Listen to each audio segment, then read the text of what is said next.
And as you mentioned, his fourth 20-goal season in the last 5 years. That little bit of an off year last year, he's right back on. Here's a chance, McTeague. Here's a chance, McTeague.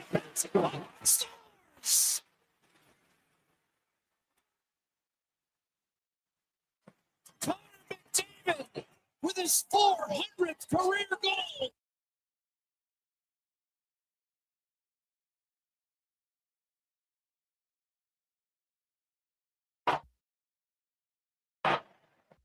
Career goal.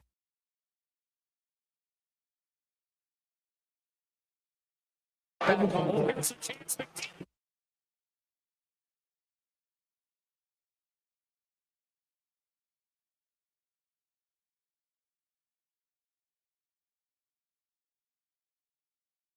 The Jason Gregor Show. Left the bites by Bouchard, and that's the voice of the block. And that might clip the outside of the goalpost. Here's Bouchard showing Flapper. Some more Richard score. Short-handed goal. And Edmonton takes its first lead of the night, 2-1. On Sports 1440. Hold it. 2 seconds left. Oh, he lost back. Oh, got it. A chance for 4. Presented by PlayAlberta.ca, Alberta's only regulated online gambling website. Here's a chance, McDavid. Stars.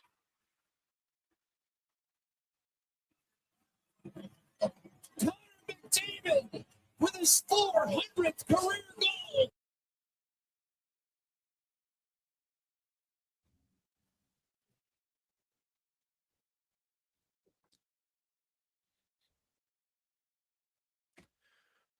Well, happy hump day. Welcome to the Jason Gregor Show. Sports 1440, sports1440.ca, YouTube, Facebook, X, Instagram. Thanks for listening. Thanks for watching the show. As always, we appreciate you taking some time out of your day to join us and discuss everything that's going on in the world of sports. And man, there is a lot going on. It gets even busier tonight because first pitch of the Major League Baseball season gets going tonight.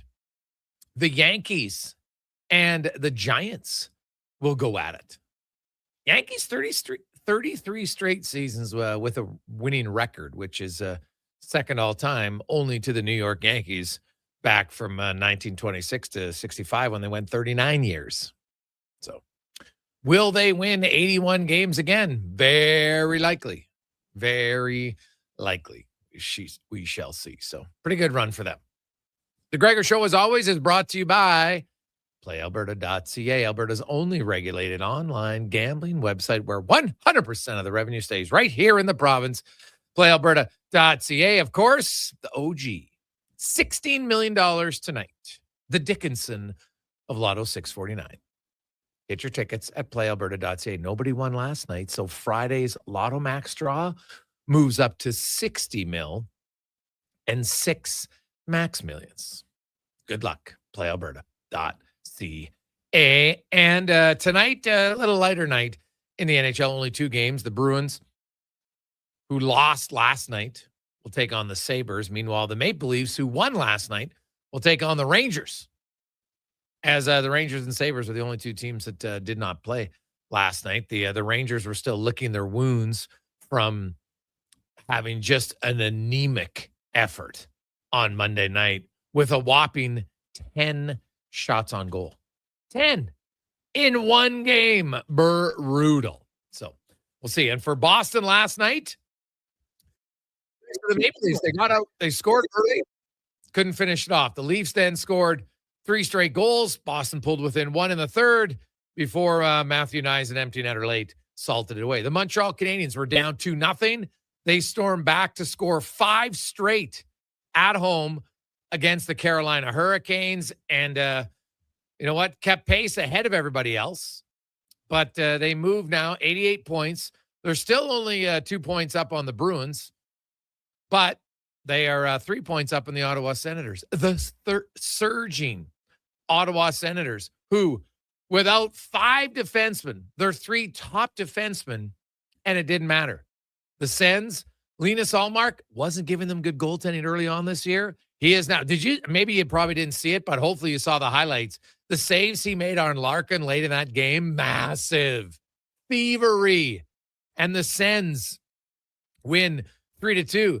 The rookie, Yakimichuk, comes in. No big deal. Gets an assist, then scores his first NHL goal, which, was the second goal of the game. Lars Eller, who had gone a long stretch where the guy couldn't score to save his life.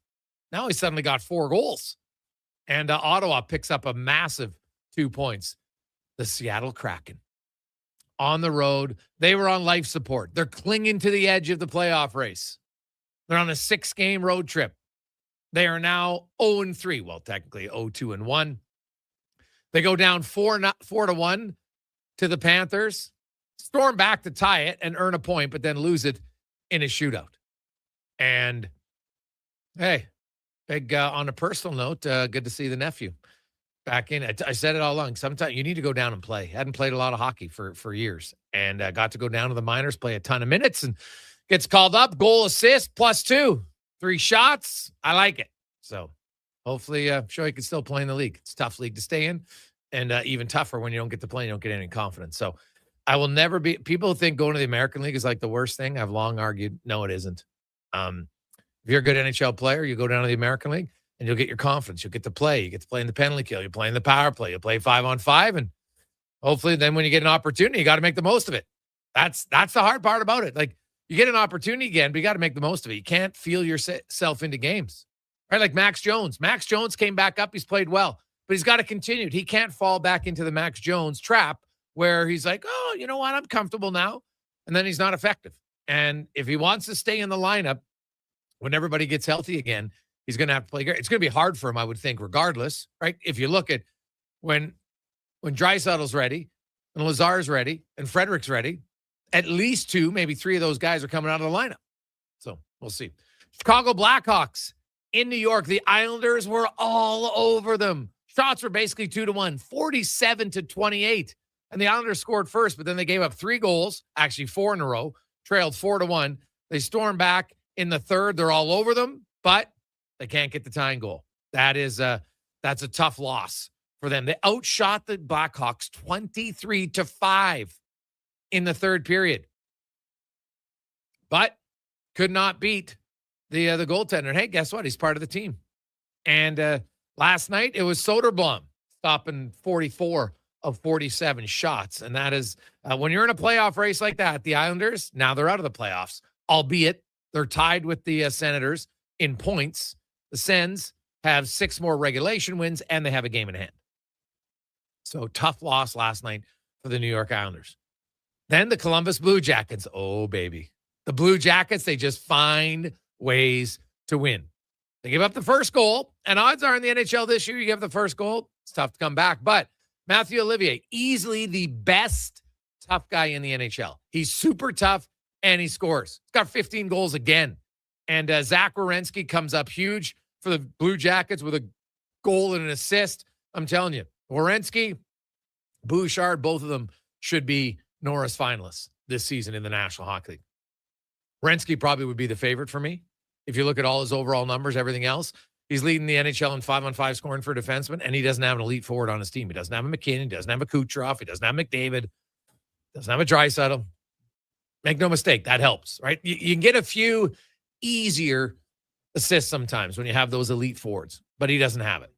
And the Blue Jackets, what do they have, though? They got wins, baby. They are now in second place in the Metro Division. They got 87 points, one up on the Pittsburgh Penguins, each with 11 games to go. And then you've got the Islanders with 85. So 87 Blue Jackets, 86 Penguins, 85 Islanders. It's still a very tight race. The Lightning, after being down early in that game, they storm back and win 6-3. So they keep pace trying to catch the Sabres for first in the Atlantic. The only game that had 0 playoff implications, the Blues and the Capitals. The Blues shut out the Caps 3-0. Then the Sharks, I'm going to say goodbye to 2 teams in the playoff race. I think last night we can wave goodbye. Put them in the rearview mirror. They're not catching anybody. I'm sorry. It was a good run. This one I saw coming. The San Jose Sharks, they just don't have the defense. As the games got tighter, they got exposed. And the Sharks have now lost 5 in a row. Meanwhile, the Preds have won 5 in a row. Think about it. The Preds were 3 points back of them. Now they're 7 points up. 7 points up with 11 games to go. It's not happening for the Sharks. Sharks are 2-6-2 in that time. The Preds 7-2-1. So look at that. That's really the difference. The Preds, older team, I think just a more veteran proven team and deeper, to be honest. Like the Sharks got Celebrini, it's unreal, but Celebrini hasn't been able to carry the Sharks all by himself anymore. Games tighten up, it gets a little bit harder to score. And now the Sharks, I'm going to say it, good night, Irene. They're out. They're not in my playoff race anymore. I put out all the schedules. I won't have the Sharks included anymore. 7 points. You got to pass 4 teams. It's just too much to ask. You can't do it. You might be able to pass 1. But even then, passing 1 when you're 7 points back, not happening. So the Sharks, I have them out. The Kraken, they're 5 back because they have a game in hand, maybe, but still, the Kraken I could put out of the, I could probably put them out to pasture, as we say for the farmers. You know what I'm talking about. So the Kraken and the Sharks for me, they're out. Dallas Stars, they're out of the race for first place in the Central Division. They're now 7 back of the Avs. 11 games to go, and the Avs have a game in hand. It ain't happening. So it's going to be Dallas and Minnesota. Dallas made it close for a while, but Colorado says, not happening. So you can lock them in as the number 1 seed in the West and pretty much in the National Hockey League. The Golden Knights, oh, wow. They've got 5 goals in their last 5 games. They've been shut out twice. They scored 1 goal last night. They outshot the Jets. Gave up 4 goals again, and things aren't rosy right now for Vegas. Now, when we talk about goalie issues, the reason why I think Vegas goalie issues are infinitely worse than Edmonton, I'll tell you why. So, in the month of March, save percentage for Edmonton, not good. I don't know save percentage is one thing, but Edmonton is .868, not great. Vegas is .875, not great. Vegas has played 2 more games in that time. But here's the difference. The Vegas expected goals against on the season are 3rd best in the NHL.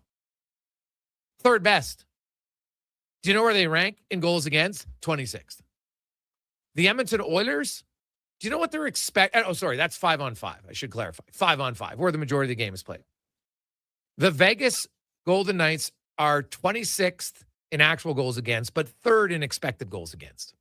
It's not a good mix. The Edmonton Oilers, now, they're not good in goals against. We all know 31st. It's ugly. But they're 26th in expected goals against. So they go from expected to 26 to actual 31. Not great. But Vegas expected is 3rd and their actual is 26th. Goaltending has crushed the Vegas Golden Knights. And now they don't give up a lot of shots. And I wonder, does their goalie ever feel like he's in the game? Right, the one thing, if I'm the Edmonton Oilers tomorrow night, rebounds. The Vegas Golden Knights, in their last 20 games, have allowed the most rebound goals in the NHL. The Edmonton Oilers, the first half of the season, they were awful in that department. And because they were so bad, they still have allowed the most rebound goals in the NHL. But in the last 20, think about it. In their first 52 games, they allowed 24. In their last 20, they've only allowed 5. In their last 10, they've only allowed 2. So they are on the way where you should be. They're reducing rebound goals. They're actually playing a little bit tougher in front of the net. It's long overdue. So it helps. But the Vegas Golden Knights, their loss allowed the Edmonton Oilers to leapfrog them because the Edmonton Oilers played a really good game in Utah. The Mammoth, not a lot of shots, not a lot of quality chances. Like you look at the 2 goals they scored, the first goal, what are you going to do? The guy takes a shot from, 8 feet inside the blue line? Ricochets off Darnell Nurse, off of Murphy, and into the net. What's the goalie supposed to do? Come on. That's when you know, things aren't going your way for Tristan Jarry. Because that's going to look, a save percentage is going to be under 500 for the game, and people are going to be like, oh, my God, another bad game. In the other 17 shots, he stopped 16 out of 17. Pretty damn good. That one's not even really, I know the puck goes in the net, but it's not a shot that the goalie really is expected to save. So I thought Jarry didn't have to be great, but he was solid when need be. Right. And the other one, man, I don't know what it is about the end boards in that rink, but oh my God, are those the liveliest boards in the league? Man, the puck was bouncing off the end boards like crazy all night. So you see that dump and it goes off the boards probably a little bit quicker than you think. Goalie's down, hits the side of the net.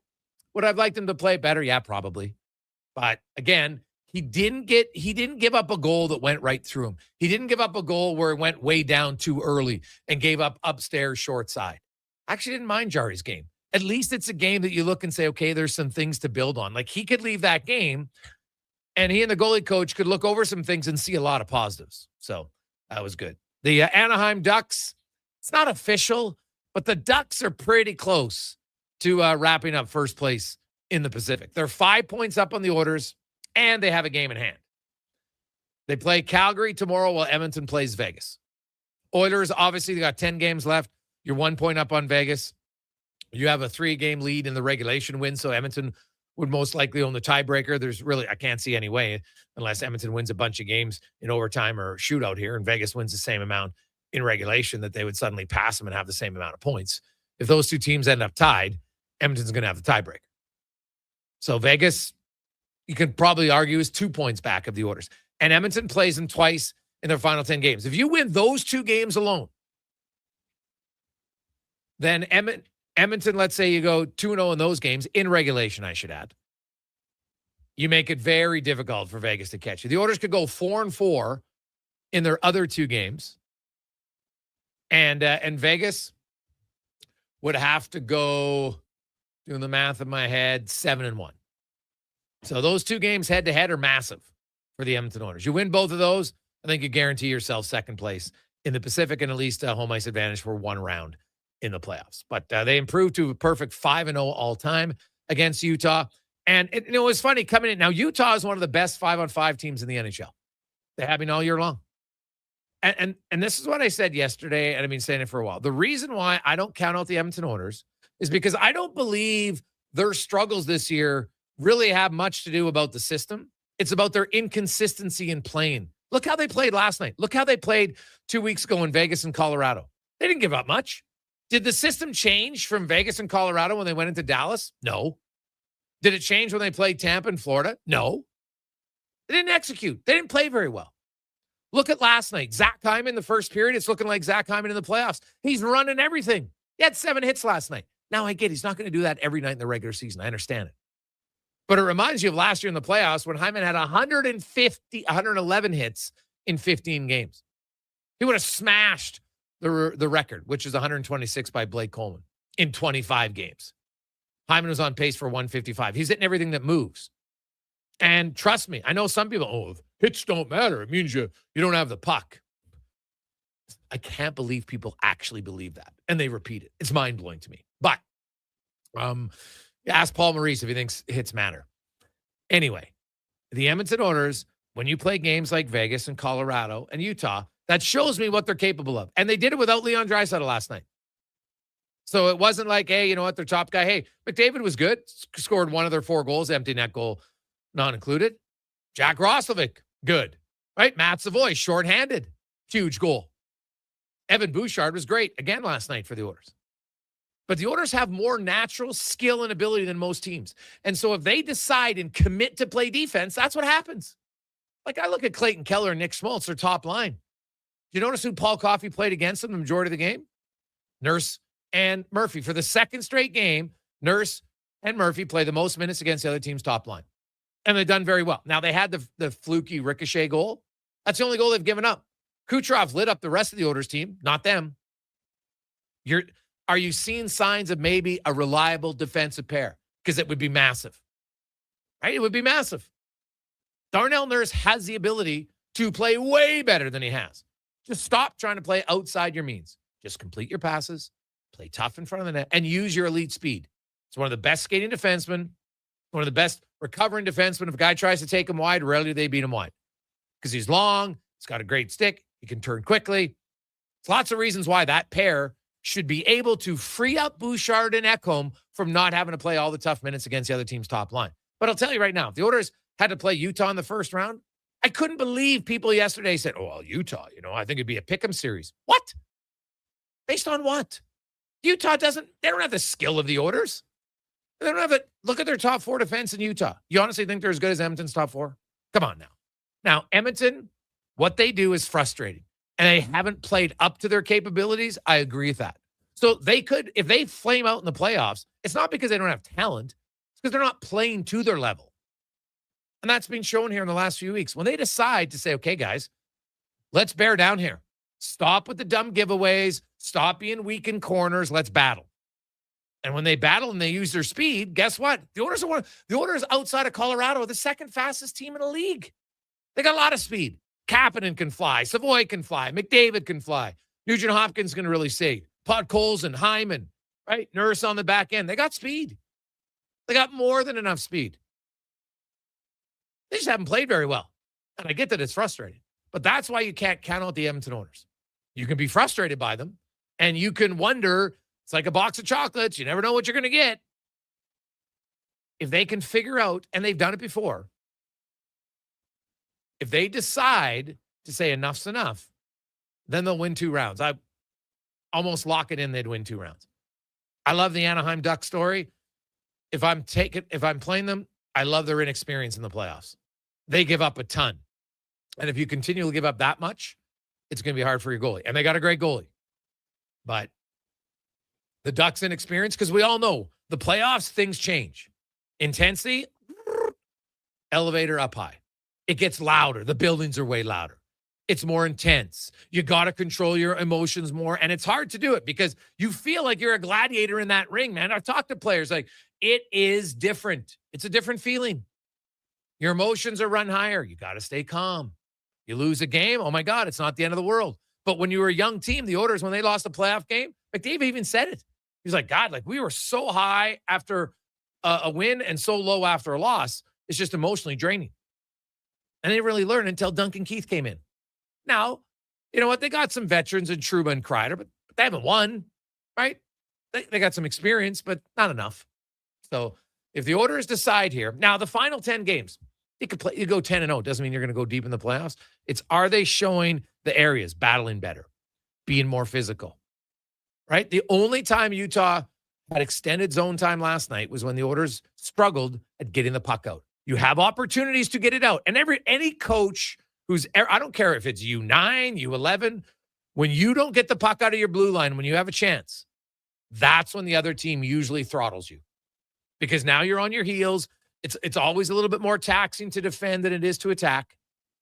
And that's the only, and Utah didn't have a ton of extended time, but the few times they did, watch where Edmonton had a puck, looked like it, kind of make a little bit of a soft play. Not very many, but that's about it. You eliminate those, the Oilers are good. A few other quick notes on the Oilers. Trent Frederick won't play tomorrow. He's not going to play against Anaheim. He's out. His earliest date to return would be against Seattle on the 31st. So keep that in mind. Curtis Lazar, tomorrow will be the last game he has to sit out due to his 10 games on LTIR. 10 games, 24 days. He matches both. He will be ready to go against the Ducks on Saturday, and I fully expect them to put him in the lineup. They could use a right shot in the face-off circle. Another guy can kill penalties. Lazar is actually playing pretty well before he got hurt in his role. So we'll see. We'll get a lot of your thoughts today. 833-401-1440, 833-401-1440. Coming up on the program today, Mike Rupp will join us, Justin Dunk. We got Paul Hamilton from Buffalo. Go Sabres! Ritch Winter will join us in the business of sports. Also, special guest Max Murinoff will join us. A pretty unique storyline for him. We got Speck and Yaremchuk, Cam Tate, and more on a busy Wednesday. It's a Gregor Show presented by PlayAlberta.ca. Hey, Edmonton, did you know a local Play Alberta winner scored over $500,000 on Mega Jackpots Ocean Bells? Think about the season tickets you could lock down with that kind of cash. From major casino winners every hour to jackpots worth millions and hundreds of popular games to money that stays in the province, there's never been a better time to sign up for Play Alberta. Download the app today to get started with casino, sports, and lottery all in one app. Must be 18 plus to play. When you gamble, use your game sense. Wondering what you can afford? Let Go Auto do the math with our free car loan calculator. No pressure, no awkward convos, just quick answers on your budget and payments. Bad credit, no credit? We got you. Text CHECK to 780-777-7777. That's CHECK to 780 all 7. Find out what you qualify for and start shopping with confidence. Go Auto. Drive what you love with payments that make sense. Booster Juice is going crazy for hazelnuts. No, not crazy. Nuts. Booster Juice is going bananas for hazelnuts. I mean, there are bananas in smoothies, but that's not the point. Banana juice is booster for hazelnuts. What? Just stop. Booster Juice is going nuts for hazelnut. Introducing the Nutty Monkey Smoothie, Holy Hazelnut Acai Bowl, and Nutty Booster Ball, all made with rich, creamy hazelnut spread. Try them today, only at Booster Juice. Canadian born, blending since 1999. Come for Canada's largest trade shows, the biggest names in entertainment, exhilarating sporting events, and more. And stay for the experience at the Edmonton Expo Centre. Looking for the perfect place to host your next big event? From trade shows to galas, meetings, and concerts, the Edmonton Expo Centre has the space, event expertise, and service to make your next event unforgettable. With over 522,000 square feet of flexible event space, in-house catering, and operational expertise, they bring your biggest vision to life. Learn more at EdmontonExpoCenter.com today. Great news for your weekend project. CFI, that's Custom Floors Inc., is now open 6 days a week with Saturday hours from 10 till 2. Get top quality Canadian products from Goalie with the convenience you need. For your free estimate, visit CFI at CustomFloorsInc.ca. Do you sit around at work listening to sports radio all day? That's right, my friend. There's no shame in it. It's the good life. And we're not here to snitch. Say, if your company advertised on Sports 1440, you could be the one listening for your company's ad every day.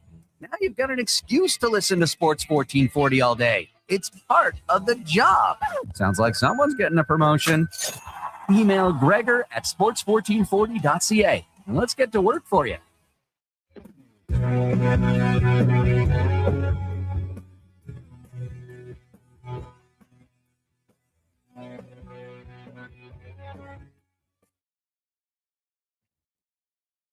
Portions of this hour brought to you by UL. Get your power play amped up with UL, supplying the City of Champions and Alberta with quality electrical gear since 1975. UL.ca is your partner in power. The Jason Gregor Show, the best of Edmonton sports talk and beyond. This is Sports 1440. Presented by PlayAlberta.ca, Alberta's only regulated online gambling website.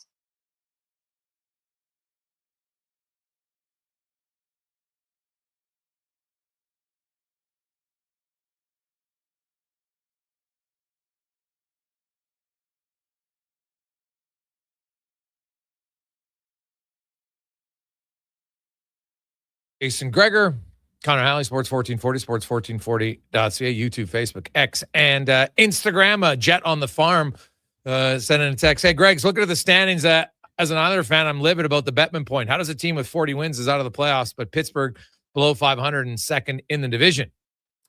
Well, I guess I have to look at it this way, Jet. The Islanders have 26 regulation wins. The Penguins have 29. The Penguins just suck in the shootout. Like, they're brutal. They're 2-10 in the shootout.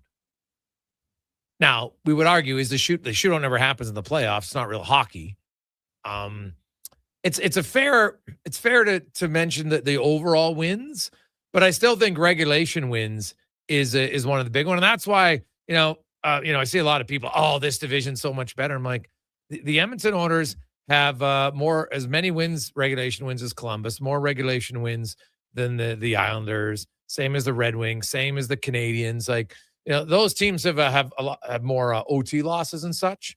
And the thing is, when we get to the playoffs, 3-on-3s non-existent, right? Shootouts non-existent. So the 5-on-5 play becomes more of a factor. And you look at those teams. Pittsburgh's actually being better than the Blue Jackets and the Habs when it comes to regulation because they got 27 wins in regulation. But the Penguins, no doubt, are benefiting because they get more games to overtime, but they also win more in overtime. It's kind of weird. They just don't lose as many games in regulation. That's kind of the difference, right? The Penguins have lost 20 times in regulation. Basically, they're 29-20 in regulation, while the Islanders are 26-27 in regulation. So I don't think the 3 points ever going anywhere, unless they decide to just go to 5 minutes of 5-on-5 overtime and go back to ties. But the NHL didn't seem to like that. I think they like having a winner. They don't want ties, right? I guess there's technically ties in the NFL, but they're very, very rare. And baseball, no. NBA, no. Because obviously it's a little easier to play overtime in the NBA. So see how that goes. Let's get to Around the NHL, brought to you by McDonald's. And you've got a few days left. You want to get your favorite stick? Connor McDavid, Austin Matthews, amongst others. You can stop in. The Star Sticks are back. Get one of 7 mini sticks with every Star Sticks meal, only at McDonald's. As Mike Rupp, Stanley Cup winner, ace analyst on the NHL Network, co-host on the DFO Rundown podcast with myself, joins us once again. Rupper, how you doing, my man? I'm good, Greg. Can I follow up on what you were just talking about? You betcha. Yeah, I don't buy into that whole the Metro and the Pacific's kind of getting drugged through the dirt, through the mud a little bit. And I understand, and even Connor McDavid's comments on the pillow fight and all that good stuff. It's tough to watch, but I don't think if you were to ask the Columbus Blue Jackets, the Pittsburgh Penguins, Carolina Hurricanes, who are top 3 in that division, would you rather play Edmonton or Las Vegas or Vegas Golden Knights? You're picking the Metro teams. You'd much rather play each other. Like I think that the standings tell us one thing, but I think at the end of the day, I don't think any of those teams in the Metro outside of Carolina is a potential to be a contender. I think most of the league views Edmonton and Vegas as a contender. Yeah, I've been talking about that. I actually wrote about it today. Like, count out the Oilers at your own peril. Are the Oilers probably the most frustrating team in the NHL this year? Without question, because they can look like a lottery team some nights where they've got no even care in the world about defensive play. And then other nights, like last night or a few weeks ago in Vegas and Colorado, you're like, oh, geez, when Edmonton decides to lock it down, suddenly they're good. Because the one thing Edmonton always has is and even without Dry, so they still got McDavid. So there's very few teams. Tampa might say, well, Kucherov right now is better. I'd probably give him that one. Kucherov's been unreal. And Nathan McKinnon. So those are the only guys that are really on par. Everybody else, like, yeah, okay, San Jose is Celebrini, but he's still a rung below, right? Like no one else has him. So you look and say, hey, if our other guys are doing it and we play a tight game, all it takes is one shift and our best player can go nuclear, and that's the difference in the game. So Edmonton's always had that. It's just their commitment to defense, Rupper, is questionable at best in the regular season this year. Yeah, it's frustrating. I think in prior seasons, we've seen more glimpses of better defense at times. Like they've always been a team that fluctuates both ways. But I think we've seen more attention to detail, being able and capable of shutting games down and looking a certain way, probably in prior years. And I think that's what's so frustrating is we know it's in there. We've seen this group do it. I just think we've seen less of it in the regular season this year. That's why it makes me wonder, can they do that again?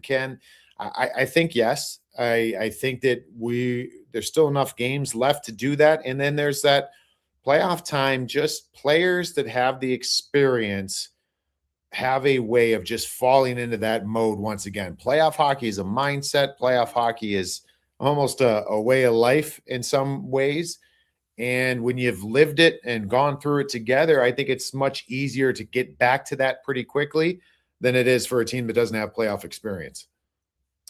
Yeah, well, and that's where, and you played, Rupper, the playoff experience factor. Now, some teams, you know what, you get in your first time, you don't have a lot of experience, and we've seen teams, have success with it, no question, but those seem to be rare. And usually those inexperienced teams, they don't ever win, right? Like, those are the Cinderella teams that get to the Cup final and lose. Oiler fans know about it, and lots of other teams have done it. But like when you're like the Anaheim Ducks or the Utah Mammoth or even the Buffalo Sabres, how do you equate experience for those teams? And how much of an advantage or disadvantage will it be? Yeah, I mean, I guess it depends who the opponent is. There's something to be said with teams playing with however you want to characterize it. Sometimes we call it house money. Sometimes it's being a little naive to the situation if you have some younger players, which could be a benefit for your hockey club. Anaheim's one for me that I can I love the Utah story. That's a team that I would like to see have some success just in that new market and grow that imprint and that fan base there in Salt Lake even more. But Anaheim's the one where I think they have enough. Their high-end talent isn't their veteran guys, but they have a lot of veteran guys who've gone through the grind inside that room. And I think that's enough. I think that they can provide those depth pieces along the way for an Anaheim team to potentially go on a run. And they've got bigger bodies. Like they've got some players that can play in traffic that I think will translate well come playoff time. They can't defend very well. Their team defense isn't great, but I think that they have some of the attributes that can serve them well. So I would probably like a team like Anaheim being able to make a longer run in the playoffs right now than a team like Utah. Fair. And they might meet each other in the first round, the way it's shaping up. Like the Anaheim Ducks, they got a 5-point lead on the Oilers. They have a game in hand. They've got a lot of non-playoff teams down the stretch for the Ducks. I really think it's down to Edmonton and Vegas. Although the Vegas Golden Knights, Rupper, we talked about it. I talked about it at the top of the show. People say, hey, Edmonton, they'd like better goaltending. Valid. But from Clear Sight Analytics, at 5-on-5, the Edmonton Oilers' expected goals against is 26th. That's expected. Their actual goals against is 31st. So still not good. But at best case scenario, it's 26th. Not great. Vegas expected goals against is 3rd. Actual goals against is 26th. They can't play much better defensively than they are right now. They're just not getting any saves. And, maybe Aiden Hill can flip a switch in the postseason. We'll see. But that's an interesting one for me. Like the goaltending concerns in Vegas might be bigger because like in Edmonton, you could at least say, well, geez, the Oilers got to play better defense, so that might help the goalie. I'm not sure Vegas can play much better than 3rd best defense right now. No, it's true. I saw a stat today, too, that there's no team that has trailed more time this year than Vegas. So to what you're saying, like that's a tough place to play. That's a tough way to play the game because you come into games with a game plan and you want to carry out your X's and O's and the way you want to play as a team. And when you're always playing from behind, it's hard to get to your game. You're trying to get outside yourself to change the tide, change the momentum. I just find that it's so much easier when you can, even if it's split in some regards, just start playing with the lead a little bit more in hockey games. So I don't know if we've seen the actual Vegas Golden Knights of what we think they can be or should be, but it all stops with their goalies. Like this is something that they have needed. I mean, that's why this team went and they took that flyer on Carter Hart. They needed, I think they needed an upgrade at the deadline. And so they didn't get that. They didn't do that. It's going to be their Achilles heel, or it is their Achilles heel, and probably will be their demise in the playoffs. It's just a matter of when. Can Aiden Hill put it together? They're hoping so. And to your point, they're giving him an opportunity. They're not leaving him out to dry. Like I'm watching the New York Islanders. They leave their goaltenders out to dry, like completely leave them out to dry. That's not Vegas. So if you can't find your game collectively when your team's defending well, I'm not sure how much you're going to be able to do in the playoffs. Yeah, no, that's totally fair. Mike Rupp joins. Hey, Rupper, what did you make of the Greer hit? I want to preface this first because I'm a huge AJ Greer fan. The way he plays the game, that was a terrible hit. Like that was a terrible gesture, if you want to put it that way. Like to see numbers, we know that you can't throw shoulders into numbers. Sometimes we see guys trying to knock guys off balance, but this was a shove in a way that's not with good intention. So was there a little bit of a, whatever you want to say, was there a little snap in there or whatever it was, that is the hit that we can't have in hockey for me.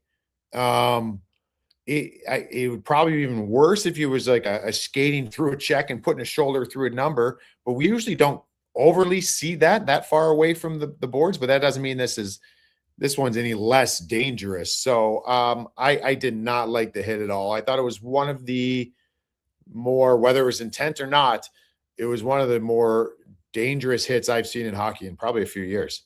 Yeah, I didn't like it at all. And I know I saw some people say, well, you know what, because of the past, the NHL is going to have a hard time. I'm like, BS.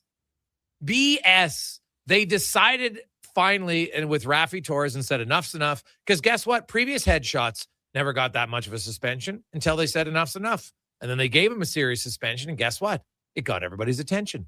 So I don't believe that the NHL actually has the precedent that shows you if you want to change it and you want to clamp down, you just clamp down. And you give Greer 10, 15 games, guess what? Guys don't do that anymore. Yeah, no, it's a fair. I used to get this all the time, and when I played, and that was a while ago, 11 years ago was my last year, but it was still that the game changed back after the lockout in 05. The rules changed. The league was getting faster and faster, and we're seeing it continually grow now in that aspect. And you would have numerous times, like Greg's, I'm telling you, and then this isn't to pat myself on the back. I numerous times would have referees say to me during a game, I'll let you do what you just did all day long. When you engage with a guy, I would engage with a guy maybe 10, 7, 5 feet away from the boards, and I would almost bear hug him, ride him into the glass, and then I try to throw him up into the glass and get a big hit out of it. And they would let, whether I have an obstruction hold, grabbing his jersey, doing something, they would let that go. And I had it. If I told you 10 times I'd referee say that to me, I might be undercutting it. And my point in all that is the referees will let you get away with more if you're erring on the side of respect for your opponent. And so it ended up becoming, just the way to hit. Like, you want to engage with a guy going into the puck battle before you get there. You want to grab real estate. You want to knock him off balance. There's other ways to do that than with impact. One of the other dirty ones we see a lot too is the one where you have a guy cross-check down on the back of the pant, and that knocks guys off balance. And if it's not their head falling in forward, they're getting their foot caught underneath them, and it's just not good. So I think that's something that players, I think that's an area where you'll have a little leeway if you do it properly, and that wasn't properly. The impactful anything's 5 feet away from the board. It's a no-go. Oh yeah, it was so unnecessary too. That's the thing that kind of annoyed me about it. I'm just like, what are you doing?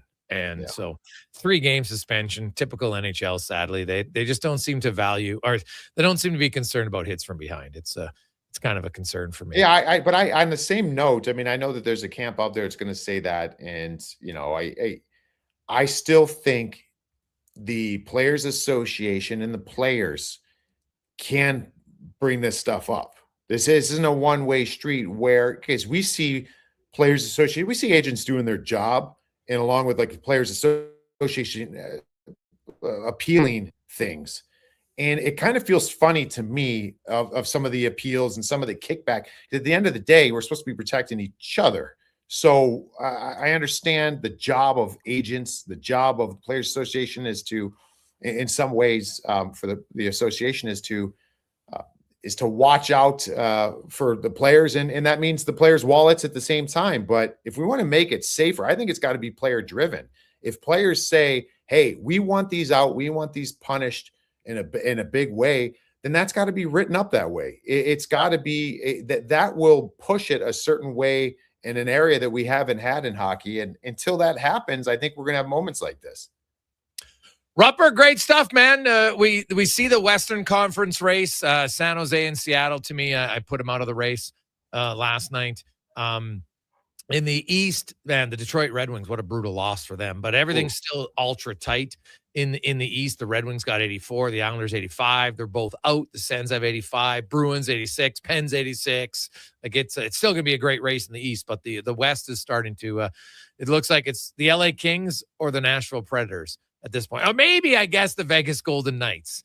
If they can't get a save here down the stretch, they do have a 5-point bulge on although the Kings have a game in hand, so. guess maybe it's potentially a 3-point lead because Vegas would have the tiebreaker. So we'll see where we're at next week at this time, buddy. We'll talk to you the rundown on Friday. Have a great day. Awesome. Enjoy, bud. There you go. That's Mike Rupp from NHL Network, also my co-host on the Daily Face-Off Rundown. Take a quick break. We'll come back. And in Edmonton, the Combine is here. CFL, all the draft picks. We'll break that down next on the Gregor Show, presented by PlayAlberta.ca, because the Elks got 4 of the first 21 picks. A lot of opportunities here to get some good players.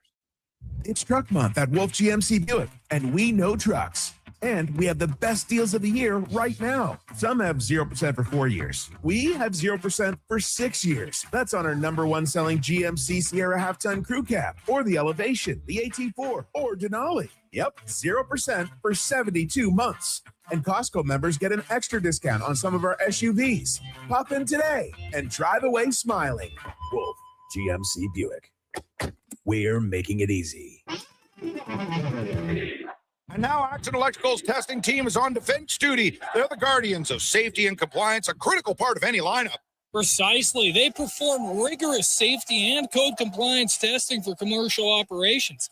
Think of them as the referees, ensuring everything is up to standard before disaster strikes. Their preventative plays are legendary, spotting faults early. Hire the Action Electrical team to bring home a win for your project. Visit actionelectrical.net. At Fountain Tire, the savings come in threes. Up to 25% off select tires, a mail-in rebate of up to $100 off a set of 4 select tires, and $50 off $150 service. We're basically the BLT of savings. Until April 25th. Restrictions apply. Book today.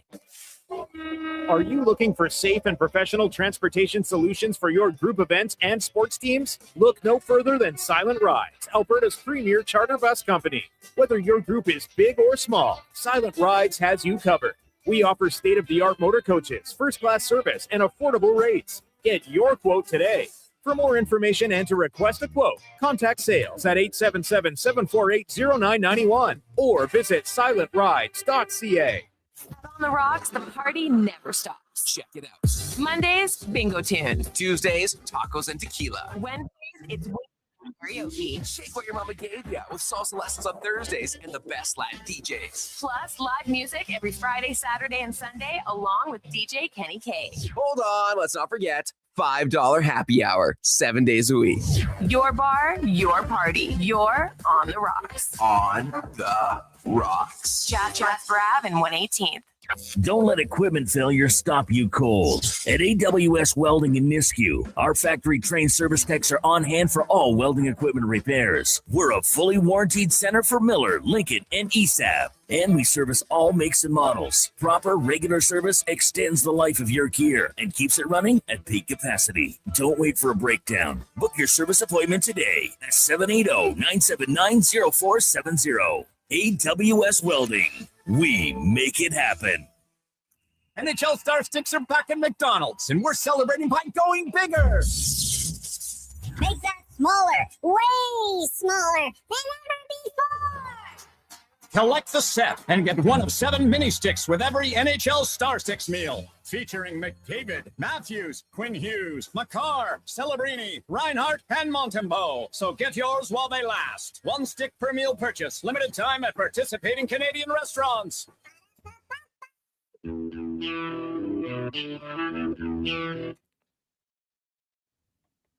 Portions of this hour brought to you by Sherbrooke Liquor, the best place for wine, cocktails, and beers from all over the world. Also a variety of excellent non-alcoholic options. See more at SherbrookeLiquor.com. This is Sports 1440, where Edmonton talks sports. On YouTube, Facebook, and X. Here's Jason Gregor. Brought to you by PlayAlberta.ca.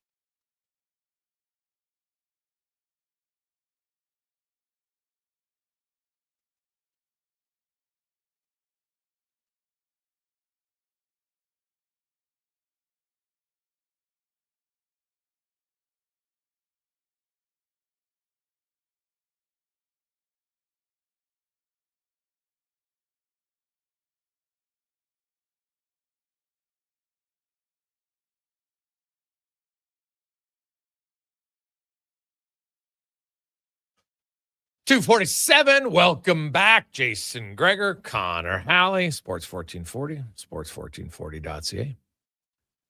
YouTube, Facebook, X, Instagram, Twitch. Thanks for listening. Thanks for watching. And man, the sporting world is getting busier all the time. Of course, you got that MLB throwing out the first pitch on a new season tonight. NBA and the NHL are heading into playoff races and into the postseason. We got the CFL Combine coming up in Edmonton this week, and then you got the draft and the CFL and the NFL. You got the Masters, and then right around the corner, CFL starts. Man, it is a fun time. If you're a sports fan, which I assume you are because you listen to this station, which is fantastic. As we get to our CFL report, brought to you by Legacy Heating and Cooling, home to no payments, no interest for 1 year on your furnace or your AC. Bundle them together and save even more at legacyheating.ca. And time now to talk about the Combine from Three Down Nation. Insider Justin Dunk joins us as the Combine is in Edmonton. Of course, the draft is getting closer as well. Justin, welcome back to the show. How you doing? Good, man. Thanks for having me on, Jason. Hey, I appreciate it. Let's start with it's a big year for the Elks. Kind of the second year of the Hervey regime as players off the field. Obviously, Chris Morris is doing a lot on the business side, but on the football side, I wasn't expecting them to have a huge turnaround. Doesn't work that way in the CFL. Rarely bring in a new GM and magically everything gets better. Usually, though, year two is when you expect to see some growth. What do you make of their offseason? And more importantly, maybe you combine that with Mark Killam having more experience as a head coach. That part, I think, is going to be key in terms of Killam having now gone through his rookie CFL season as a head coach and into year two, I think will really help. And then also the roster. It looks really good on paper. I like what they've done now for 2 free agency periods in a row. Ed Hervey termed it something like he had to get the stench out of there from the previous regime. I think he's definitely done that. And I believe that this Elks team is ready to compete. But Jason, when you look at the West Division, it's ultra competitive. And if you have Edmonton perhaps making the playoffs, somebody ain't making the playoffs, at least one in the West, if there's going to be a crossover. So I think they can do it. They played very well down the stretch, notably beating the Saskatchewan Roughriders, who went on to win the Grey Cup. But it's going to be rough and tumble out West, man. Yeah. The Elks, what do you make of their receiving core? Do you believe the big signing is going to give them a legit number one? I think Austin Mack is certainly going to help. Now, the opinions on Mack vary. I've heard from people in the league that call him a flash in the pan because really you look at his CFL resume, he had one really good season in 2023. Was a CFL All-Star, helped the Alouettes win a Grey Cup. I'm sure Edmonton would like if him and Cody Fajardo can rekindle that magic. But I think you want to see consistency from Austin Mack. I think there are some other pieces in that receiving group, as you alluded to, that are intriguing with upside, but it lacks proven talent. That said, it's not to say that somebody can't burst on the scene. I think Joe Robustelli is a great value signing in free agency, essentially just got caught up in a numbers game in Saskatchewan. You can only dress so many receivers. They had a bunch of talented ones with the Riders. I think he can take a big step. This is a guy that has a 200-plus yard receiving game, almost, I should say, on his resume against Calgary last year when Calgary's defense was very difficult to go against. I like Keon Julian Grant. I think he needs to be more consistent catching the football. But if he can do that, then I can see how this offense can come together around Cody Fajardo and Justin Rankin, because I think the run game is going to be at the center of it. Yeah, Victor is the one guy I look for to potentially have that breakout year. And lots of the breakout receivers in the CFL, people are like, well, I didn't really know who he was till he had a breakout season in the CFL. It's kind of how it works for a lot of them, really. And I think he might be a guy. Obviously, Rankin's running. The O-line had to improve, and I believe it has. It's way more competitive. They got more depth. Ed Hervey, they've got the salary cap space to probably carry kind of an expensive guy at the number 6 slot, but I still could see them, potentially releasing a guy closer to training camp or in training camp when I look at how many O-linemen they have.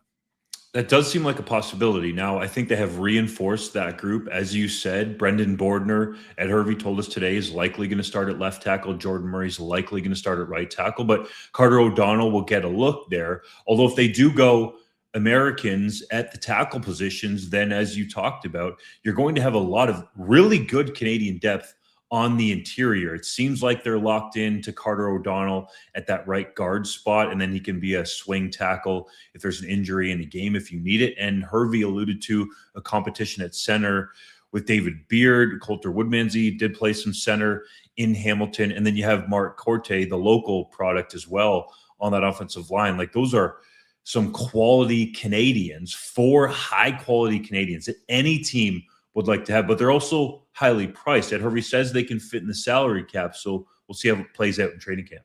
Yeah.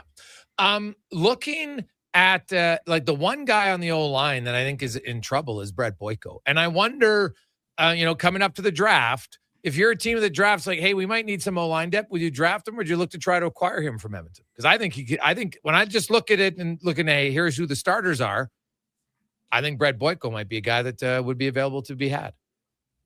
I don't think that's out of the realm of possibility. I think it depends how your roster was built. If you're going to play a Canadian tackle, that seems to be how Boyko is viewed in the CFL, but I think he could play guard as well. It's just rare to see trades. That's why I hesitate, Jason. Like, usually in the CFL, it ends up being a release, but we did ask Sean Burke today if the number 1 overall pick was potentially open and how that would be valued.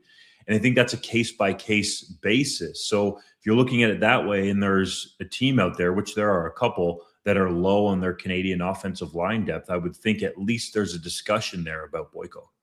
Yeah. Let's get to the draft. Now, the Elks have 4 of the first 21 picks, number 3 and number 12. Ed Hervey talked about it like that. Those are the ones obviously you really want to hit on. When you look at the number 3 spot, who do you think's eligible there? Who do you think they should take?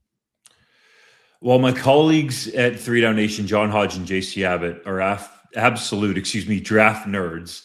I've been there, done that, and sort of pulled back on it a little bit. But I think the Elks are in the position where, and Ed Hervey talked about this, that they can go best player available because of the depth that they've created, not just on the offensive line, but overall from a Canadian perspective on their roster. So I think you could look at multiple positions. It's a really good year for offensive linemen. The Elks are stocked there, but you can never really be overstocked on offensive linemen. There's some intriguing linebackers in this class. There hasn't been this good of a linebacking class in at least a couple of years, if not longer. There's some very talented defensive backs.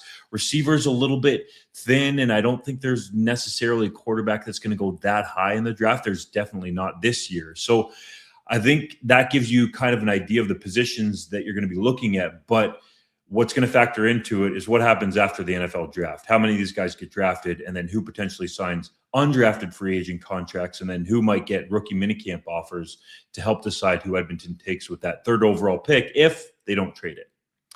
Yeah, well, the one name that's intriguing because his dad played here many years ago and is actually born here. No, he hasn't lived here in a long time, but Albert Reese IV.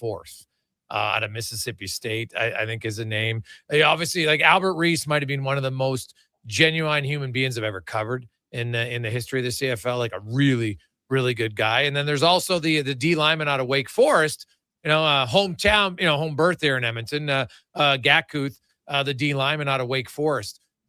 What do you make of him? And how many guys like, Messidor or Taylor, how many guys do you think potentially that are CFL eligible for the draft who could be drafted in the NFL? That's a good question. Definitely Messidor you're going to be an NFL guy. It'd be hard to see him ever coming to the Canadian Football League. I mean, if the guy's not doing timed testing at the Miami Pro Day, it seems like he's going to go in the first round and knows that he can't hurt his stock by not testing. So I think there's a good chance that Messidor gets picked. Logan Taylor was at the Combine. I think there's a good chance that he could be selected in the later rounds. And then there are some guys, that you got to keep an eye on the pro days who have tested really well recently. In particular, out of Louisville, there's a defensive lineman there, Rene Conga, that had a great testing day that I think has upped his stock and perhaps tested himself out of the CFL draft, or at least bumped him down the CFL draft. And then Wesley Bailey is another guy that tested really well and is going to go down in terms of his CFL draft stock as well. So that's why the NFL plays such a factor in this. There are some other players, U Sports players included, that I think could garner some NFL interest. Nicholas Henning, for example, the offensive lineman out of Queens, is a very athletic offensive lineman. You're going to see that live in person in Edmonton. Jason, he's going to test really well, which I think will draw NFL interest. So still lots to play out there in terms of Canadians getting picked in the NFL draft or signing contracts down there. Yeah. Justin Dunk joins us. Now, you mentioned, sometimes there's trades of draft picks for sure. And teams, if there's a guy they don't like or somebody they think, hey, we can trade down a few spots, we'll still get the guys that we like and we can garner another pick. That always happens. But when you look at all of the offseason moves, are you expecting a guy like Brett Boyko? Are there other veterans around the league that you think, because it happens every year in the CFL, who might be getting released before camp?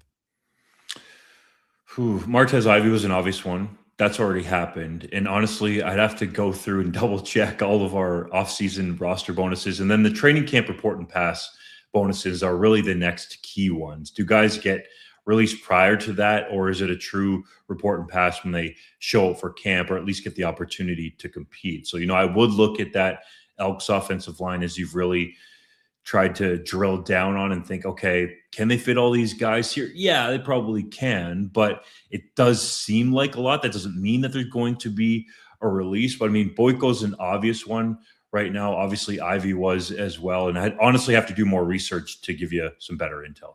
Okay. You look at the offseason in the CFL, and there's some chatter. Thankfully, it's quieted down a lot, because to me, unless there's a stadium built, I don't ever want to hear expansion talk again, because it's been around for a decade and it was never any closer. The last, I like Randy Ambrosi, but he might have wasted more airtime talking about expansion than any commissioner in the history. It never got 1 millimeter closer to what's actually happening. If you look at the CFL and overall, is there anything where you say, okay, these are areas of concern, and then otherwise these are the areas that are of strength moving forward that I like? Before I get to that, I will push back on you, because there was that Halifax regional municipality vote just before the pandemic. I know it seems like a lifetime ago, that was passed. It was contingent on the province agreeing to it, but there was going to be 20 million there coming from at least the city to potentially help out for a team in Halifax. So I think it was a little bit closer, but as you alluded to, it's been talked about so much that until there's somebody stepping up willing to build a stadium somewhere. Now, you don't have that problem in Quebec City, potentially, at least right off the bat, with Pep Stadium where Laval plays, but that's a conversation for another day. I think the league is in a very strong position in terms of the revenue growth, Jason, and it seems wild, I think you would agree, to talk about that in the Canadian Football League, that the revenue growth is actually a strength. We've seen the salary cap take a big jump last year, another jump that I don't think people could shake a stick at this year, which I think is very important. So I think there's a lot of momentum here that the CFL has.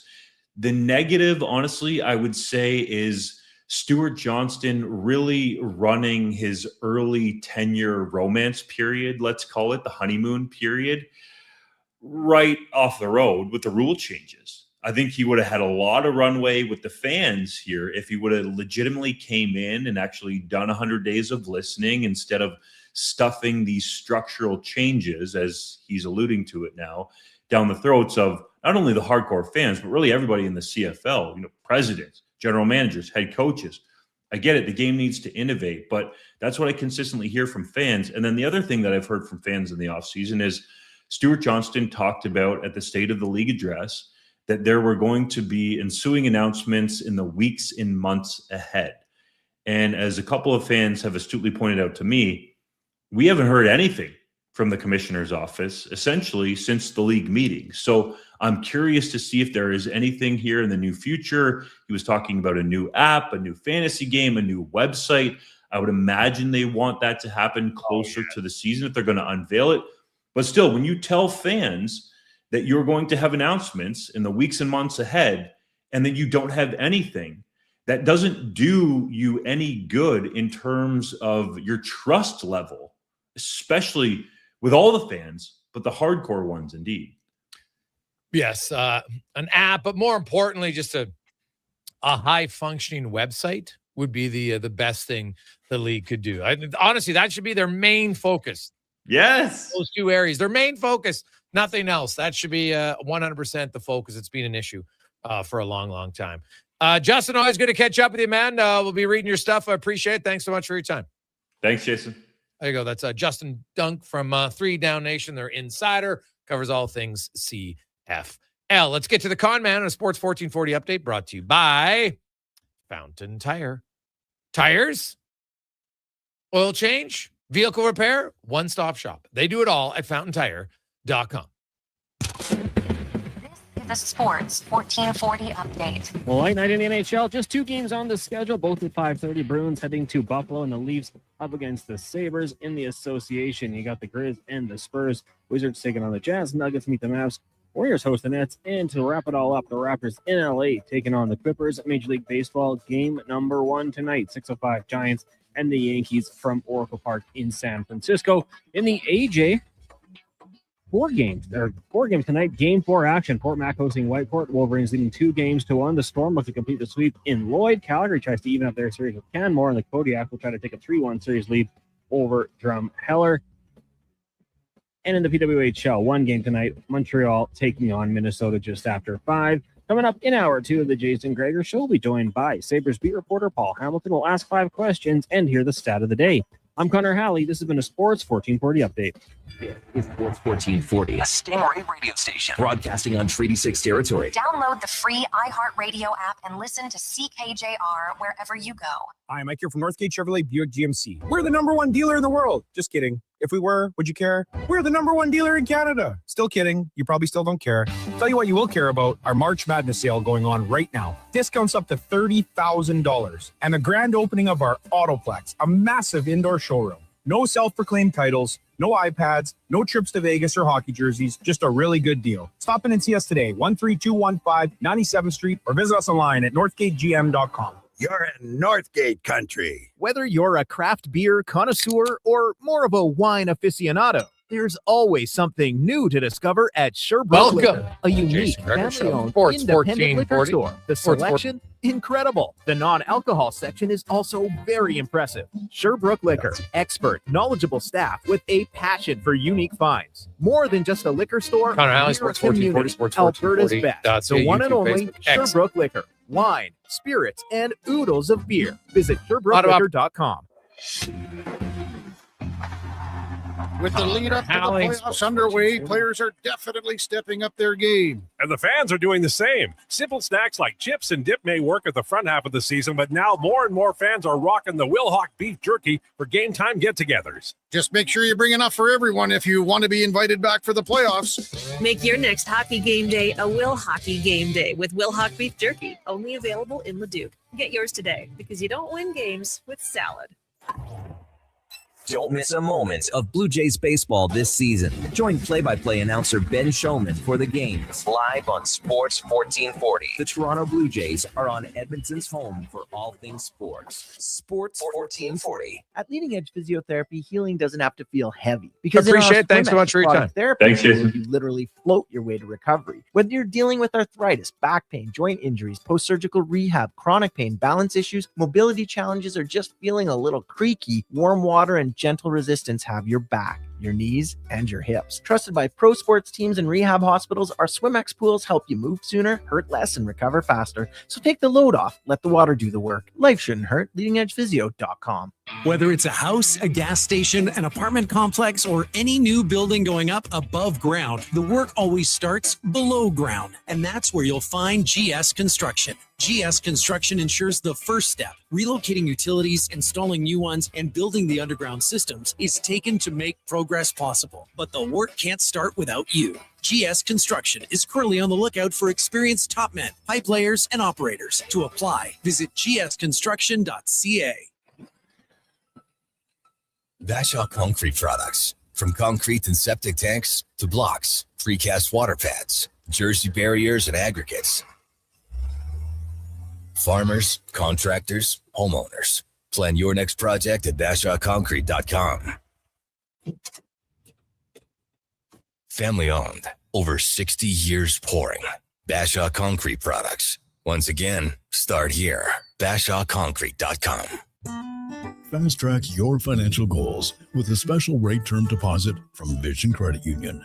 For a limited time, Take advantage of a great rate on 1, 3, or 5-year terms. Plus, as a Vision Credit Union member, you can earn up to 25% more on your interest through profit shares. For details, contact your branch today or visit visioncu.ca.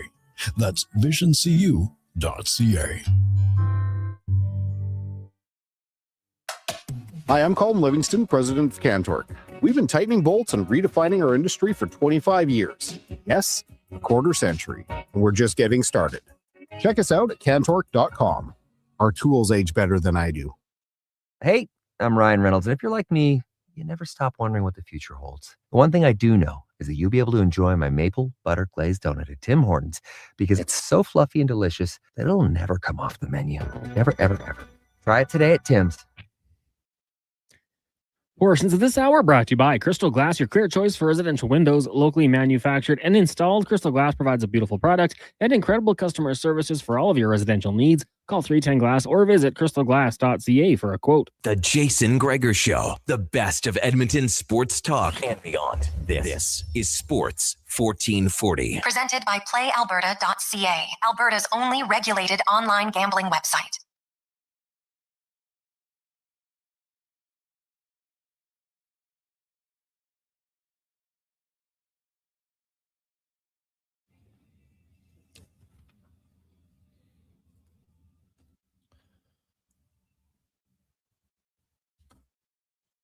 Just after 3 o'clock. How are you? Welcome back. It is the Jason Gregor Show, Sports 1440, sports1440.ca, YouTube, Facebook, X, Instagram. Thanks for listening. Thanks for watching the show. As always, we very much appreciate it. Hey, guys, are the rule changes in the fields? Well, the field doesn't, the new rules aren't all in place for this coming season. Right. The dimensions of the field don't change this year. That will be in 2027.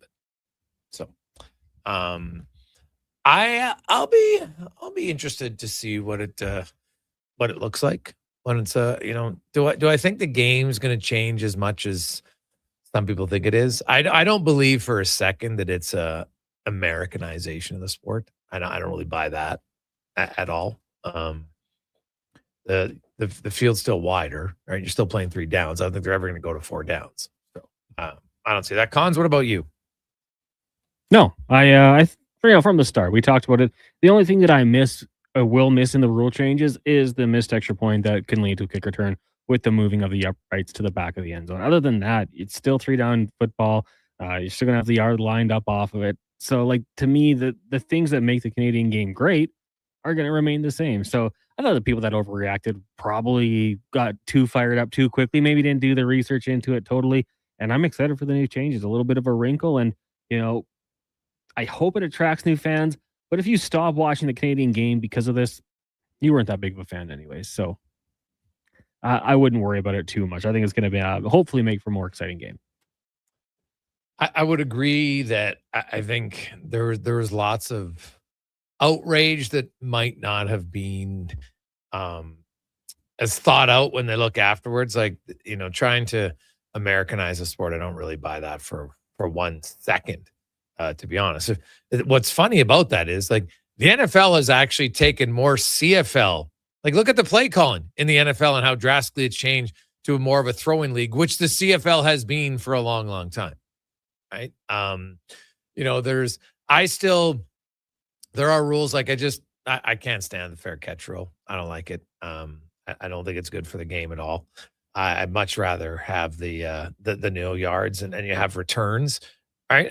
I like it better. I think it's worth now. If you want to get rid of and I don't mind, like, if you getting rid of the rouge, I'm not like, the rouge isn't a make or break for me, especially like, kicking, punts into the end zone. I don't like that one at all. So I've never loved hey, we miss a field goal, but we get a point out of it. Never really like that. So I don't think it's going to change. What it will do is, it might strategize things a little bit more, and that's okay. So I know some people felt like, well, this will just force teams to be less aggressive. I argue the opposite. The smart teams will be more aggressive. Why wouldn't you gamble more now, Cons? Like the odds are in your favor to benefit you to gamble, especially when it's long field goals now, all day long. Yeah, I mean, honestly, I feel like people just wanted to find a reason to hate it, and they try to find reasons. Teams will be less aggressive. Teams will do this. Like, I don't think it's going to change it that much. It's a shorter field. You're going to be probably in range, obviously a little bit quicker, a couple field goal or first downs, and all of a sudden you got a kicker with a big leg. You're going to be taking these shots. You just want to make sure, obviously, you get the distance on it. But no, I think that, honestly, Gregor, I just think people that don't like this, they're just trying to find a reason to make it more of a headline. Once the game starts, it's still going to be good ball. It's, I don't think it's going to make that much of a difference. So we want to see points. We want to see touchdowns being scored. That's the things you go to see. These little changes, the little tweaks.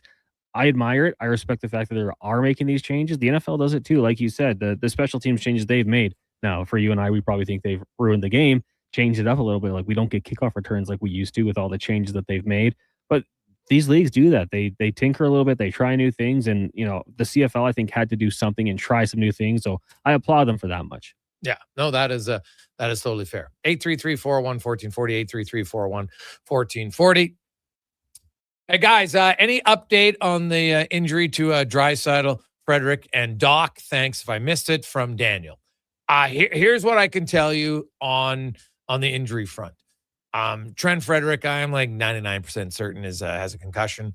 And so you look at the usual protocol. He's not on the road trip. So he's not going to play on Saturday. He's not going to play tomorrow, of course. He's not going to play on Saturday. I think the earliest return date for Trent Frederick will be the 31st against Seattle. Curtis Lazar is eligible to come off of LTIR for Saturday's game. And I fully expect that. I talked to Curtis. He feels great.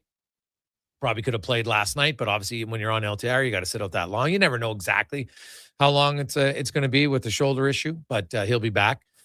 Colton Dock, same thing. When his LTIR stint is over, they're expecting him. I can't remember. I got to go back and look up the day of Doc when he got injured, but it's 10 games and 24 days. It's not it's both.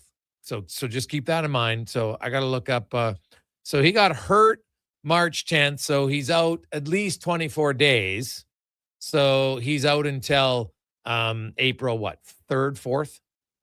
Right, that's what it would be, 21 plus 3. So April 3rd and 4th. So by then the Oilers will have played 10 games. So he would be eligible to come back. Would that be the Vegas game then on the Saturday night? I think it would be. So that would be for him. So he's got 1, 2, 3, 4 more games that he needs to sit out. If my math is correct on that. Hey, Cons? Because you were saying that he got injured on the 4th of March? 10th. It was against Colorado. So he's already missed 1, 2, 3, 4, 5, 6, 7 games. The Oilers, then they have Vegas. They would have Anaheim. Then that would be the 10th game. But he's also got to be out 24 days. So he's hurt on the 10th, which means he's put on LTIR on the 11th. Right? So that's 20 days in March from the 11th to the 31st. And then 4 more. So I would think, he's got a few more, he'll be out for a bit more, but he'd be back probably to play. But look at the Oilers lineup. Now, Leon Draisaitl, I fully expect Draisaitl to be ready for the playoffs. And I think there's a chance that you might see him for one of the final regular season games. Because his LTIR would finish before then. Right? They strategically put him on LTIR when they had a few games left, in the regular season that he could make. So not saying he will, but I think I've been hearing there's a chance that that's possible for him. All depends on, all the rehab and healing and everything else like that. So that's where you're at. Now, let's say everybody's healthy for the Edmonton Oilers come playoff time. You could have maybe a Hyman, Savoy, McDavid line. Then you could have a Draisaitl, Nugent Hopkins, Roslovic line. You could have a Dickinson, Podkolzin, Kapanen line. Or Podkolzin and Nugent Hopkins could easily switch, right? You'd have Podkolzin with Roslovic and Draisaitl. right? Or even you just switch and keep Podkolzin with Kapanen and Draisaitl, and then you put Roslovic, Nugent-Hopkins, and Dickinson as a line. Whatever. Those are the top 9 forwards. I think we'd all agree in some form or another. Those are the top 9. So then you have Trent Frederick, who I think would be your 4th line right winger. You got Adam Henrique. You got Josh Szymanski. And then you'd have Lazar, Jones, and Doc as potential extras. I think in Doc's case, because he's a young player, he was on the AHL roster. I think there's a very good chance you could see him go down. I think they really like Szymanski. Not that they don't like Doc, but I think they really like Szymanski's defensive game. And that could keep him up and around here. But are you going to keep 2 forwards on your playoff roster who aren't playing if they're eligible to play in the playoffs in the AHL? Right? Like, you can always call them back up. But would you keep Szymanski and Doc just to be black aces and not play? It all depends on, well, we don't want to risk them being hurt, or we'd rather them play. So, I could still see, then Jones is your extra forward, and away you go. But the Oilers have some options there for sure. Szymanski, I think they quite like him. And it's a matter of he might be on your 4th line with Henrique and with Frederick. And then you've got Doc, Jones, and Lazar. I think in that case, Doc would go to the minors. Just because you don't need 3 extra forwards, and Curtis Lazar is a good veteran. Max Jones, same thing. He's a veteran. I think you'd want Doc playing. So that's kind of how I see it. The Oilers have, if they get everybody back healthy, they will definitely have some depth for sure. 833-401-1440. That was our oil report, brought to you by Go Auto. If you're thinking of a vehicle, Go Auto has the vehicle for you. Over 15,000 to choose from, 71 different locations, over 33 brands. You name it, you think it, you dream it, they'll have it. GoAuto.ca. And we'll return. Paul Hamilton will join us, and we will talk about one of the great success stories unexpectedly in sports this year next. On the Gregor Show, presented by PlayAlberta.ca. Hey, Edmonton, did you know a local Play Alberta winner scored over $500,000 on Mega Jackpot's Ocean Bells? Think about the season tickets you could lock down with that kind of cash. From major casino winners every hour to jackpots worth millions and hundreds of popular games to money that stays in the province, there's never been a better time to sign up for Play Alberta. Download the app today to get started with casino, sports, and lottery all in one app. Must be 18 plus to play. When you gamble, use your game sense. Booster Juice is going crazy for hazelnuts. No, not crazy. Nuts. Booster Juice is going bananas for hazelnuts. I mean, there are bananas in smoothies, but that's not the point. Banana juice is booster for hazelnuts. What? Just stop. Booster Juice is going nuts for hazelnut. Introducing the Nutty Monkey Smoothie, Holy Hazelnut Acai Bowl, and Nutty Booster Ball, all made with rich, creamy hazelnut spread. Try them today, only at Booster Juice. Canadian born, blending since 1999. Craving a dining experience that rises above the rest? Head to Summit Restaurant in the Silent Ice Center, just minutes from South Edmonton Common. Savor exceptional house-made pizza, delectable entrees, and expertly crafted cocktails in a stylish, modern atmosphere. Perfect for a casual meal or a special night out. Summit offers a refined experience where every bite and sip reflects our dedication to quality. Elevate your dining experience. Make Summit Restaurant your destination tonight. Hey, sports fans, we've got a clear choice for you. At Crystal Glass, we provide customers with the perfect glass for any job. From home to auto and even commercial, installation or repairs, we're your team. Call 310 Glass or visit crystalglass.ca. Crystal Glass. A Saskatchewan boy who grew up loving and playing sports. At least we think he grew up. Listen to Kevin Carius weekday mornings from 7 to 11 on Edmonton's home for sports, Sports 1440. You matter. Your mental health matters, and you're braver than you think. Not Alone is an organization focused on creating a space of acceptance and support through tough, meaningful conversation. Use code 1440 for 15% off at notalonecode.com. It's okay to not be okay. Remember 2025? That's so last year. But seriously, St. Albert Dodge needs to clear some 2025 models off the lot to make room for new inventory. So they're having a huge clear out of all the remaining new 2025 Jeep Wrangler Saharas. The Sahara package is the best seller, so they have a great selection to choose from and priced from as low as $59.9. I don't have to tell you, these are going to go fast. So get there before they are gone. Just head up the trail and see how easy it is to do business at St. Albert Dodge. This is your moment to come on down and play for your chance to win over $300,000 in prizes. But that's not all. Buy more, save more on select major appliances. Up to $1,000 off. Save up to 40% on select mattresses and up to 25% on furniture. Plus, this Saturday, play for up to $1,000 off your purchase. Everyone who plays is a winner. See in store for details. The Brick, saving you more. Debt can take over your life. The stress, the constant worry, it can feel like you're drowning. When people come to see me, they're often anxious and feeling hopeless. But when I explain how I can help them get out of debt, those feelings melt away. I'm Parveen Middleton, licensed insolvency trustee at BDO here in Edmonton. I will create a personalized debt relief plan so you can move forward with confidence. Call 1-833-BDO-TALK or visit bdodebt.ca to discover your debt-free future. Millions and millions of Canadians do not have a doctor. We have a crisis. Canada's Medical Clinic is opening clinics across Canada to allow everyone to have a doctor to call their own. Early detection saves lives. If you are hearing this ad, then we've got some good news.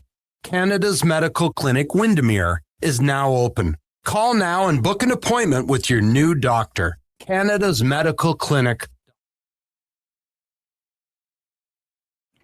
Portions of this hour brought to you by Papa John's. For a limited time, get your favorite large specialty pizza from Papa John's for only $19.99. Use code LSPEC at papajohns.ca or on the Papa John's app. The Jason Gregor Show, the best of Edmonton sports talk and beyond. This is Sports 1440. Presented by PlayAlberta.ca, Alberta's only regulated online gambling website.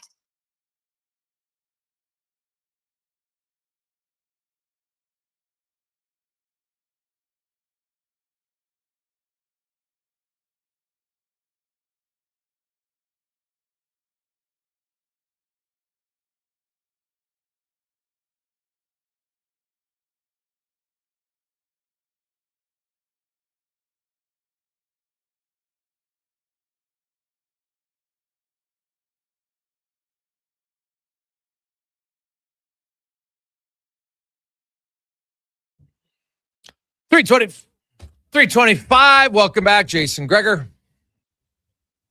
Connor Allen, Sports 1440, sports1440.ca, YouTube, Facebook, X, Instagram. Thanks for listening. Thanks for watching. Hope you're having a fantastic Wednesday. MLB kicks off tonight. The Jays, in case you're wondering now, they will start the season Friday against Oakland. Meanwhile, and Connor Halley had a funny little joke. Well, maybe it's not that funny for our next guest, but it's kind of comical. Illustrates just how long the con man's been in sports media. But he said our next guest, he goes, I think it's the first time we've had him on the show when he was covering a team that was going to go to the playoffs. So it's probably accurate. And has been covering him for a long time. He's seen a lot as we go in the room, brought to you by Action Electrical, where you can take action on your savings with the most diversified electrical contractor in the province. If you're thinking about it, get off the fence and get on the solar train, and you can save a lot of money on your home or your business. ActionElectrical.net. Paul Hamilton from WGR 550 in Buffalo is covering the team that has been the hottest in the NHL since December 1st and are well deserving of the ranking, have a chance to literally go from worst to first because they were in dead last in the Eastern Conference after 25 games, but they've turned it around, and now they are 1 point back of the Carolina Hurricanes for first in the Eastern Conference. They're first in the Atlantic. It is the Buffalo Sabres. And Paul, welcome to the show, my man. How you doing? You mean we didn't talk 14 years ago? Well, you and I did, but not when Connor was here. You and I've been on for 20 years. But yes, so I was talking to you back when the Sabres were. Hey, I remember 2006, man, when the Ottawa Senators right now look like the Sabres of the conference final. They're down to their 10th and 11th defenseman, for God's sakes. It was brutal because they probably could have won that year if they would have stayed healthy. at least got to the Stanley Cup final. Lindy Ruff said this to me, and I agree with him. Yes, they were down 4 or 5 defensemen going into Game 7 against Carolina, the Eastern Conference Final. But the thing that killed them was when they lost Tim Conley. Yeah. Because he, at the time, was performing. He was probably the best player in the playoffs in that series against Ottawa. That one game, he brought them back by himself. He just basically put the team, I think it was a 7-6 game maybe, in Ottawa in that series. And he just, if it wasn't for him, they were not winning that hockey game. And he was just absolutely playing the best that Tim Conley possibly could. When he got hurt, they were reduced by over a goal a game. And Lindy Ruff feels they could have survived the defenseman. It was losing Tim Conley that killed him. Okay, that's fair. It's been a long time, man, since the Sabres. It's a great hockey community. To endure 14 years of suck is hard. Edmonton did it for a decade, and that was brutal. 14 years is awful, but it's going to end. Paul, and I've said this now for the last few months. The one place I would like to be for the NHL playoffs is Game 1 at home for the Buffalo Sabres, their first home playoff game in 15 years. There will be lots of frustration let go that night by Sabres fans. There'll be a whole generation of fans who've never even seen a playoff game. Like, it's going to be unbelievable. That's the thing. If you're 19, 20 years old, you don't remember a playoff game in Buffalo. I mean, you just don't.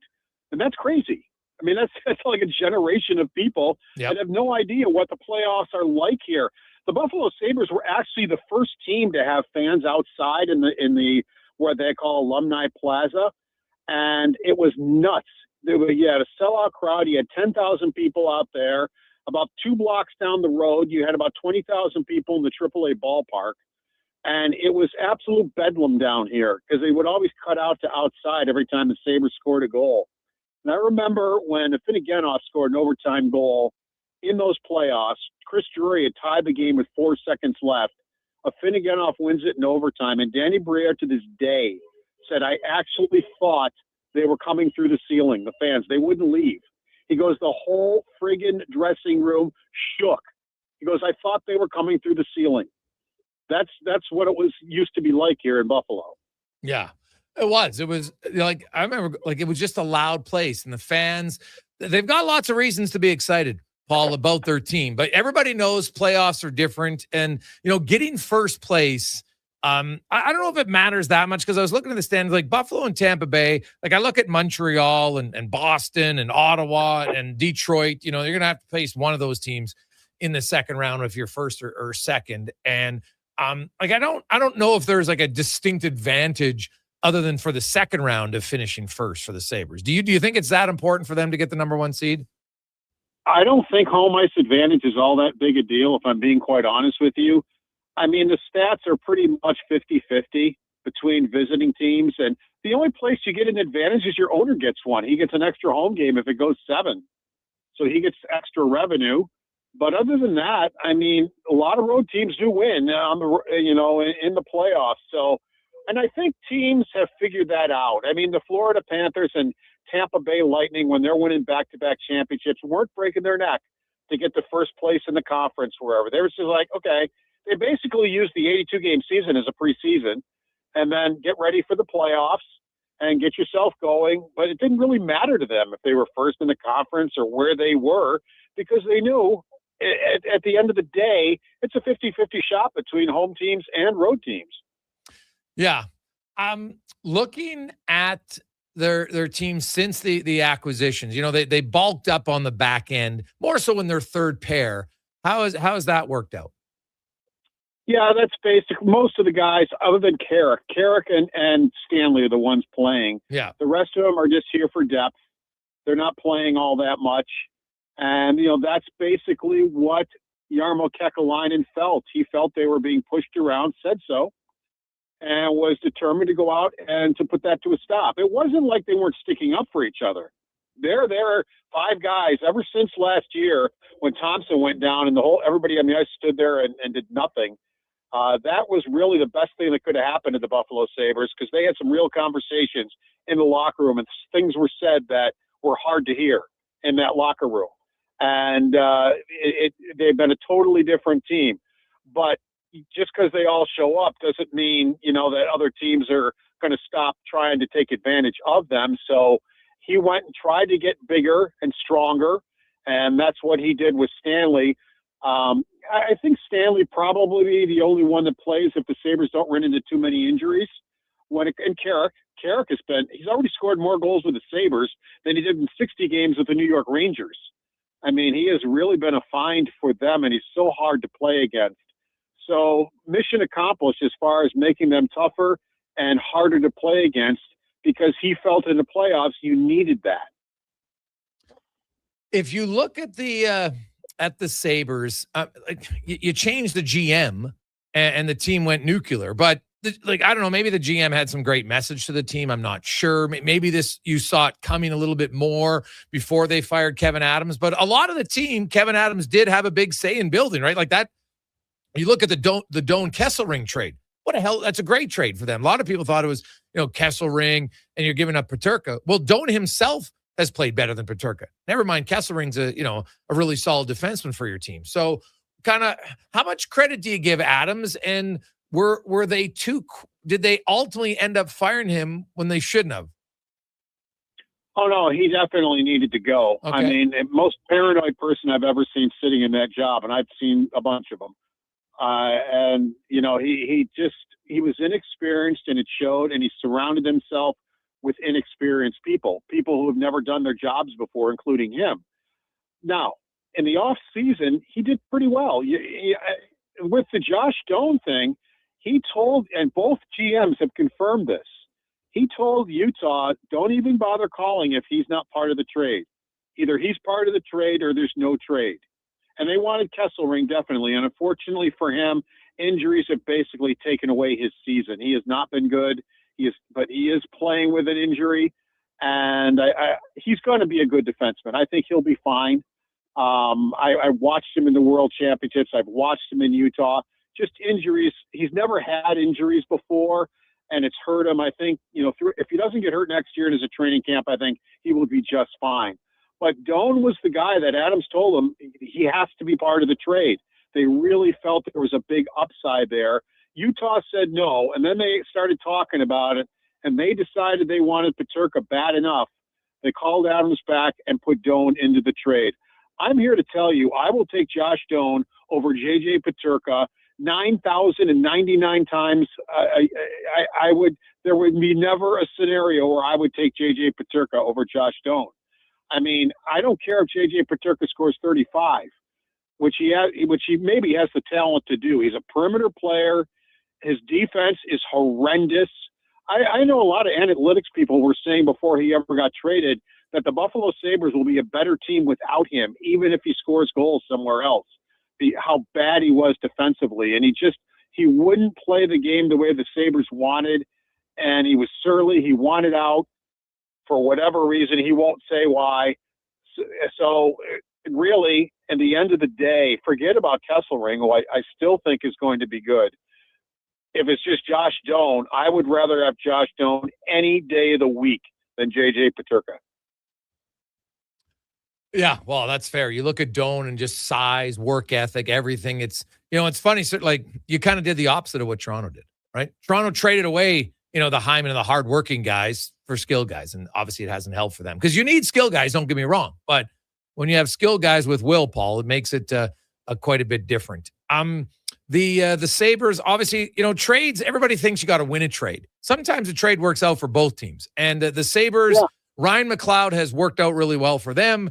And Matt Savoy is a younger player after spending 1 year in the minors, is developing into a very valuable player in Edmonton who has the upside potential to be a top six winger down the road. And it looks like it's a trade that could work out very well for both sides. Yeah, the one minus with Adams, he didn't draft all that poorly, but he drafted a bunch of Smurfs. They were all the same. And then he realized, and then he started drafting some bigger guys. And I actually started to say, I really didn't answer your question. For Adams, it was more in the off season, he would make some good trades. It was what he didn't do. When you're in a 13-game losing streak, you're sitting there, you do absolutely nothing. This year, you start off the year 1 win in 9 games, and you sit there and do absolutely nothing. The players had no confidence in him whatsoever that he could finish the job. Did he trade for some good players? Yes, he did. Now, he didn't get Darlene, he didn't get Thompson, their two best players, but he got most of the rest of them.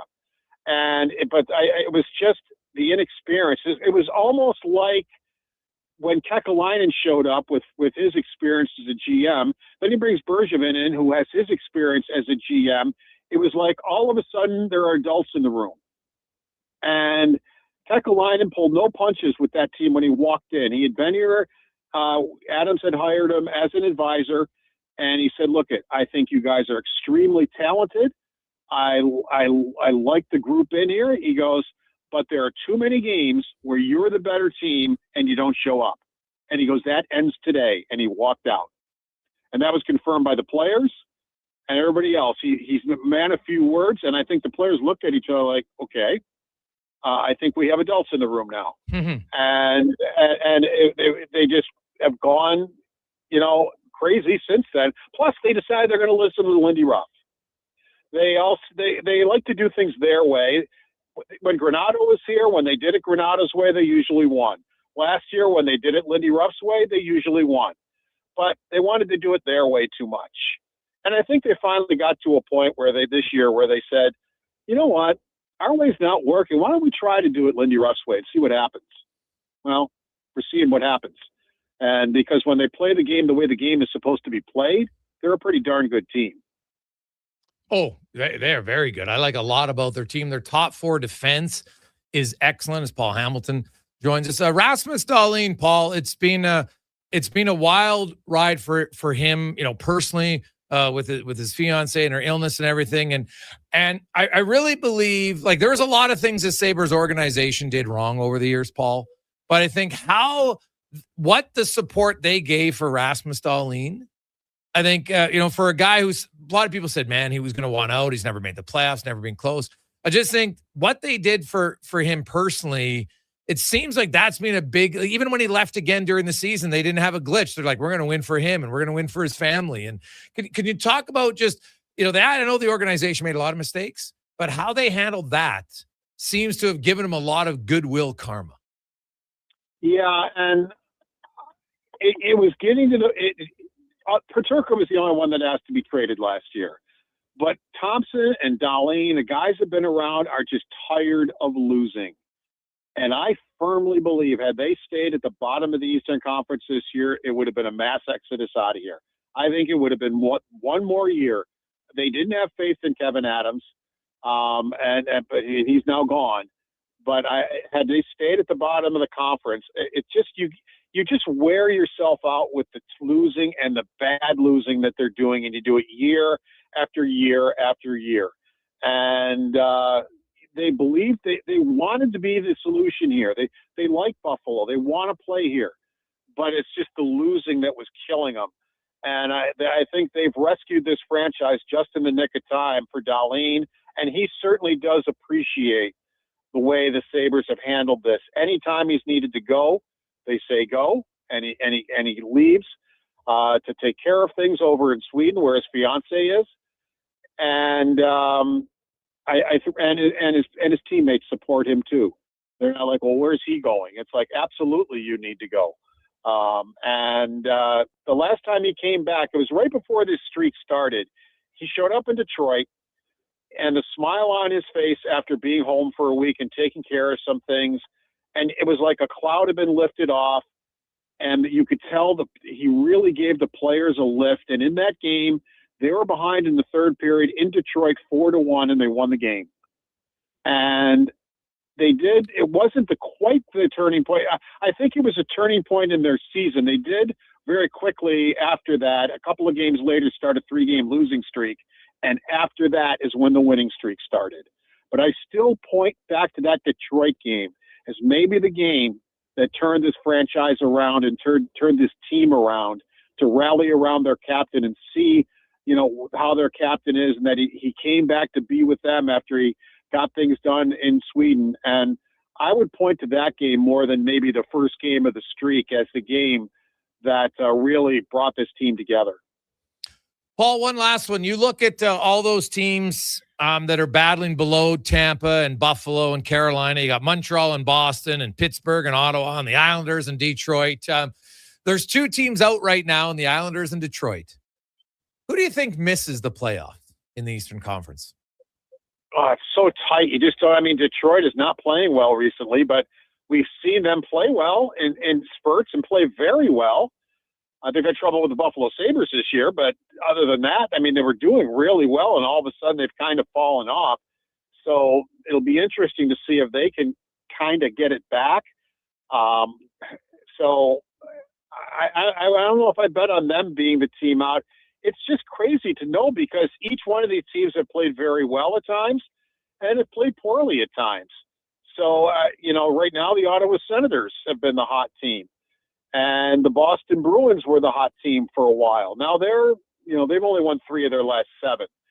So it's just so close, within a point or two of each other down there at the bottom, that it's just impossible to say. Even with this short schedule left, you just don't know which one of them is going to catch fire here at the end. It's going to be a lot of fun, Paul. And, man, I can't wait. I'm guessing game 1. I don't know if they've done playoff tickets yet in Buffalo, but if they have, it probably sold out in a minute. Because I would think Sabre fans can't wait for the playoffs after 15 years.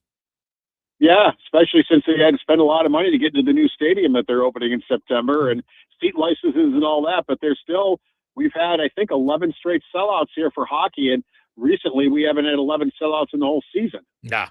Now, because I can't remember when Bill's Mafia started breaking tables. I don't know if that happened back when they went to 4 consecutive Super Bowls or not, but you would know when that tradition began. I have no idea. But do you think that the Sabre fans will start their own similar tradition? I don't think they'll be jumping through tables. I think possibly could. They haven't done anything yet. As I said, this is kind of new for Sabre hockey, but they're starting to come back to the arena. And even when the Leafs were here, their goaltender said, "This is the first time I've been in this arena where I haven't felt like it was a home game." He goes, "First time." So even this last Leaf game, with the Leafs not doing so well and the Sabres doing well, they've kind of, because it got to a point, and I'm not exaggerating, this was 80% Leaf fans in this building when they were here. People would sell their tickets for top dollar and to kind of offset some of the season ticket. And it would get to 80, and the players did not like it. They were mad. They would rip into the fans about it. They did not like all the Leaf fans here. But the last game, Wool said, he goes, "It's the first time I haven't felt like it's a home game here." Oh, that's great news. Paul, always good to catch up with you, buddy. Appreciate your time. Have a great day. No problem. It's been a pleasure. Take care. There you go. That's Paul Hamilton from WGR in Buffalo. Oof, man, it's going to be awesome. Like, how many Oilers fans you know what? I'm kind of rooting for Buffalo. How could you not be? They're kind of similar, right? Smaller market, real kind of blue-collar town. Now, the difference is they've never won, right? So they don't have the history of the Oilers, but you kind of can relate to the pain of losing for that long. And they're now back. Going to be in the playoffs. I'd love to see them just win a round. I think if they, meet Tampa in the second round, that's going to be a real tough matchup. But just to win a round would be massive for the Sabres, and I hope they do. Take a quick break. We'll come back. We've got 5 questions and more on the Gregor Show, presented by PlayAlberta.ca. Legacy Heating and Cooling offers no payments and no interest for 1 year on your new furnace. So, when you wake up to no heat, call Legacy. If you need it immediately with no overtime rates. If you need it immediately and want to combo it with AC. Call Legacy. Call Legacy. No payments and no interest for 1 year on your new furnace. It could only be Legacy Heating and Cooling. You've got a go-to coffee spot, a trusted barber, even a lucky game day jersey. But when it's about looking your absolute best, there's only one name you need. Mr. Dirk. Family run since 1939. We're experts in crafting impeccable tailor-made suits and offering a wide variety of everyday styles. Pair that with personalized one-on-one fittings and the convenience of on-site tailoring. Mr. Dirk elevates your style game. Visit our Edmonton store or explore MrDirk.com. Score big on style with Mr. Dirk. Oodle Noodle origin. In 1864, Francis Oodle took over his dying father's business as a leatherman. He was quite proficient, but his heart was never truly in the trade. After his father's death, Oodle met a cocksure young man named Vladimir Nudel, who was a trailblazer in the popular new art of food boxes. They formed a partnership and aimed to ply their trade in the new world. At Ellis Island, Nudel was renamed David Noodle, and henceforth, the franchise has been known as Oodle Noodle. Actions speak louder than words. Japa Machinery Group puts your construction plan into action with XCMG construction machinery you need. Available for rental or sale. Learn more at japamachinery.com. At Hughes, it's all about getting in and out quick and clean. No cash, no problem. With Hughes' new tap and wash system, all you need is your debit or credit card to get your vehicle sparkling clean. Find us at HughesCarWash.com. He's a legend in the booth and a master on the mic. Low Tide brings the banter weekdays from noon to 2. Sports 1440 is where Edmonton talks sports. Get in the game. Text 833-401-1440. Today on Hey Culligan, how smart is your water? Here's Tracy. Hey Culligan, I think my water might be dumb. Good news, Tracy. Your water's not dumb. It's just not talking to you. You can make my water talk. No, but the new Culligan Smart Drinking Water System can talk to your phone to tell you when your water filters need changing and help you meet drinking water goals. Now that's some brilliant H2O. You said it, Tracy, and we're already on the way. Let us help you out with a free in-home water test from a local Culligan water expert at culligan.ca. The job isn't done until the last load is hauled, and having a semi-trailer out of commission is not an option.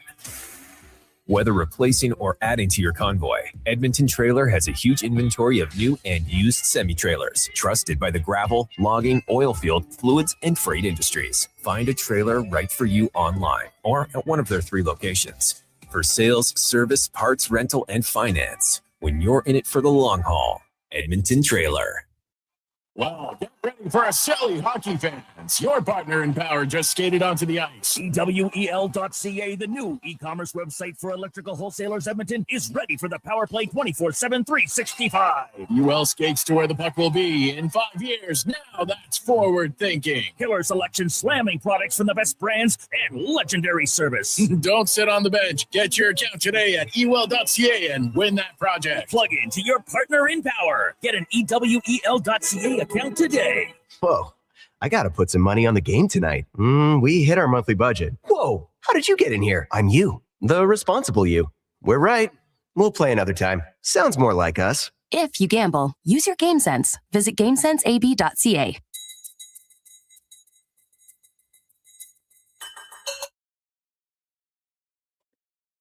Portions of this hour brought to you by CanTorque, made in Canada, made for Canada, where extreme isn't theoretical. Find your solution at CanTorque.com. This is Sports 1440, where Edmonton talks sports. On YouTube, Facebook, and X. Here's Jason Gregor. Brought to you by PlayAlberta.ca.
$350. Welcome back. Jason Gregor, Connor Howling, Sports 1440, sports1440.ca. Let's get to 5 questions brought to you by The Brick. Saving you more on furniture, mattresses, appliances, big screen TVs, and still home to the ultimate bachelor leather couch. It's The Brick and thebrick.com. It's time for 5 questions on the Jason Gregor Show. All right, Jason, question number 1. Did last night's performance from Tristan Jarry give you any more confidence in him, or would you say it's still unchanged? You know what? It increases it a bit, for sure. But I don't go crazy over one game. But he needed to start heading on the escalator up, right? It might only be up one floor, and he's got a few floors to get to, but at least it was progress. So I would say that it changes slightly because he's at least reversed it, and he allowed only 2 goals in a game. It's got to be good for his confidence, right? Like the first goal is a total fluke goal. There's nothing he can do on that. So I think that's a confidence builder for him, and it was much needed. Yeah, I'm with you. I mean, for him, I'm sure it was. For me, I would say unchanged. Like, it's one game, it's great, still sub 900 save percentage, but that first goal was very fluky. That's just that happens sometimes. But to me, even unchanged is an encouragement. It's not going down. So didn't change anything for me, but I thought it would be good for him. Question number 2, outside of Jari, what stood out to you the most for the Oilers in the win last night? Well, just how well they played defensively overall as a unit against a very good 5-on-5 team. And that game was basically 5-on-5. It was almost 55 minutes of 5-on-5. The Oilers didn't get a power play. Right now, there was some 6-on-5 time late, and the Oilers scored an empty net goal. But you know what? Edmonton, they never got on the power play. So it was basically 5-on-5 or shorthanded or down a man. And I was impressed by how they played. And I've said this before. The Oilers, if they decide to commit, can be a good defensive team. They just got to commit to do it. Yeah, I mean, 24 blocked more shots than Tristan Jarry had to make. I think that's a really good sign. The commitment to defense, especially when they spoke about that, when Ryan Nugent-Hopkins spoke to the media. I also would say kind of balanced on ice time on the ice. I mean, Connor McDavid only had to play just under 21 minutes. He led the way up front. So I like to see that as well. So yeah, all in all, pretty encouraging game, I would say, for the Edmonton Oilers. Question number 3, with Major League Baseball getting going tonight, who is your pick to meet in the World Series and who wins it? Go ahead. Dodgers, Diaz brought to the team. They're just loaded. And I think anything less than that would be a failure for the Dodgers. So I'm going to say they win the World Series once again. They make it 3 straight. And I don't want the heartbreak again. So let's say the Yankees. The Yankees. What? Who do I think wins the World Series? Like, can I just say anybody but the Dodgers? Like, I just don't want the Dodgers to win. So, like Toronto had like a lot of things go well for them last year, no question. I think they're still going to push for it. But it comes down to who's healthy. Really, I like the Jays. I like their pitching staff. But a Shane Bieber, like, the more you hear about Bieber, man, like, is he even going to pitch this year? So, but I still would take Toronto to beat the Yankees. I'm gonna go with Seattle. Okay, all right. Question number 4, of course, with opening day, you start to see the food items being pushed out. The Orioles have some cool items. The Giants are doing a 999 challenge. It's the 9 hot dogs with the 9 beers, although it's a small cup, so it's not quite the real challenge. But the Boston Red Sox are doing the lobster poutine with the Boston accent in there. I attached the image, so if you're watching on YouTube or Facebook, wherever, you can take a look at it. Would you get this? Followed by, if not, what would be your Major League Baseball food order? Yeah, I love lobster. I don't love poutine, though, to be honest, because you know what? I got spoiled. I had the greatest poutine at J.H. Picard Cafeteria growing up. It was on, and you know what? Now I find it's just too runny in a lot of places. Unless you go to your Montreal, I shouldn't say that. Montreal's had a few pretty good places, but here, if anybody knows a real good poutine place, let me know. Lobster poutine, I would probably share it with someone. I don't know if I'd love it, to be honest. Especially like can't really have. I'm looking at the picture, like it doesn't even have gravy on it. Like lobster and gravy, like that just seems like a bad combination. So, yeah, I'd probably pass on that. I just thought, you know what? Just give me a good hot dog. If I'm going to a ball game, I want a hot dog and a beer. Very simple. Yeah, I don't like seafood, so it's a no for me, although the picture doesn't make it look too bad. When I get poutine, I'm a gravy on the side guy because I don't like the fries to get all mushy. So I'll pass on that one. I'm with you, hot dog, beer, and if I can, ice cream in a little helmet. Little keepsake, it would be another one for me. That's my wife's tradition when she goes to MLB games. Final question for you today. On this day in 2002, The Bachelor debuted. Had a obviously pretty good run. Some controversy as of late. But if you had to participate in any reality TV show, which would you pick? Go ahead. 15 years ago, I would have said Pros vs. Joes. I think that was one of the best shows for us sports fans, putting a average athlete, someone who thinks they're great, up against a real athlete. Right now, and I wouldn't last long, but I always thought Survivor was pretty cool. Granted, I haven't watched it in a long time, but loved the opening season. So, yeah, why not go for Survivor, the big one? Oh, Survivor. That one would be fun. There's not many other ones that I look at to be like, oh, I'd really want to do it. The Amazing Race might be the only other one that I would probably want to venture on. Like, there's so many reality shows to be like, why would I ever want to go on any of those shows? So those would be the only two. But I would probably enjoy Amazing Race more than I would enjoy Survivor. That's fair. Yeah. You're not, yeah. Like, you're not facing the elements probably quite as much. Do they get hotels in between? I have to assume so. Where, at the Amazing Race? Yeah. I have no idea. Well, where do you think they're going to put him in a tent? I don't know. Like, I don't. Survivor would. Yeah. No, they're very different that way. No, well, somebody out there who's a diehard of the show would let us know, but I've never seen anything that suggests they're staying in a hostel. So, all right. I don't think they're camping outside in the bush. So, for that reason alone, Amazing Race might be the best. Okay. All right. There you go. Coming up, we got the business of sports. We got a very unique guest join us in the final segment. We're going to talk about some NHL and some league issues. Did you see the expansion potential fee for the NBA? $7 to $10 billion for those teams. That's a big chunk of change. Just to get the opportunity to be a team that sucks probably for quite some time. Because trust me, you look at the NBA, like, you need an elite player to win. And usually you need multiple ones. You got to be bad, and then you got to be great draft. And that's the only advantage the expansion team will have, is they should have a very good chance the first few years to get a good pick. But you got to make the right pick. And that's the challenge. Let's get to the Con Man on a Sports 1440 update. Brought to you by Go Auto. Cars, trucks, vans, SUVs, you name it, they have it. Over 100 vehicles to choose from. GoAuto.ca.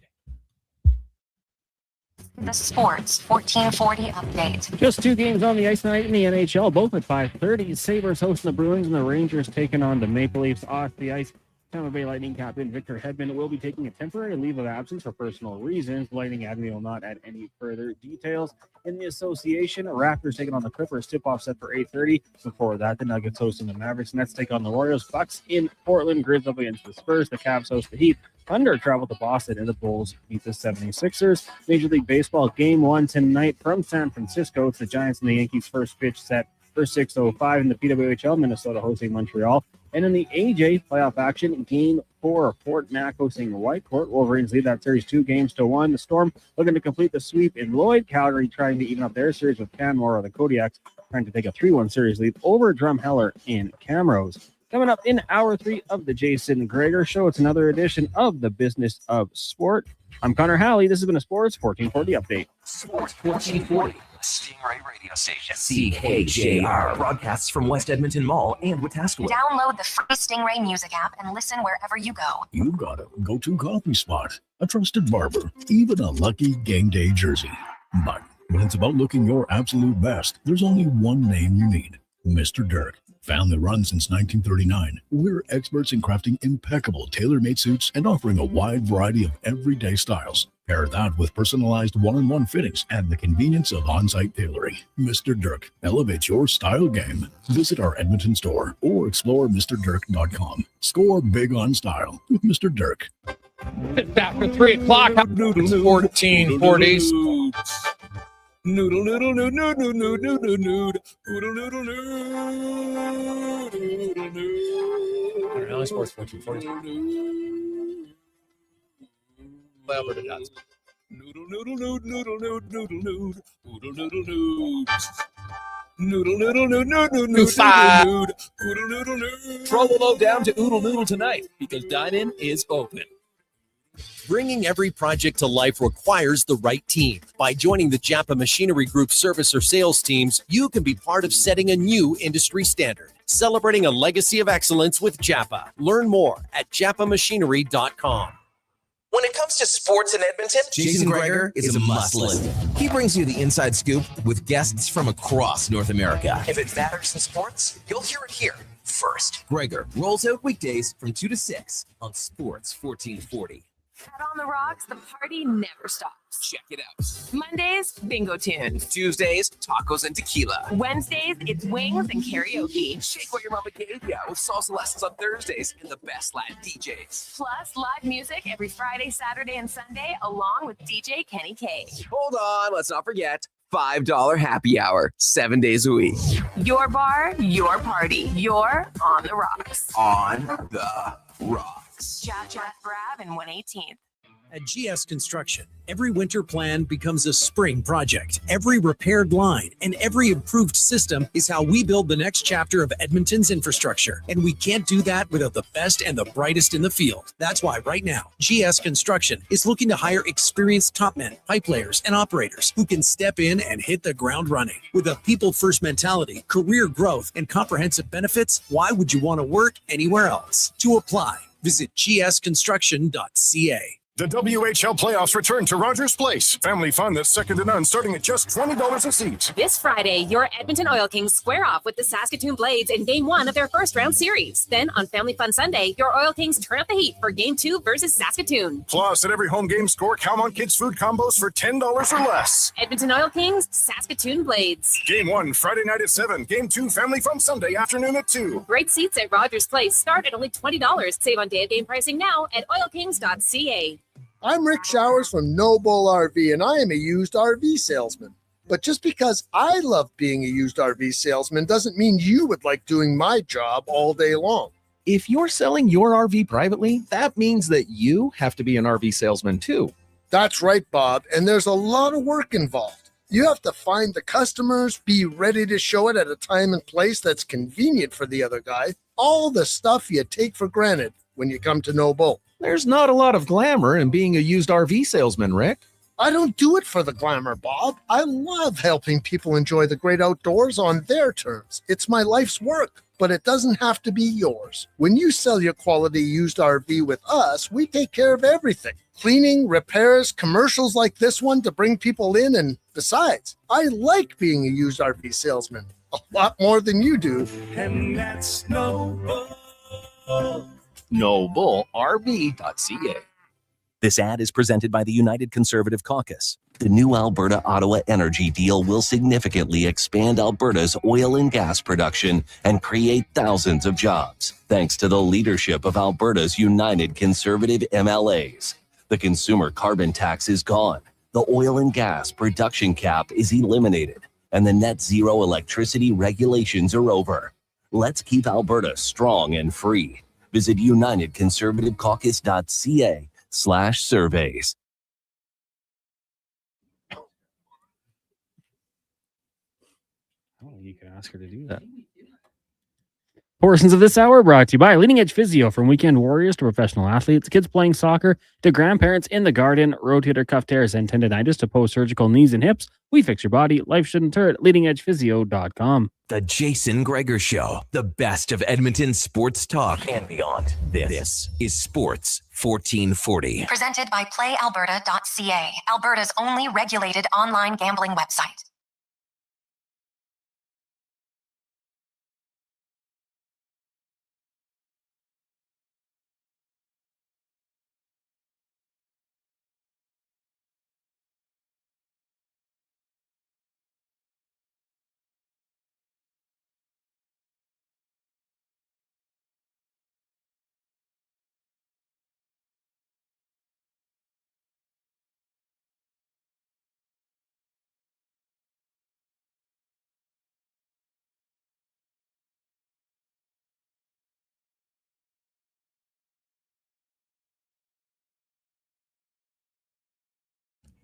Just after 4 o'clock. How are you? Welcome back. It's the Gregor Show, presented by PlayAlberta.ca.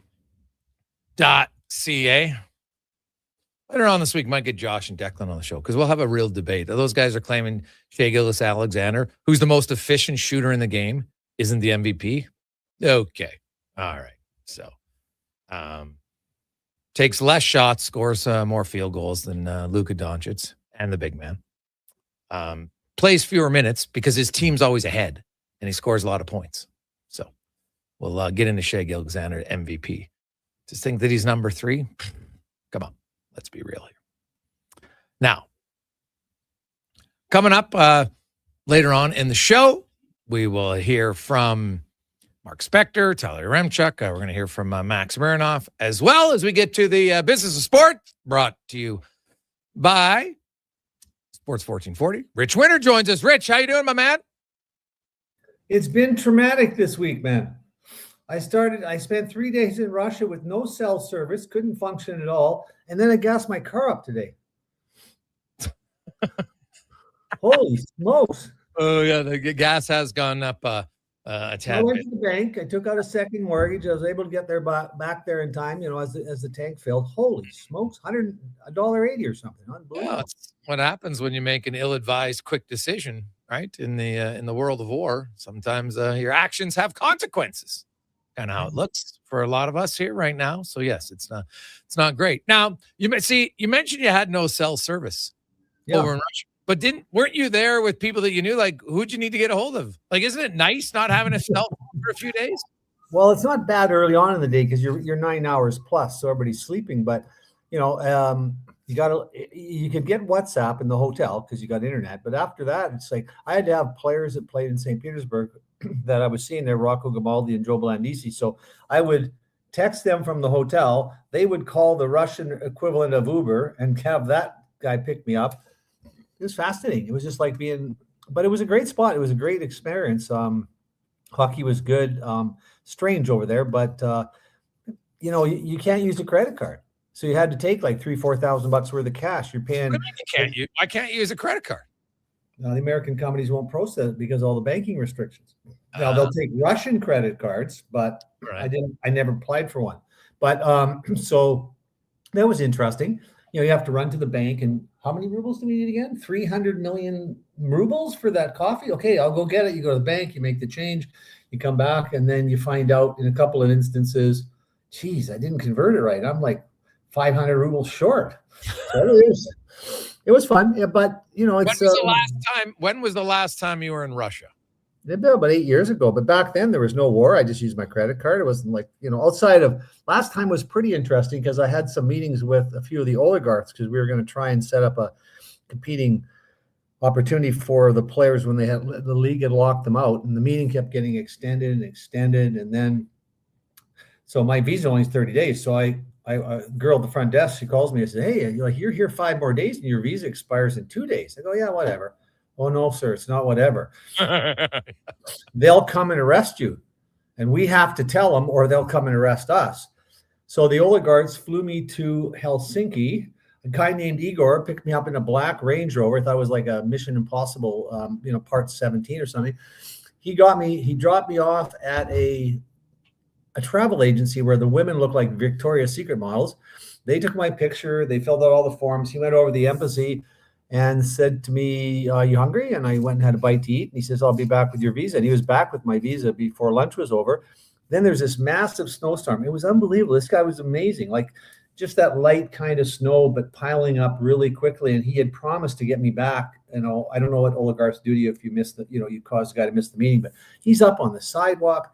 So that was fun too, but I've never had anything but an interesting time over there. I still laugh because there's these guys dressed like Putin and in the square in Moscow. So I took a picture with one, and he was such a lookalike.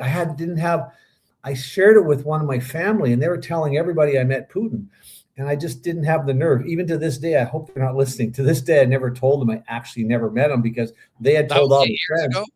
Yeah, that was, yeah. You probably. I would hope you're not meeting him this year. That wouldn't have been. That probably wouldn't. Well, I'd like to meet him. Maybe meet him for some other purposes, but me, maybe George LaRock and a few of the boys. But no, I didn't have any. Obviously, any interest. So with the war going on in Russia, I'm kind of intrigued. Like, obviously they're bombing and attacking Ukraine, which is awful. So in Russia, are there, other than, not using the visa or anything, like are people that are playing in the KHL in those cities, like, are they even remotely impacted? Like, do they understand that obviously they understand there's a war going on, but are they feeling any effects of the war in Russia, even though, because most of it's in Ukraine? No, I mean, not other than the ones I talked about, no credit cards, got to use cash and stuff. I mean, I'd never been to St. Petersburg before. I'm walking down the main drag and a bunch of different stores. I went to Stars, which is the Starbucks of Russia. It looks exactly the same. They've ripped off everything, but there's, pretty much what you need. A lot of nice stores. Food was amazing. Corn chowder and fish soup.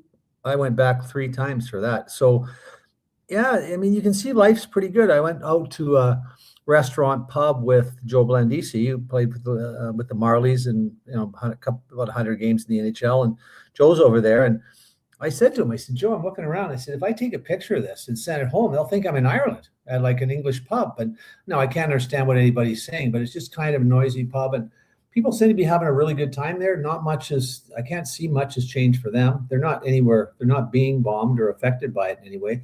I'm not sure they're really paying attention to it, right? But I got to tell you, the one thing that was really fascinating, all the Chinese cars there. Like, I've never seen these cars, Yahoo, Schmahoo, like the names I never heard of. Some looked frighteningly like Toyotas, but man, I had a couple of Ubers that unbelievable style, different. And I mean, not that I ever want to buy anything from that particular Communist Party, but just interesting. And it was, I mean, once you got there, it's a hassle to get there because very few countries will fly in. So I had to go to Turkey. So it's like I'm in Paris. It's literally a 2-hour flight, but I'm 8 hours. I got to go back to Turkey, up from Istanbul to Russia. So that was, the flights are leaving at 2:00 in the morning. I mean, it was pretty challenging, but yeah, it was, I thought it was interesting. That Istanbul airport is almost worth flying to see. I've never seen a place like that. It was like West Edmonton Mall times 5. Unbelievable. Do you have lots of players who morally would say, I just can't convince myself to go get paid in Russia right now because of what they're doing? No, not a single one, nor should they. I mean, these are kids that have not made it in the NHL generally, maybe played 300 games. They got families to feed. Rocco Grimaldi, a staunch American supporter, American young man. I had a lot of work to do to convince him, but the money is so incredible. I said to Rocco, Rocco, I know how you feel, but I want to talk to the 50-year-old Rocco here, right, for a minute, because he's got twins coming. I mean, his wife, when they went over there, was 7.5 months pregnant. So you got little Mateo, you got 2 girls coming. Wouldn't you like to be in a situation when you turn 50 and they say they want to go to Harvard because they just got admitted and you could actually afford it? It's not a consideration, nor should it be. It has nothing. The club has nothing to do with the Russian government. The fans have nothing to do with it. And these young men have to make a living, and, so a guy like Rocco Grimaldi goes over there for 3 or 4 years and puts, maybe $5, $6, $7 million after taxes in his pocket. He needs that money. And I don't think, I did some radio shows early on into this war and, people, were critical of, your Canadian players shouldn't go on. Really? Really? Like, it's okay to fly over to China, though. They're killing, various ethnic groups. It's okay to fly into Africa, but you think because there's a war going on that with none of us have anything to do with, a young man who has a family shouldn't go and make a living. I think what I thought was really fascinating, I've had 2 players whose wives have had babies over there. Now, I've got to give Abby Grimaldi a kudos for being a supportive hockey wife. She went over and had twins in St. Petersburg. But both of them said the best birthing experience they had, the best facilities, the best medical care. So it's really antithetical to what you would think. Now, they're likely getting sort of the oligarchs' hospital treatment, not what everybody else experienced. So, but at the upper end of the economy, it's in many ways better than here. I'm surprised how people still to this day say things to me like, "Oh, Eastern Europe, what that's like." I'd rather live in Czechoslovakia, like that environment, than live in Canada. It's cleaner. There's more options. It's more interesting. The architecture is phenomenal. The people are incredible. We live in a third world country. Like, we have to understand the medical care here is absolutely brutal. And at some point, we should never be hyperbolic, Rich. I can tell you, having been to third world countries, we don't live in a third world country. There might be challenges every day, but we're not even close to a third world country. We don't want to be hyperbolic. I'd only say that the medical care here is very, very suspect. So compared to what they're getting over in Europe and many other countries. So. Well, I think the medical care we get here is great. We just might have delays in getting it, but lots of people who get it thoroughly enjoy it. When I look at dealing with players in all those leagues, so you have the KHL, but then you have the Czech Elite League, and then you have the Swedish Elite League, and you have the Finnish Elite League, and there's lots of different options. Yeah. What have you found? Like, which one do players like the best of the non-North American pro leagues? I would say there's two answers to that question. The one they like before they arrive and how they feel after they arrive, because there's perceptions that are, people generally tend to gravitate initially to Switzerland if there's an opportunity. Money's okay. Money's okay there, but you might pay $300 for a pizza and a couple of beers.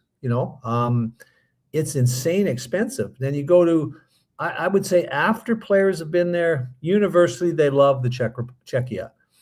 Prague, Karlovy Vary, Spa Town. Its English name is Carlsbad. There's some beautiful places there. And I was there with Devon Shore for lunch as I flew through, and he couldn't say enough. He just signed a 2-year extension, loving playing in Prague, just loving it. Yeah. So I would say, and if I had to do it, the money's getting better in Czechia. So it was a little bit behind for a period of years. Now, I would say from the players that have been to various countries, they like Czechia by far the best from a living perspective. Like Devon's kids are going to an English-speaking school. A lot of, there's a lot of American companies there versus Russia, because all the companies have left. Very difficult to get a young man or young son or daughter into an English-speaking school, those kind of things. So Czechia, Finland, Sweden are nice, but I would pick Czechia over my perspective, pick over all of them. Yeah, Czechia, I've heard that a lot. Obviously, Prague's a beautiful city. The close proximity, that's the other factor, right? Like for a lot of these places, like you travel and you don't play as many games, but everything is so close, and lots of times you're home almost every night. Well, it's pretty much every night. I mean, Switzerland every night. Czechia, they're on the road a couple times. Russia's a little bit bigger, obviously spread out. Sweden, you get up north into Uvik, which is where the reindeer and Santa Claus all work together. It's a little tougher, but and that's as you get closer to the North Pole, it's tough because they get maybe sunshine during the winter in places like Ormskuldvik, where the Sedins are from, maybe 2-3 hours a day. It's pretty tough, man. Like it's gets depressing after a while, but yeah, it's great from a family perspective. These guys are home every night. They're getting up in the morning, they're playing with their kids, having breakfast with their kids, and go to practice. And I think one of the things that they're very surprised by is the efficiency and effectiveness of the transit system. Like when I met Devon, he doesn't take his car. He just said, "I'm jumping on the train, and I'll see you. And I'll be there in 20 minutes." So it's really incredible. I think Czechia, Slovakia, I mean, all of the Swiss, all of these countries, especially the Eastern European countries, they've been basically rebuilt since the wall came, when the wall came down. Now it's 25, 30 years, but a lot of new buildings, a lot of new shopping. And then of course, all the old buildings have been renovated. So it's really beautiful over there. I couldn't be a more stronger advocate of, getting yourself to walk the Charles Bridge in Prague and go across and have some kidlicky and dumplings and some other things. It's a phenomenal place.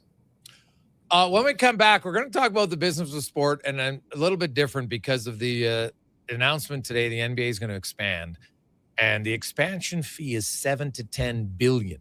Now that's what they're talking about. Obviously, it all depends on what someone's going to pay you. So we'll get to that and more on the business of sports here on Sports 1440. Edmonton, did you know a local Play Alberta winner scored over $500,000 on Mega Jackpot's Ocean Bells? Think about the season tickets you could lock down with that kind of cash. From major casino winners every hour to jackpots worth millions and hundreds of popular games to money that stays in the province, there's never been a better time to sign up for Play Alberta. Download the app today to get started with casino, sports, and lottery all in one app. Must be 18 plus to play. When you gamble, use your game sense. Hi, Mike here from Northgate Chevrolet Buick GMC. We're the #1 dealer in the world. Just kidding. If we were, would you care? We're the #1 dealer in Canada. Still kidding. You probably still don't care. I'll tell you what you will care about, our March Madness sale going on right now. Discounts up to $30,000. And the grand opening of our Autoplex, a massive indoor showroom. No self-proclaimed titles, no iPads, no trips to Vegas or hockey jerseys, just a really good deal. Stop in and see us today, 13215 97th Street, or visit us online at northgategm.com. You're in Northgate country. The job isn't done until the last load is hauled, and having a semi-trailer out of commission is not an option. Whether replacing or adding to your convoy, Edmonton Trailer has a huge inventory of new and used semi-trailers, trusted by the gravel, logging, oil field, fluids, and freight industries. Find a trailer right for you online or at one of their 3 locations. For sales, service, parts, rental, and finance, when you're in it for the long haul, Edmonton Trailer. For the first time in 66 years, Golden Bears and Pandas hockey are on the move. During the 2026-27 Canada West season, 2 of the most successful hockey programs in U Sports history will call Silent Ice Center in Nisku their temporary home. The Golden Bears and Pandas are excited to connect with the South Edmonton community and welcome new fans to experience the tradition and excitement of U of A hockey. Same tradition, new temporary home. Golden Bears and Pandas hockey at Silent Ice Center for the 26-27 season. 24 hours a day, 7 days a week. Edmonton sports fans, stay informed with Sports 1440. Stream us. Listen to us on the AM dial. However you consume this radio station, thanks for listening. Mr. Reuter kinda speaks French. Je m'appelle Monsieur Reuter. Je suis plombier. Très bien, Mr. Reuter. Your name is Mr. Reuter, and you are in fact a plombier, a plumber. You are an excellent student. Au contraire, mon frère, je suis un excellent étudiant. Also, I'm not here for a French lesson. I'm here because someone clogged up the toilets. Ah, oui, right this way. For a plumber who speaks your language, call Mr. Reuter. Okay, new strategy. I'll just live in the freezer till October. It's spacious in here. It's spacious. There's a better way to survive the coming AC season. Pro Solutions is your one-call solves-it-all expert for AC repairs, tune-ups, and new installations. We offer convenient financing options and fast appointments so you can enjoy your entire home, not just the freezer. Now I can leave the frozen peas where they belong. Book now at prosolutionsinc.ca. This is your moment to come on down and play for your chance to win over $300,000 in prizes. That's not all. Buy more, save more on select major appliances, up to $1,000 off. Save up to 40% on select mattresses and up to 25% on furniture. Plus, this Saturday, play for up to $1,000 off your purchase. Everyone who plays is a winner. See in-store for details. The Brick, saving you more.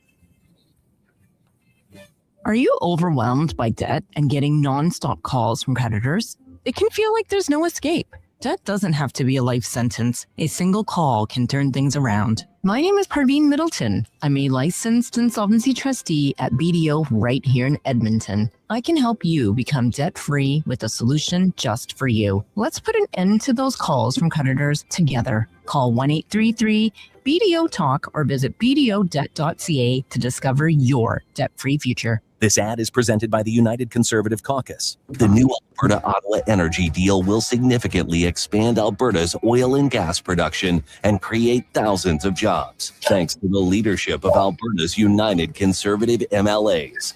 The consumer carbon tax is gone, the oil and gas production cap is eliminated, and the net zero electricity regulations are over. Let's keep Alberta strong and free. Visit unitedconservativecaucus.ca/surveys. Portions of this hour brought to you by On the Rocks. The Oilers' push to the playoffs is on, and OTR is ready to be your hockey headquarters. $5.75 Molson Canadian, 69-cent wings, and play score and win every game. See more at ontherocks.yeg.com. The Jason Gregor Show, the best of Edmonton sports talk and beyond. This is Sports 1440. Presented by PlayAlberta.ca, Alberta's only regulated online gambling website.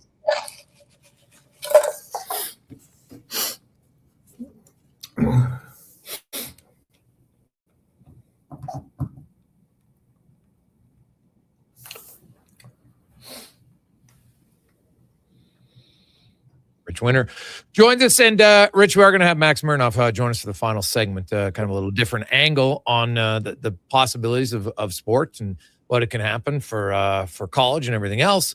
But first, the big news, the NBA, not a surprise, has been talked about for a while that they were going to expand, and it came out today that it's pretty much assured Seattle's most likely a destination, Vegas a destination, the asking price anywhere from 7 to 10 billion, which is pretty high.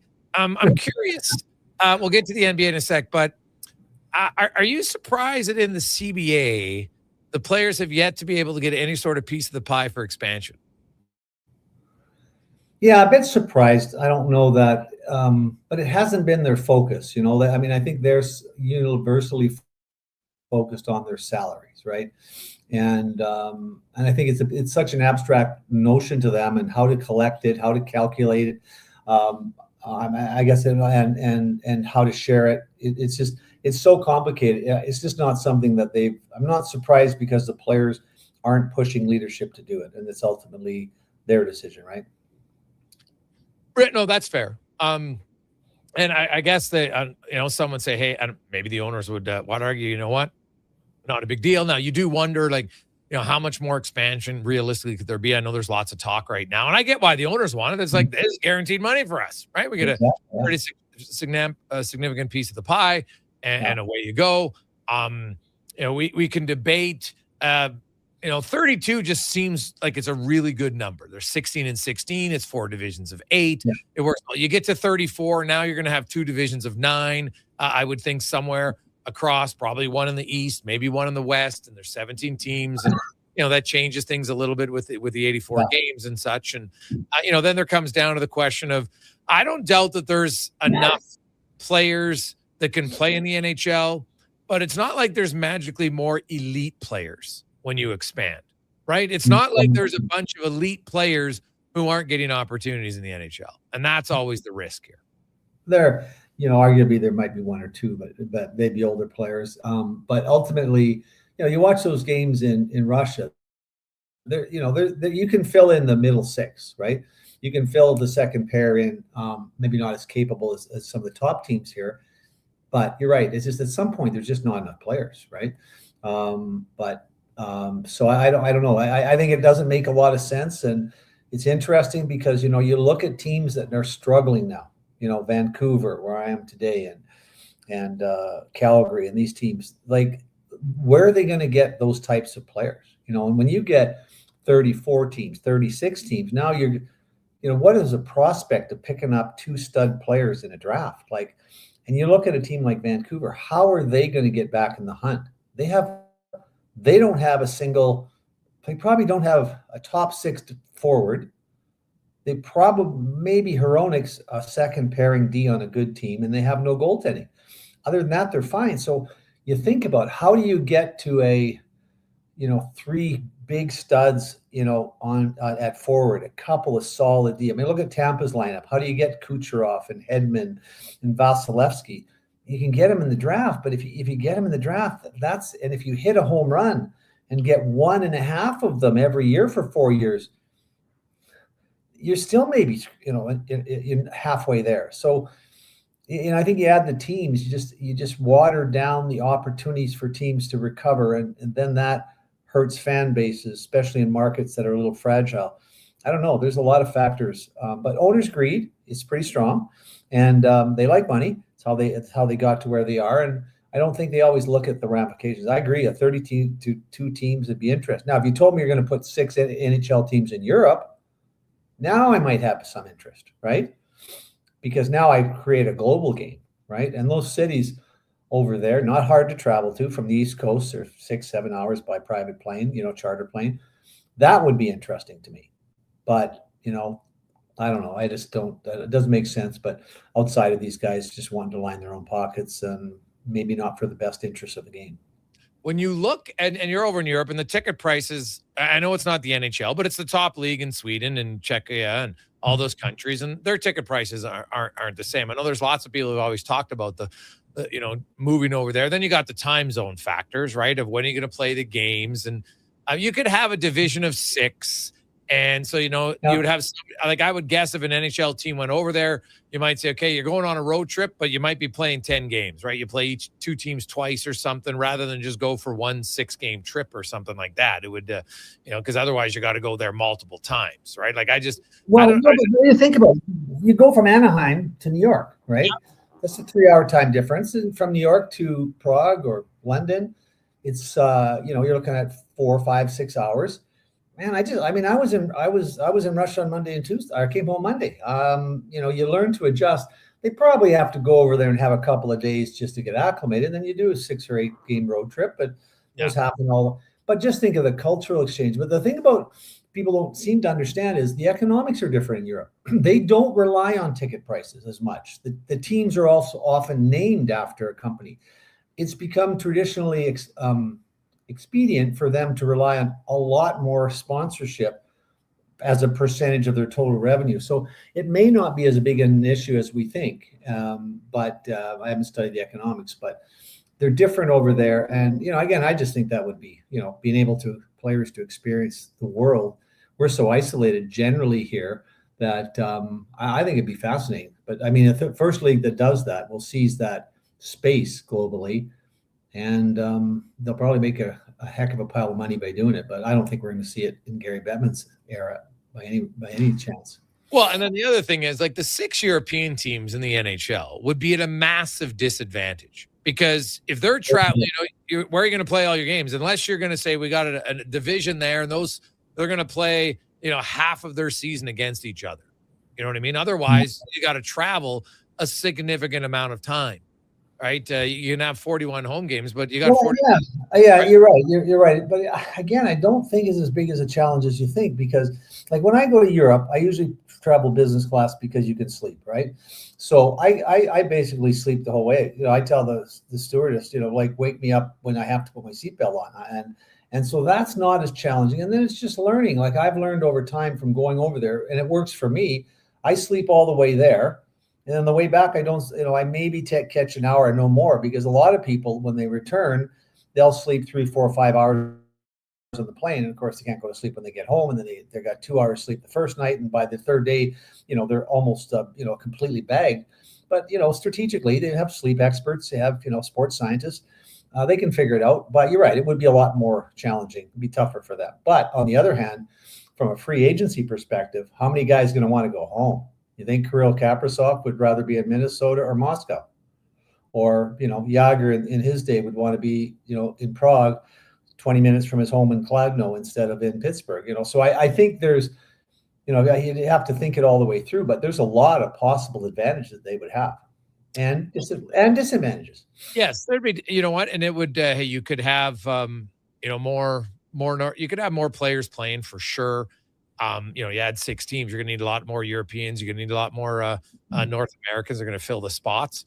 I don't know. Like, I know it's like I was joking earlier on my show with Justin Dunk. The CFL's talked expansion. It's never happened. Like, European expansion has been discussed for 2 decades, right? We're not really any closer in 2026 than we were in 2006. So that's why I know that we keep hearing, MLB and NBA, and somebody's going to do it. Well, nobody's done it. Somebody's supposed to be doing it for 20 years, and no one's done it, because I think they just look at the logistics. And I'm just not sure it works. Like, the NFL plays 1 game a week, and they're not doing it. They travel teams over there, but they don't actually have a team who's full time there. No, and I think the problem is it's not that it's not possible. It's just they don't understand the marketplace. Like, agents like myself have been working there for a number of years, get a pretty good handle on the marketplace. But, when Gary Bettman looks at expansion, he just has to go, well, that city looks pretty good. I like the demographics, do a little study on it, and then they just have to decide which checkbook they want to receive the check from. It's not that complicated. But, you identified some issues. There's many more I'm sure we haven't even thought of. And they just don't wrap their heads around it. Like, I just don't think, like, it would be a mammoth shift to see someone explore that. I think it's a great opportunity. Like, I think one thing the NHL has missed out on, now you never put a team there, but there is a place in an area in Southeast Asia where over 2 billion people regularly watch hockey on television. So much so that when they arrive in Canada, we decided to produce the game in their language. So in Southeast Asia, hockey is huge. Now it's field hockey, but if I ever had someone ask my opinion, I want to have a NHL outdoor game, the New Year's Day Classic, on the front steps of the Taj Mahal at midnight in India. Like, to open our game to that 3 billion in-person market would be incredible. And I just think there's lots of opportunities we missed. But you're right, the expansion that's a bigger challenge. Do you think NBA expansion impacts the NHL at all? I think Gary's always wanted to keep up with the Joneses, and I think we've always been following basketball because they have bigger television deals and other things, and I think it has some impact, but I'm not sure how much. You'd have to get into Gary and Bill's head to figure that out, but they're paying attention. They know what's going on, and I think if there's pressure, it's not necessarily coming from within the NHL office. It's coming from owners that are going, like, hey, why not us, man? Yeah, expansion in the U.S., I don't love it. I think it comes down to money and everything else. Like, how many times are you going to try Atlanta, for goodness sakes? But maybe they think third time's a charm. Who knows? I know they'd like to go back to Arizona. I get the big TV market. I get all that. But, and if you do have the right ownership group and the right building, then, yeah, it probably could work. I don't discount that. But the more teams you have, you just have more teams struggling than you have more teams successful. That's what I find interesting about this. And because you look at the 32 teams now, it wasn't very long ago where it was hard to miss the playoffs. Now it's the reverse with 16 teams missing it, man. It's hard to make the playoffs. You have to execute pretty effectively, and which is good. I think it's good. I don't know where the balance is struck, but when you see teams like Buffalo and out of the playoffs for 13, 14 years, or the Oilers had a similar drought, Calgary's likely to have a longer drought. I don't know. How does it affect the fan base? I don't think it affects it all in Canada, but ultimately you worry about that a little bit. That's why baseball, look at we've gone one way and baseball's gone completely the other way. And I think it's become, their shift has made the game way more interesting for various fan bases. But I don't know what the ideal is, but I would like to see we mentioned this when we had Bill Daly on. I said, I'd like to see the teams that don't make the playoffs play some kind of a round robin tournament for the first pick overall. Those games. Now, Rich, as an agent, you try to sell that to your players. Wait a second. You want me to play games for an 18-year-old? I don't know. Yeah. You want me to play games for Connor McDavid? Seriously, I don't care. Oh, McDavid, sure, but he's the rare. Draisaitl, I don't care. I don't care about Makar. I don't want Vasilevsky. I'm happy losing here. This is so great. It's so fun. My kids come home from school and kids are beating them up because dad's not scoring. They don't want anybody. But I think at the end of the day, they won't just be doing it for that. The economics, the games overseas here when they have the relegation games, like who's going up. Oh, yeah. Those are way more interesting. Like, geez, we're not even going to be in the friggin' league if these guys don't pick it up overnight. We're down 2-1.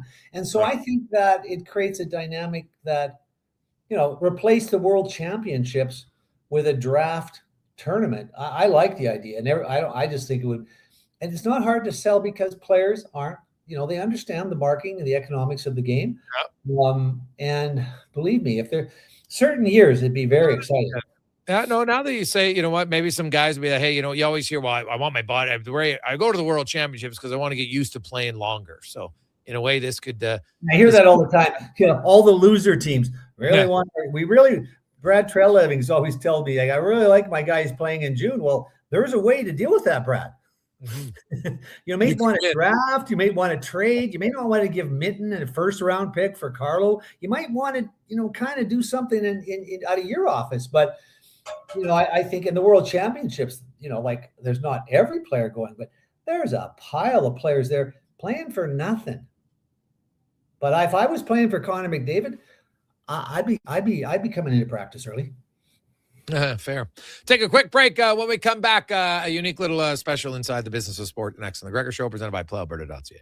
Scott McGilvery here, HGTV host and renovation expert. The one upgrade I know homeowners will love: better, fresher Culligan water straight from the tap.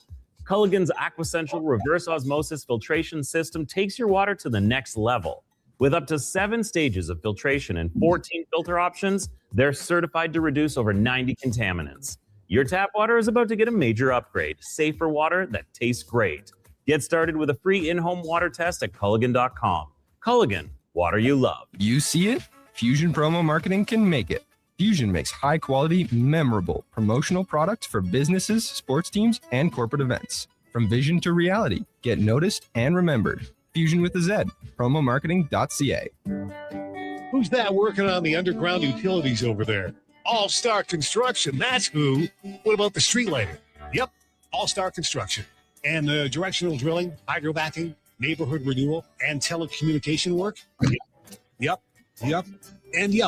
Since 2009, All-Star Construction has been doing all that and more, shaping and building Edmonton communities for land developers all around Edmonton. That's what All-Star Construction is all about. NHL Star Sticks are back at McDonald's, and we're celebrating by going bigger. Make that smaller, way smaller than ever before. Collect the set and get one of 7 mini sticks with every NHL Star Sticks meal. Featuring McDavid, Matthews, Quinn Hughes, Makar, Celebrini, Reinhardt, and Montembeau. So get yours while they last. 1 stick per meal purchase. Limited time at participating Canadian restaurants. Every goal, every Selly. The place to cheer on your favorite team is Selly's Sports Bar and Lounge. Never a bad seat in the house, with all games on tons of big screens. And Selly's menu, top shelf. Plus, check out the game night food and drink features. And don't miss the excitement of Oilers watch parties all season long. Experience Selly's Sports Bar and Lounge at all 3 Century Casino locations: Edmonton, St. Albert, and Century Mile. Every day is game day at Century Casino. If you've got a smart speaker, get it to play Sports 1440. And it doesn't matter when you listen, as we roll out the Sports Talk 24 hours a day, 7 days a week. Edmonton's home for sports radio is Sports 1440.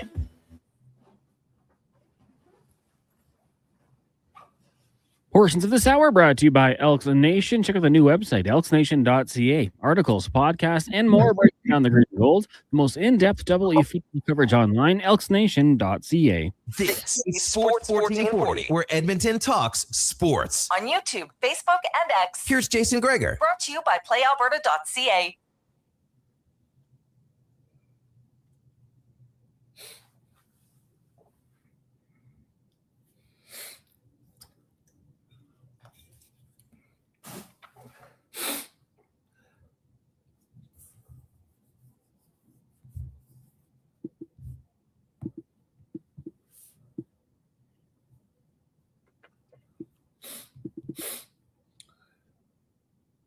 $4:45.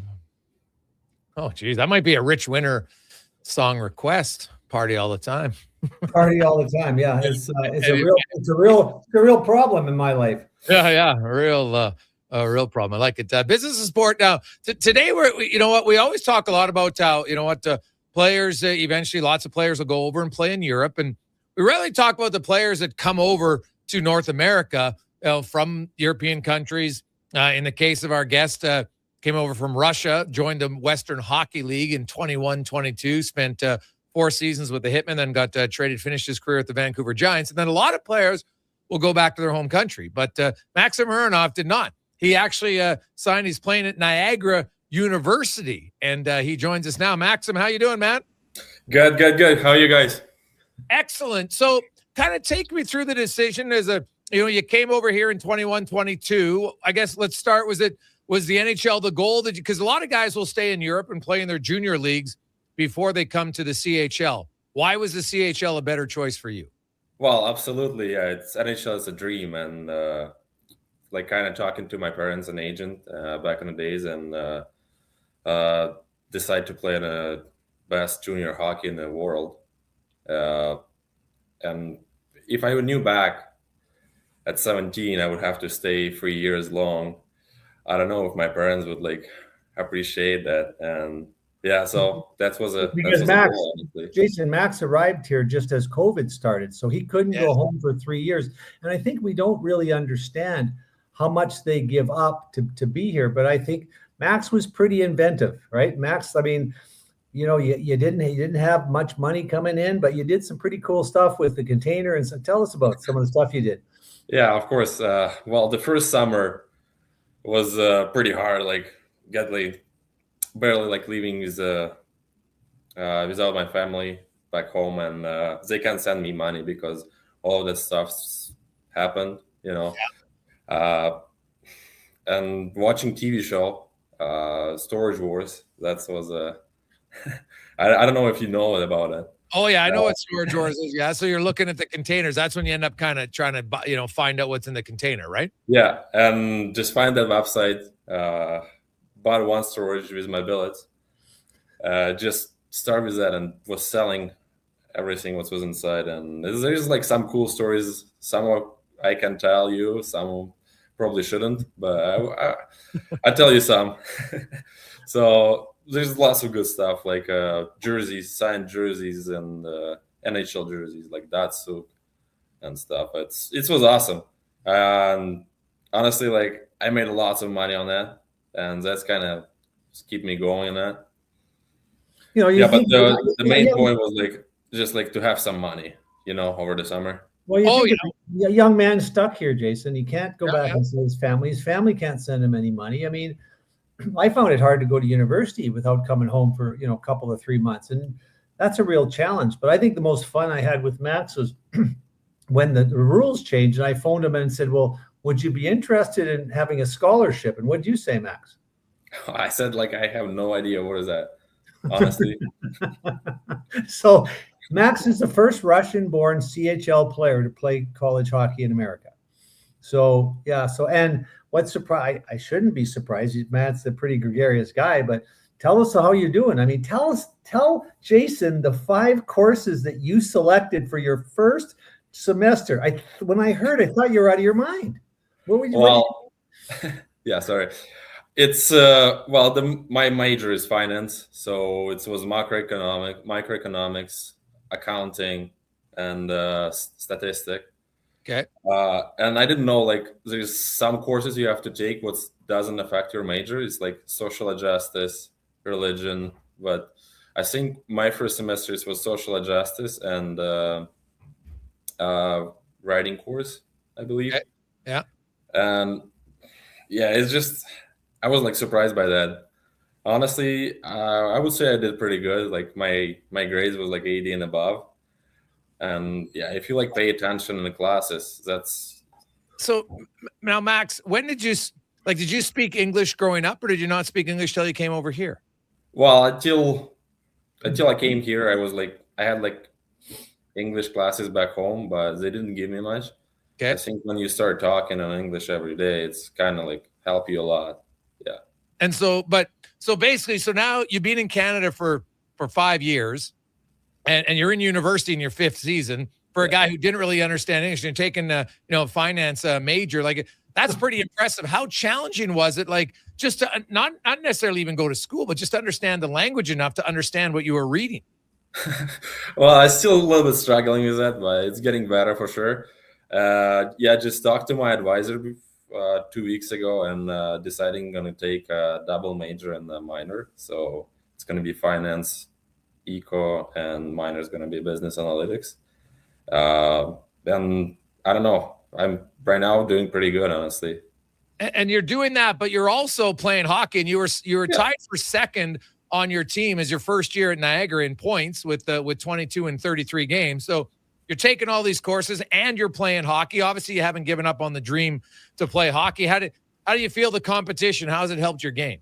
Well, on the beginning of the year, I kind of started playing in a power play and penalty kill. So I had all the opportunity to do that. Thank you for coaches and all the stuff.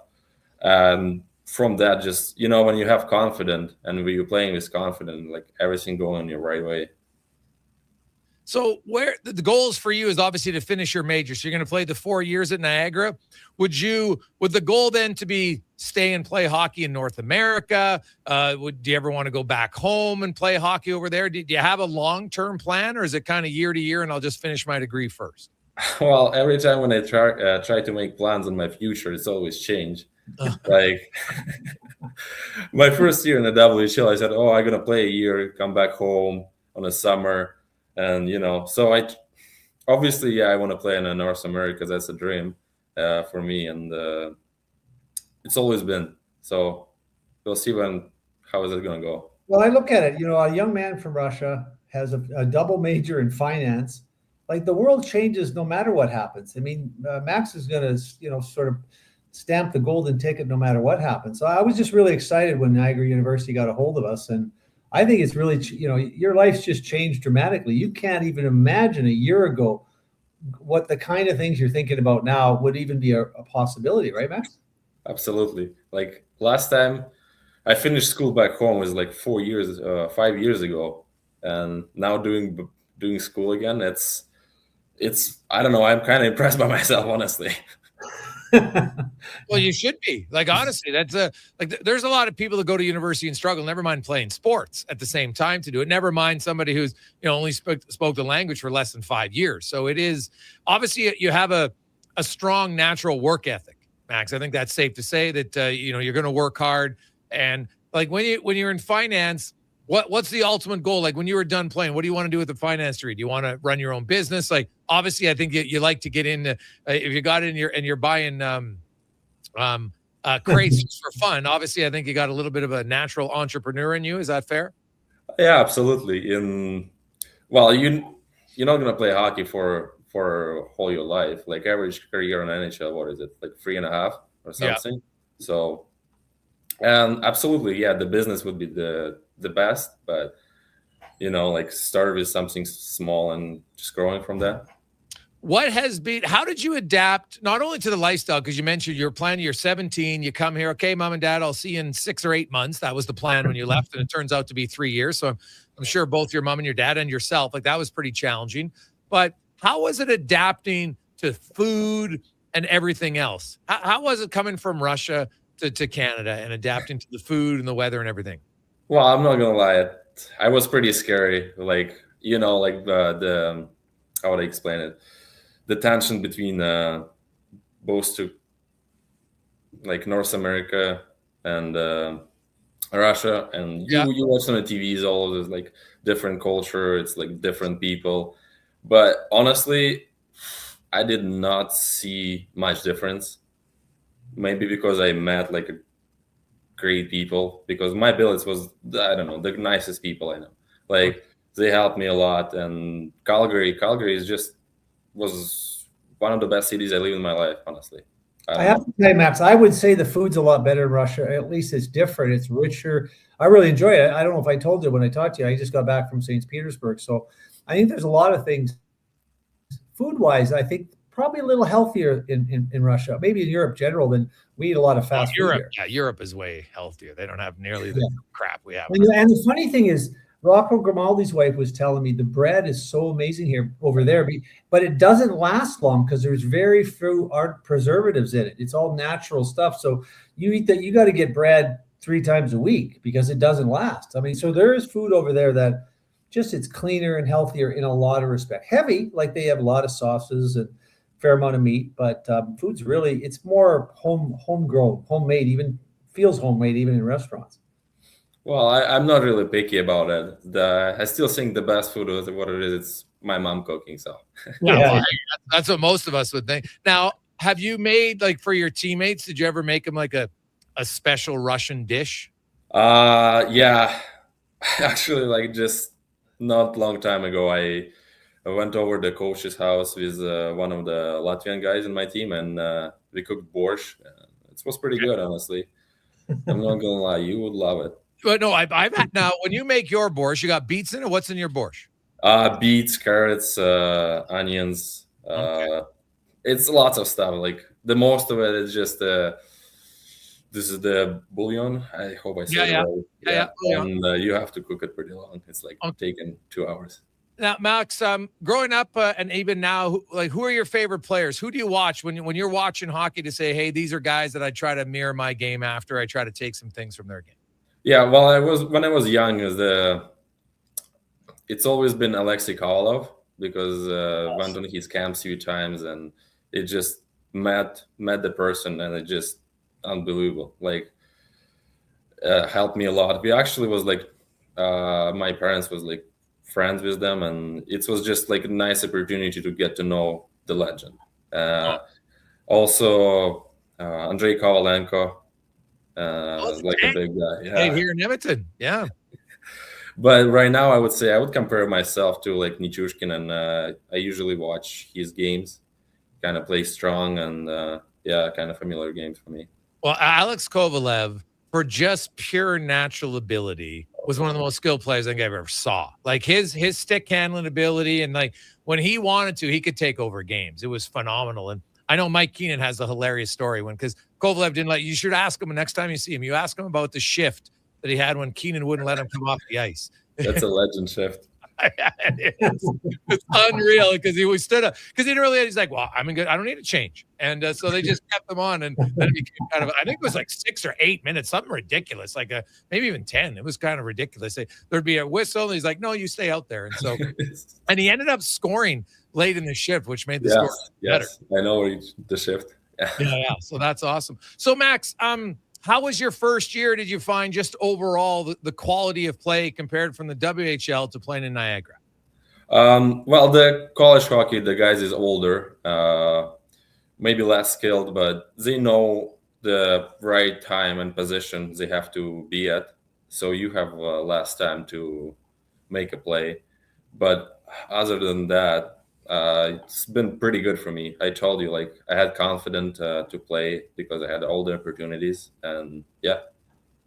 Anything fun that you've done away from hockey in Canada that's like one of your favorite non-hockey things that you've been a part of? Storage Wars.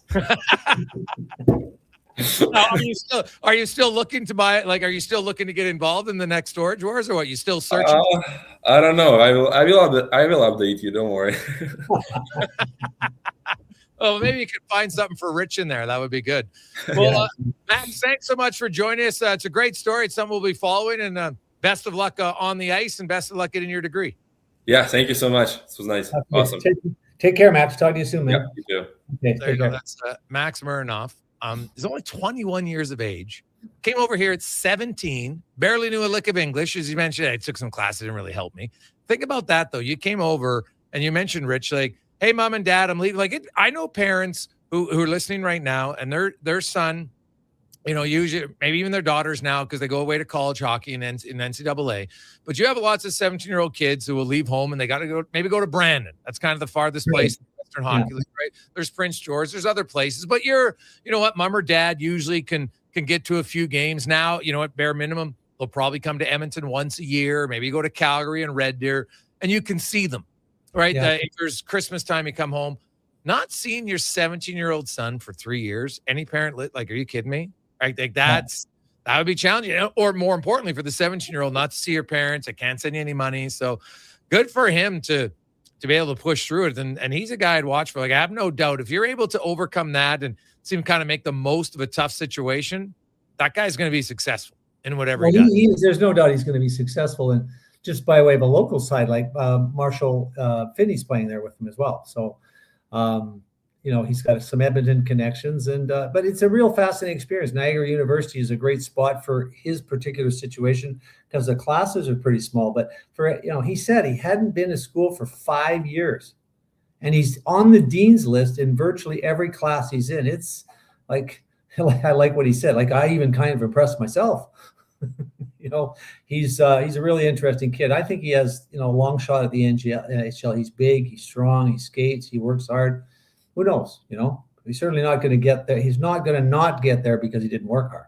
Yeah, true. Ritch, good stuff. Next week, I think we're going to have a former NHL manager on the show. So we'll look forward to that. Yeah, it should be fun. So we'll talk to you soon, and have a good week. And, you know, don't drive too many miles on those cars, because got to save some of that gas money for college educations. Dude, exactly. Right now, we should all be carpooling. It's a little expensive to get gas for sure. Yeah, just let me know. I don't have your home address, but let me know. So if I'm in the area, I'll pick you up. Yeah, awesome. I appreciate that. Okay. That's Ritch Winter joins us every Wednesday in the business of sport. When we come back, Mark Spector will join us. The Edmonton Oilers, big win last night against the Utah Mammoth. Connor McDavid reaches 1,200 points. Ryan Nugent-Hopkins gets his 800th point in that victory. Jack Roslovic, 2 goals. Really solid effort. Tristan Jarry, pretty solid in goal. Now the question is, can the Oilers do it again? Because we saw this a few weeks ago. Colorado, Vegas, really good games. Then Dallas, right back into the ditch. Right? Then they have some good games, then right back into the ditch, Florida and Tampa Bay. I have no doubt that the Oilers have the skill and ability to be a top team in the NHL. It's the consistent factor. Because you watch a game last night, Utah's one of the best. They're a top 5-on-5. They win, like their special teams are terrible. Right? Their power play and their penalty kill. Neither one's good. They're winning games because they're 5-on-5 play. It's very good. And the Oilers controlled most of the 5-on-5 play against a good team. Now can they do it again? We'll discuss that and more after Connor Halley in a Sports 1440 update brought to you by Northgate Chevrolet Buick GMC. March Madness. You got just under a week left to get in a great deal. And while you're there, check out the brand new Autoplex. If you're looking for a fantastic deal, no gimmicks, just a great deal, northgategm.com. The Sports 1440 update. 2 games in the NHL tonight, both at 5:30. Bruins, Sabres, and the Leafs host the Rangers. Off the ice, Tampa Bay Lightning captain Victor Hedman will be taking a temporary leave of absence for personal reasons. The Lightning adding they will not add any further details in the association. Toronto Raptors on the road, taking on the Clippers. Tip-off 8:30. Also the Bucks and the Blazers. The Warriors host the Nets. Wizards taking on the Jazz, Cavs, and Heat. Celtic up against the Thunder. The Lakers take on the Pacers, and the Pistons host the Hawks. Major League Baseball first game of the season gets going in just over an hour with the Giants hosting the Yankees in the PWHL. We've got Minnesota and Montreal. Puck drop in a few minutes here. And in the AJ Game 4, Fort Mac hosting Whitecourt. Wolverines lead that series 2-1. The Storm looking to complete the sweep tonight in Lloyd. Calgary trying to even up their series with Canmore. And the Kodiaks will look to take a 3-1 series lead over Drumheller in Camrose. Coming up in hour 4 of the Jason Gregor Show, we'll be joined by Mark Spector of Rogers Sportsnet, Tyler Uremchuk from Oilers Nation, and we'll hear the newest edition of Cam Tate's 2-minute warning. I'm Connor Halley. This has been a Sports 1440 update. Sports 1440 in West Edmonton Mall and Wetaskiwin. CKJR is a Stingray radio station. Download the free radio player app and listen wherever you go. Performance by Action Electrical today. Their projects team kicked things off, designing and building with unmatched skill. Then the service team swoops in for those Just repairs and after maintenance. 4 And don't o'clock, forget how the are you? testing Welcome. team, ensuring everything's safe and sound before the solar team scores with sustainable energy. A complete team effort. Have Action Really? Electrical bring home Now, a win you know for you Rich and your as an agent. project. You try to Visit sell that. actionelectrical.net. At Fountain Tire, the savings come in threes. Up to 25% off select tires, a mail-in rebate of up to $100 off a set of 4 select tires, and $50 off a $150 service. We're basically the BLT of savings. Until April 25th. Restrictions apply. Book today. This is your moment to come on down and play for your chance to win over $300,000 in prizes. But that's not all. Buy more, save more on select major appliances. 1440 Up to $1,000 off. Save up to 40% on select mattresses and up to 25% on furniture. Plus, this Saturday, play for up to $1,000 off your purchase. Everyone who plays is a winner.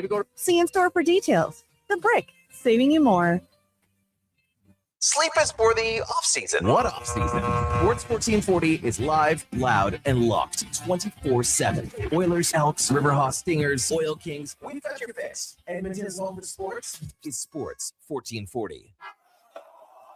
Oil Country. Your seat is closer than you think. Starting at just $28 a week with a deposit-free payment plan available. Securing your full, half, and quarter season seats inside Rogers Place for the 2026-27 season has never been easier. Sign up for pre-sale access at edmontonoilers.com/season seats. Experience all that Rogers Place has to offer during an Oilers game night by visiting edmontonoilers.com/season seats. Why should you drive a Subaru? How about durability, style, and an excellent customer experience from the moment you step into the showroom? And how about accolades, including awards for numerous 2026 Subaru models from both AutoTrader and JD Power? But don't just take my word for it. Take a test drive and you'll see why the Subaru name is recognized and renowned for quality. To learn more, visit Subaru.ca. Welcome to Uncommon. Welcome to Subaru. Millions and millions of Canadians do not have a doctor. We have a crisis. Canada's medical clinic is opening clinics across Canada to allow everyone to have a doctor to call their own. Early detection saves lives. If you are hearing this ad, then we've got some good news. Canada's medical clinic Windermere is now open. Call now and book an appointment with your new doctor. Canada'sMedicalClinic.com. For over 60 years, the folks at Diablo Boots have been selling the best Canadian-made boots. Handcrafted in Winnipeg, Canada West makes the best quality cowboy, biker, and work boots for Diablo Boots with replaceable soles and heels. Why buy cheaper quality like Ariat, Justin, and Red Wing made in China when Canadian-made is better? Support Canada's workers and Diablo Boots for the best boots. So save on boots by Save On Foods. That's Diablo Boots, 3340 Gateway Boulevard on the east side of Save On Foods. Canada West and Diablo Boots, the two best names in the boots business.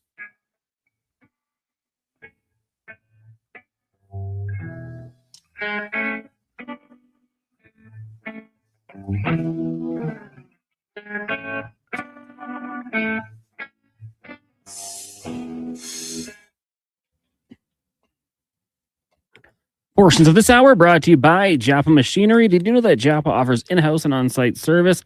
Rain or shine, Japa Service Department is here for you. Get a quote now at japamachinery.com. The Jason Gregor Show, the best of Edmonton sports talk and beyond. This is Sports 1440. Presented by PlayAlberta.ca, Alberta's only regulated online gambling website.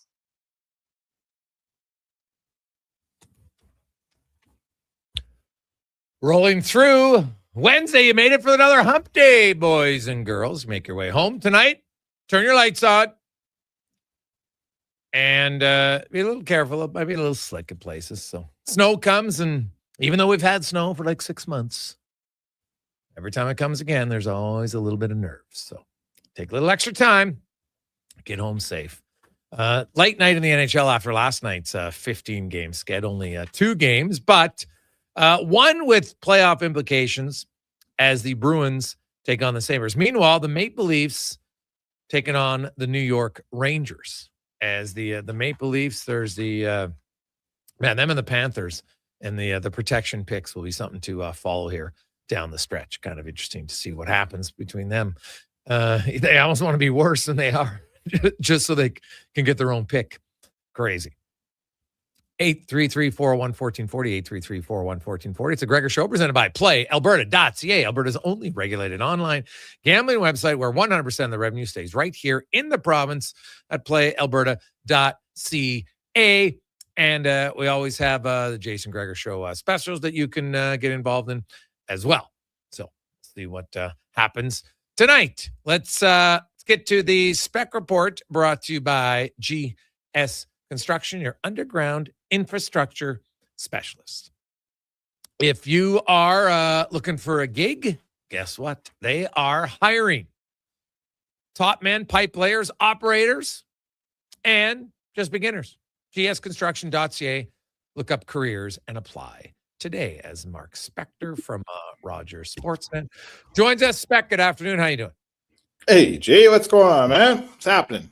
Oh, lots is going on, my man. Last night, busy night in the National Hockey League as we had some significant change in the standings, more so in the Eastern Conference. In the West, I'd say in the West, we just saw teams like the San Jose Sharks. You're out. I will knock them out of the playoff race. That's their 5th consecutive loss. They're 7 points out behind the Nashville Predators, and the Preds are going in one direction, and the Sharks are going in the opposite direction. The Seattle Kraken are right on the verge of it, man. They have a game in hand, so I can't officially knock them out. That would put them 3 back, but still, I think it's going to be tough for them to get in. It's kind of the LA Kings, maybe, who can catch the Preds, and the Kings. You know what? That's a game you have to win against the Calgary Flames at this point of the season. They didn't do it, but the Edmonton Oilers, Spec, This is we saw this game a few weeks ago in Vegas and in Colorado, and I wrote about it today at Oilers Nation that, the Edmonton Oilers, I don't want to write them off because they show games like this and they've done it before.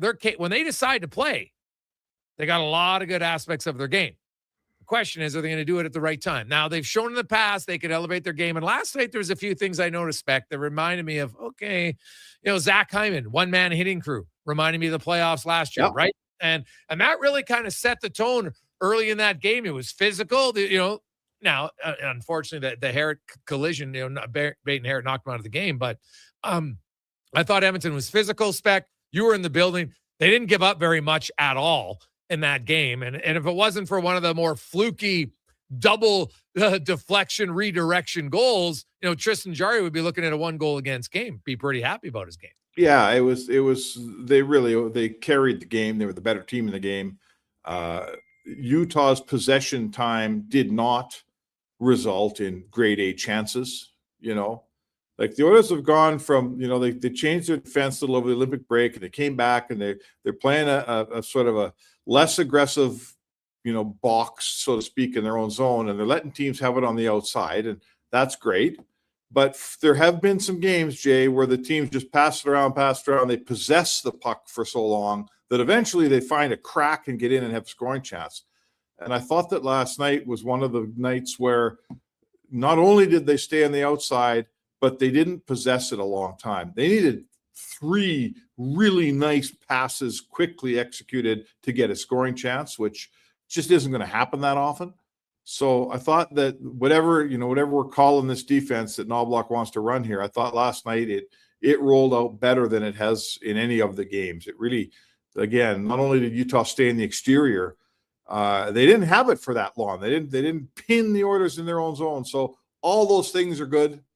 Zone exits were clean. Evan Bouchard was exquisite. His game was just so good last night.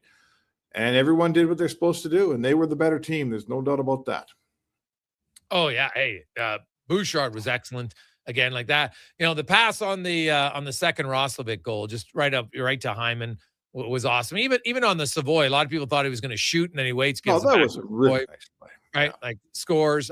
What about the Ty Emberson play, Spec, on the first Roslovic goal? I know he doesn't get an assist, but Ty Emberson's play, that deft little pass in the corner to start the whole rush, like Ty Emberson's not doing that last year. That was a really good play from him. Well, and his forwards were deep enough Yes. that he didn't need to make a pass to some guy that was 60 feet away either, you know? So I think he passed that puck to Nuge. Nuge came back nice and deep. He made a quick little deft backhand retrieval right on Nuge's tape. His Wallman was going already.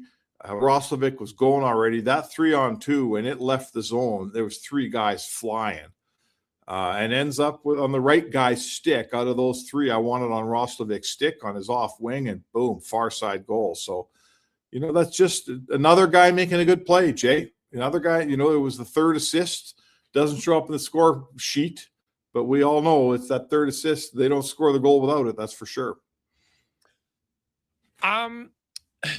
After, you know, you look at Knobloch and how they ran the game, like there was so much 5-on-5 last night. It was kind of easy to stay in a rotation, and he got everybody going. And like you look, the Oilers kind of had at least three regular forwards out of the lineup last night.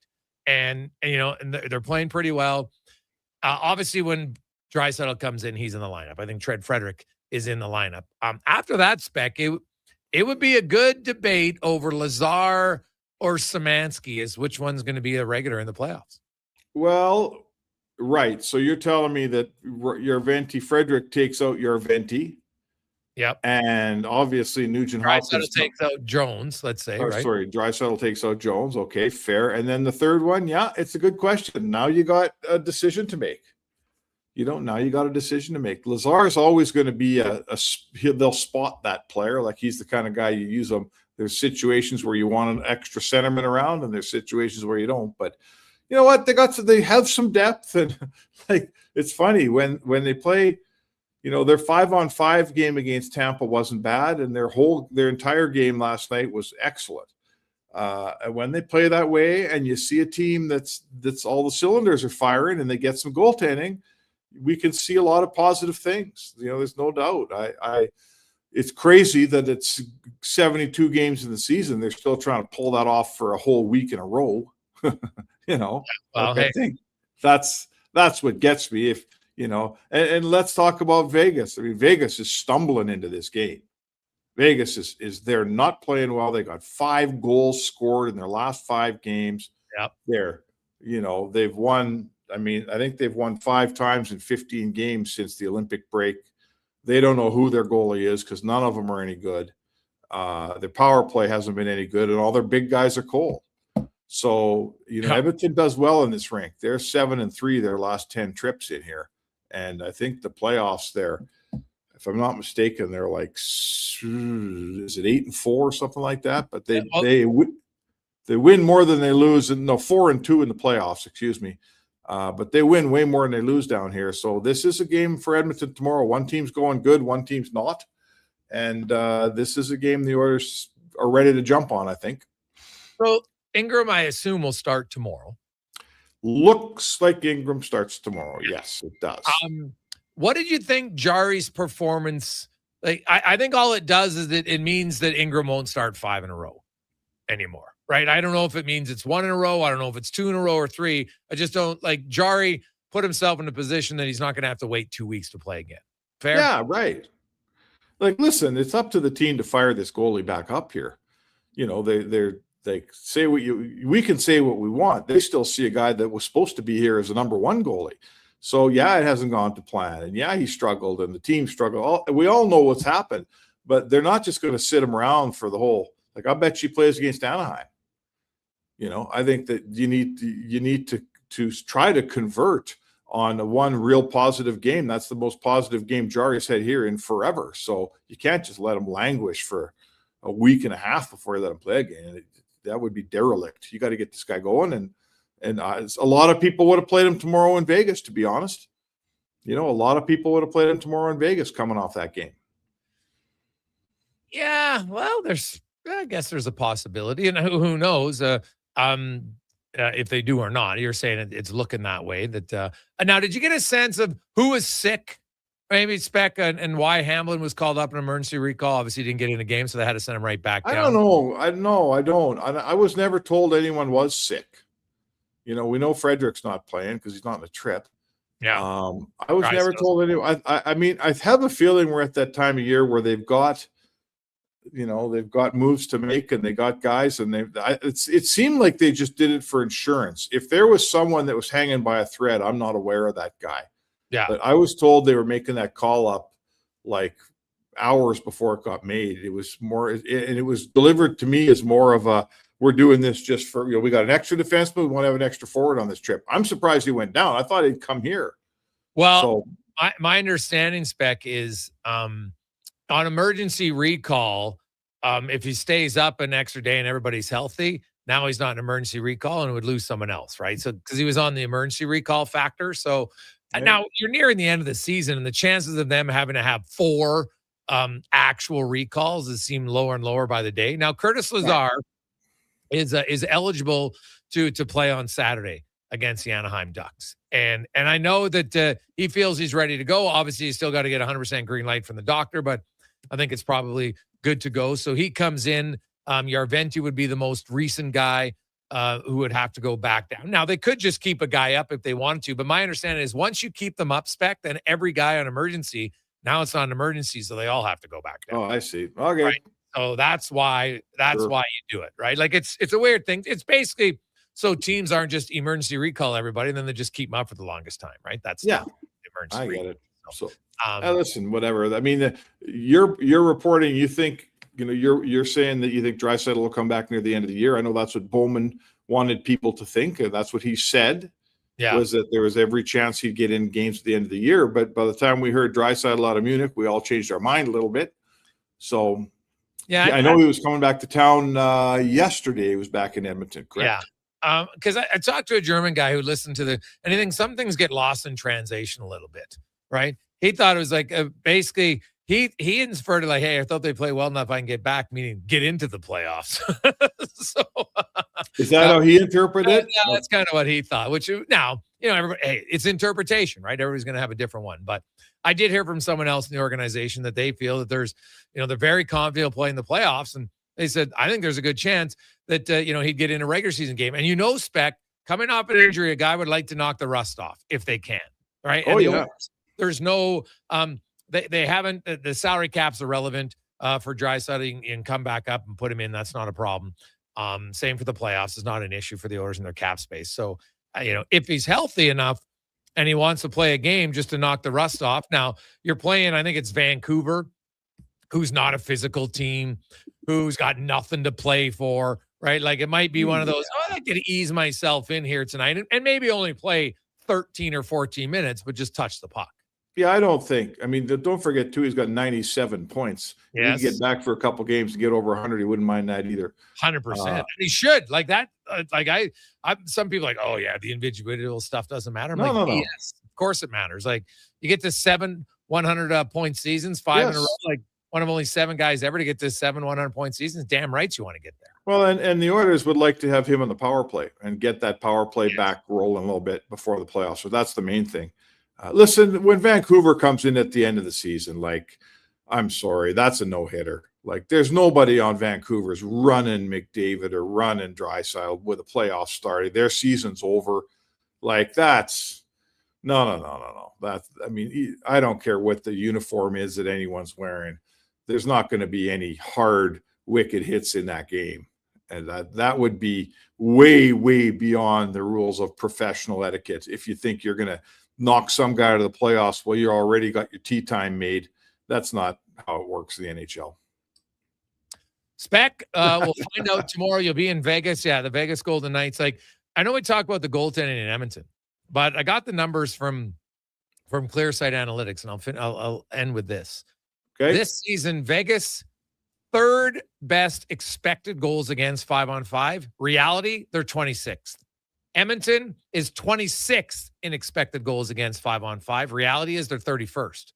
So, yeah, Edmonton's could be better because they're expected to be 26th or 31st. Vegas is expected to be 3rd. They're 26th. It's a massive difference. And the challenge for Vegas is, it's hard to play that much better defensively than they are. They just need better goaltending. Yeah, and at this point in the season, your team doesn't need to look to ClearSight Analytics to know what you just described, right? Everybody can see it. Everyone on that team, from Mitch Marner to, name the player, they know their goaltending hasn't been good enough. And the quote that I thought was telling, I listened to their post-game stuff from Winnipeg, and Rasmus Anderson said, he said, what's been going on around here, he says, the other team gets 1, they get 2, they get 3, boom, right away. And that tells me that a team gives up a goal, they get behind, and they get deflated quickly. This is a championship team. Like Vegas knows how to win. It's a great organization, all of those things. When that roster knows that the minute one goes in, they're screwed, that's because they know how bad their goaltending is what it means to me. So they're not in a good state. They're just not in a good state. No one's changing goalies now. The goalies you have are the goalies you get. So I think this is a chance for Edmonton to jump on these guys for sure. Spec, we'll talk to you tomorrow from Vegas. Sounds good, Jay. There you go. That's Mark Spec with the Spec Report brought to you by GS Construction. Your Rem Chuck is up next. It's the Gregor Show presented by PlayAlberta.ca. Hey, Edmonton, did you know a local Play Alberta winner scored over $500,000 on Mega Jackpots Ocean Bells? Think about the season tickets you could lock down with that kind of cash. From major casino winners every hour to jackpots worth millions and hundreds of popular games to money that stays in the province, there's never been a better time to sign up for Play Alberta. Download the app today to get started with casino, sports, and lottery all in one app. Must be 18 plus to play. When you gamble, use your game sense. Got a car you're ready to part with? Find out what it's worth. Fast, easy, and totally free at Go Auto. We're talking top dollar trade-ins, whether it's a little worn or still rocking that new car smell. Just a few clicks, and boom, you've got your value. Text value to 780-777-7777 to start. That's value to 780 all sevens. Why guess what it's worth? Let Go Auto show you the money. Craving your favorite mouth-watering pizzas? Papa John's has large specialty pizzas for only $19.99 for a limited time. Get a flavorful all the meats, the works, ultimate pepperoni, Hawaiian, barbecue chicken, and more on original thin or New York style crust. Use the code LSPEC at papajohns.ca or on the Papa John's app. Get yours today. Better ingredients, better pizza. Papa John's. Action Electrical's projects team takes the field, folks, ready to execute the entire play for new commercial builds. Absolutely. They're masters of design build, sketching strategy from initial blueprints to core electrical infrastructure. The team never misses on complex projects. Known for handling big league constructions and major renovations, ensuring flawless execution, hire the Action Electrical team to bring home a win for your project. Visit actionelectrical.net. It's like a locker room, minus the smell. Ew. Kevin Carius brings the banter, the buzz, and the bold sports talk. Weekday mornings from 7 to 11 on Sports 1440, Edmonton's home for sports. Struggling to find skilled workers? What if you could fill your talent pipeline with motivated, pre-vetted youth and receive funding to support your efforts? At Careers the Next Generation, we connect Alberta employers with interns in skilled trades, IT, agriculture, forestry, and more. All WCB covered, high school accredited, safety trained, and ready to contribute from day one. With 83% of RAP students continuing their apprenticeships after high school, investing in youth today means securing your workforce for tomorrow. Don't wait. Visit careersnextgen.ca to get started. Getting your vehicle sparkling clean doesn't have to cost a fortune. Take it into Hughes today and pay just loonies a wash. Find us at HughesCarWash.com. Who's that working on the underground utilities over there? All Star Construction, that's who. What about the street lighting? Yep, All Star Construction. And the directional drilling, hydrovacking, neighborhood renewal, and telecommunication work? Yep. Since 2009, All Star Construction has been doing all that and more, shaping and building Edmonton communities for land developers all around Edmonton. That's what All Star Construction is all about. Debt can take over your life. The stress, the constant worry, it can feel like you're drowning. When people come to see me, they're often anxious and feeling hopeless. But when I explain how I can help them get out of debt, those feelings melt away. I'm Parveen Middleton, licensed insolvency trustee at BDO here in Edmonton. I will create a personalized debt relief plan so you can move forward with confidence. Call 1-833-BDO-TALK or visit bdodebt.ca to discover your debt-free future. Whoa, I gotta put some money on the game tonight. We hit our monthly budget. Whoa, how did you get in here? I'm you, the responsible you. We're right. We'll play another time. Sounds more like us. If you gamble, use your game sense. Visit GameSenseAB.ca. Portions of this hour brought to you by CanTorque, made in Canada, made for Canada, where extreme isn't theoretical. Find your solution at CanTorque.com. The Jason Gregor Show, the best of Edmonton sports talk and beyond. This is Sports 1440. Presented by PlayAlberta.ca, Alberta's only regulated online gambling website.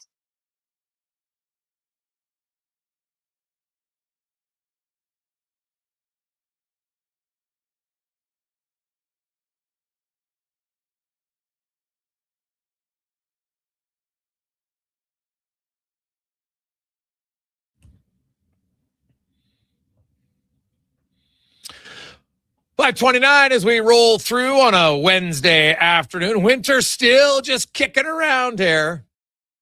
Winter's like the Ottawa Senators. You think they're done? No. They're coming back, baby, with vengeance. How about the Ottawa Senators? Rolling 8-2 in their last 10. No Jeff Sanderson, no Shabbat, no Nick Jensen. They don't care. They just keep winning. All of a sudden, their goaltender's like, you know what? Maybe I haven't done my job early, but I'm going to do it now. And if you watch that game last night, Allmark, he was good. Really good. The saves he made on Larkin late in that game, wow. So the Senators now find themselves in a playoff spot with 11 games to go. Far from safe. They're tied with the Islanders. They do have a game in hand, and they're 1 point up on the Red Wings. And they're only 3 points out of third place. It is a great race in the Eastern Conference. In the West, I think we know Colorado's in. We know Dallas is in. Minnesota's in. Anaheim, they can punch their ticket now. They're 10 points up on the LA Kings with 11 games to go. They're in. The Edmonton Oilers are very close. Vegas, just because the way Vegas is going right now, and LA has a way easier schedule. So, you know what? Nashville's rolling. They look good. So we'll see what happens. But the West race is down to, I think, really like a few teams. Seattle, no. Winnipeg Jets, they just keep trying to stay in it. But every time they get close, then they lose an important game. And the Sharks, it was a great run, but goodbye to Sharky until next season. We'll see what they do. Now, let's talk some more orders. We get to the oil report brought to you by GoAuto.ca. Over 15,000 vehicles for you to choose from. GoAuto.ca is Tyler Yaremchuk from Orders Nation and Daily Faceoff. Joins us once again. And he's in Vegas. You got the Oilers Nation tour event going on. Do you know what your guys' record is for the team when you go to those games? So it was horrendous earlier on with some of the early iterations of the Nation Vacations, but we've actually cleaned it up pretty well over the last number of years. I think they've won the last 3 times that we've been in Vegas. The last 2 of the last 3, like there was a Jack Campbell win in there a few years ago, and there was a Calvin Pickard win last year. So they've cleaned it up on the Vegas front a little bit, but I think we're above 500 over the last 3-4 years, I think now, which is good. How many people on the trip this time? I think for people who actually flew with us all the way from Edmonton, I think it was 30. And then I think there's another 15 people who bought like our flightless experience only package. So they're flying in from areas that aren't Edmonton, or they were already down in Vegas or whatever. So it should be in our like suite level area, about 45, 50 of us tomorrow night. All right. Well, the orders last time they're in Vegas, they're good. They were good in Colorado. They were very good last night. And that's the thing about the orders. I see a lot of people, the orders are done. They should just lose. And I'm like, what are you talking about? You get into the playoffs, man, anything can happen. And the thing about the orders is they have teased you, more so frustrated than teased this year, but they've played some really good games as of late, and they've got it in them. It's just a matter of, can they figure out how to do it on a consistent basis? Yeah, I mean, you watched that game last night against Utah, and I'm sure you've thrown all these stats around, but you block more shots than you allow. Like that's, again, shows a real impressive commitment to defense in that game. And never mind that, like I was thinking back this morning, and listen, brain may be a little bit foggy from last night, but I was thinking back through the game, and I was like, did Utah have a breakaway or a 2-on-1 in that hockey game? If they had a 2-on-1, it certainly wasn't a super clean look, because it doesn't stand out in my head. And it's like, yeah, Tristan Jarry did his job. He stopped 16 of 18. The team in front of them did their job, and that win there, that was reminiscent of, I go back to last year when they eliminated Vegas in a 1-0 game. I go back to a couple of years ago, even in Game 6 against the Dallas Stars in the Western Conference Final, where I know in the third period the ice tilted a little bit, but Edmonton gave up zone time. They didn't give up good shots. They took away the middle of the ice. They got in lanes. Like all of those boxes that they usually have checked over their big playoff wins over the last number of years, they checked them last night against Utah. They possessed the puck well. They blocked shots. They took away the middle of the ice. They didn't give up a ton of grade A's, and they got out of there with a win. It was just one of those nights where everyone, it felt like, did their jobs.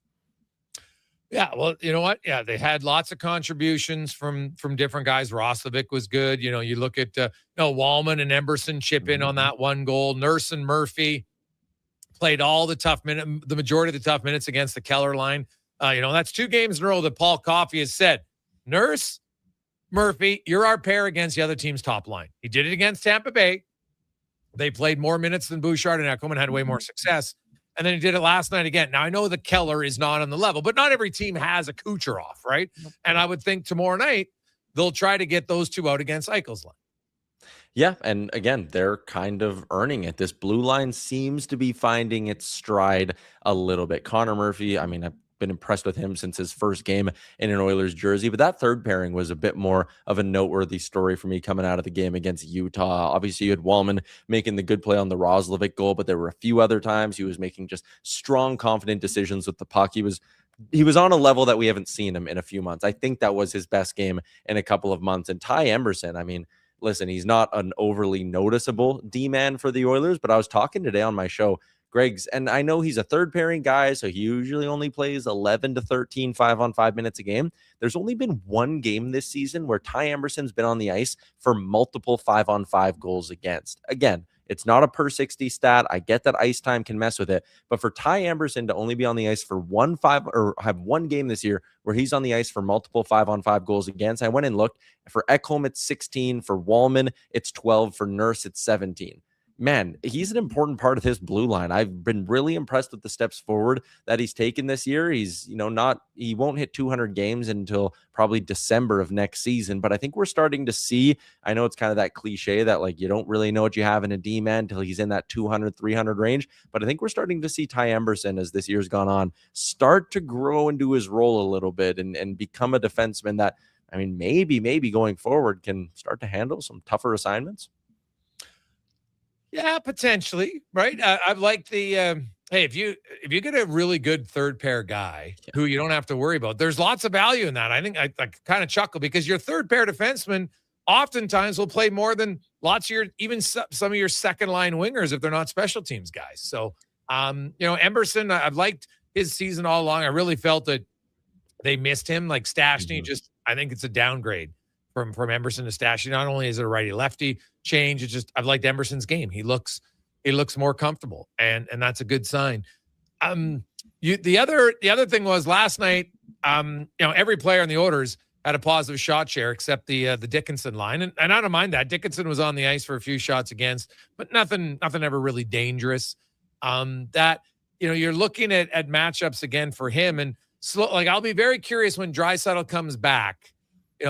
How, like we saw it against Kucherov, it was almost 50-50 between McDavid and Dickinson against Kucherov. And that's how it should be. You're never going to, it's not like Kucherov's going to be 80% against Dickinson, right? That's just not going to happen. But I'll be curious to see, once you get Draisaitl back, how they use Dickinson and how he can exploit that by opening up more minutes for Draisaitl and McDavid against the other team's non-first lines. Yeah, I think that's a great point. And like that matchup heavy kind of play, I look at how Knobloch was situationally using guys. The McDavid, Savoy, Podkolzin line had 8 offensive zone faceoffs and only 2 defensive zone faceoffs. You look at that Roslovic, Nugent, Hyman line, 6 O-zone draws, only 2 in the D zone. And that Dickinson line, they didn't have a single O-zone start. It was 5 D zone starts. So I think that kind of shows that Chris Knobloch on the road, that was who he was kicking on the pants first to get out there for a D zone draw, because he knew that there'd be one of those top 2 lines from Utah coming the other way. So that right there, it also has me a little curious. Like you talk about how the matchups and all that could play when Leon Draisaitl comes back. And this is, again, a conversation we'll probably have more in depth in 3 weeks here when the regular season ends. But I wonder, is there maybe not a case now that if Leon comes back for the playoffs, are you better suited to go with the supernova line of Connor McDavid and Leon Draisaitl? If you have this trustworthy Jason Dickinson line, you're not buying that, no? No.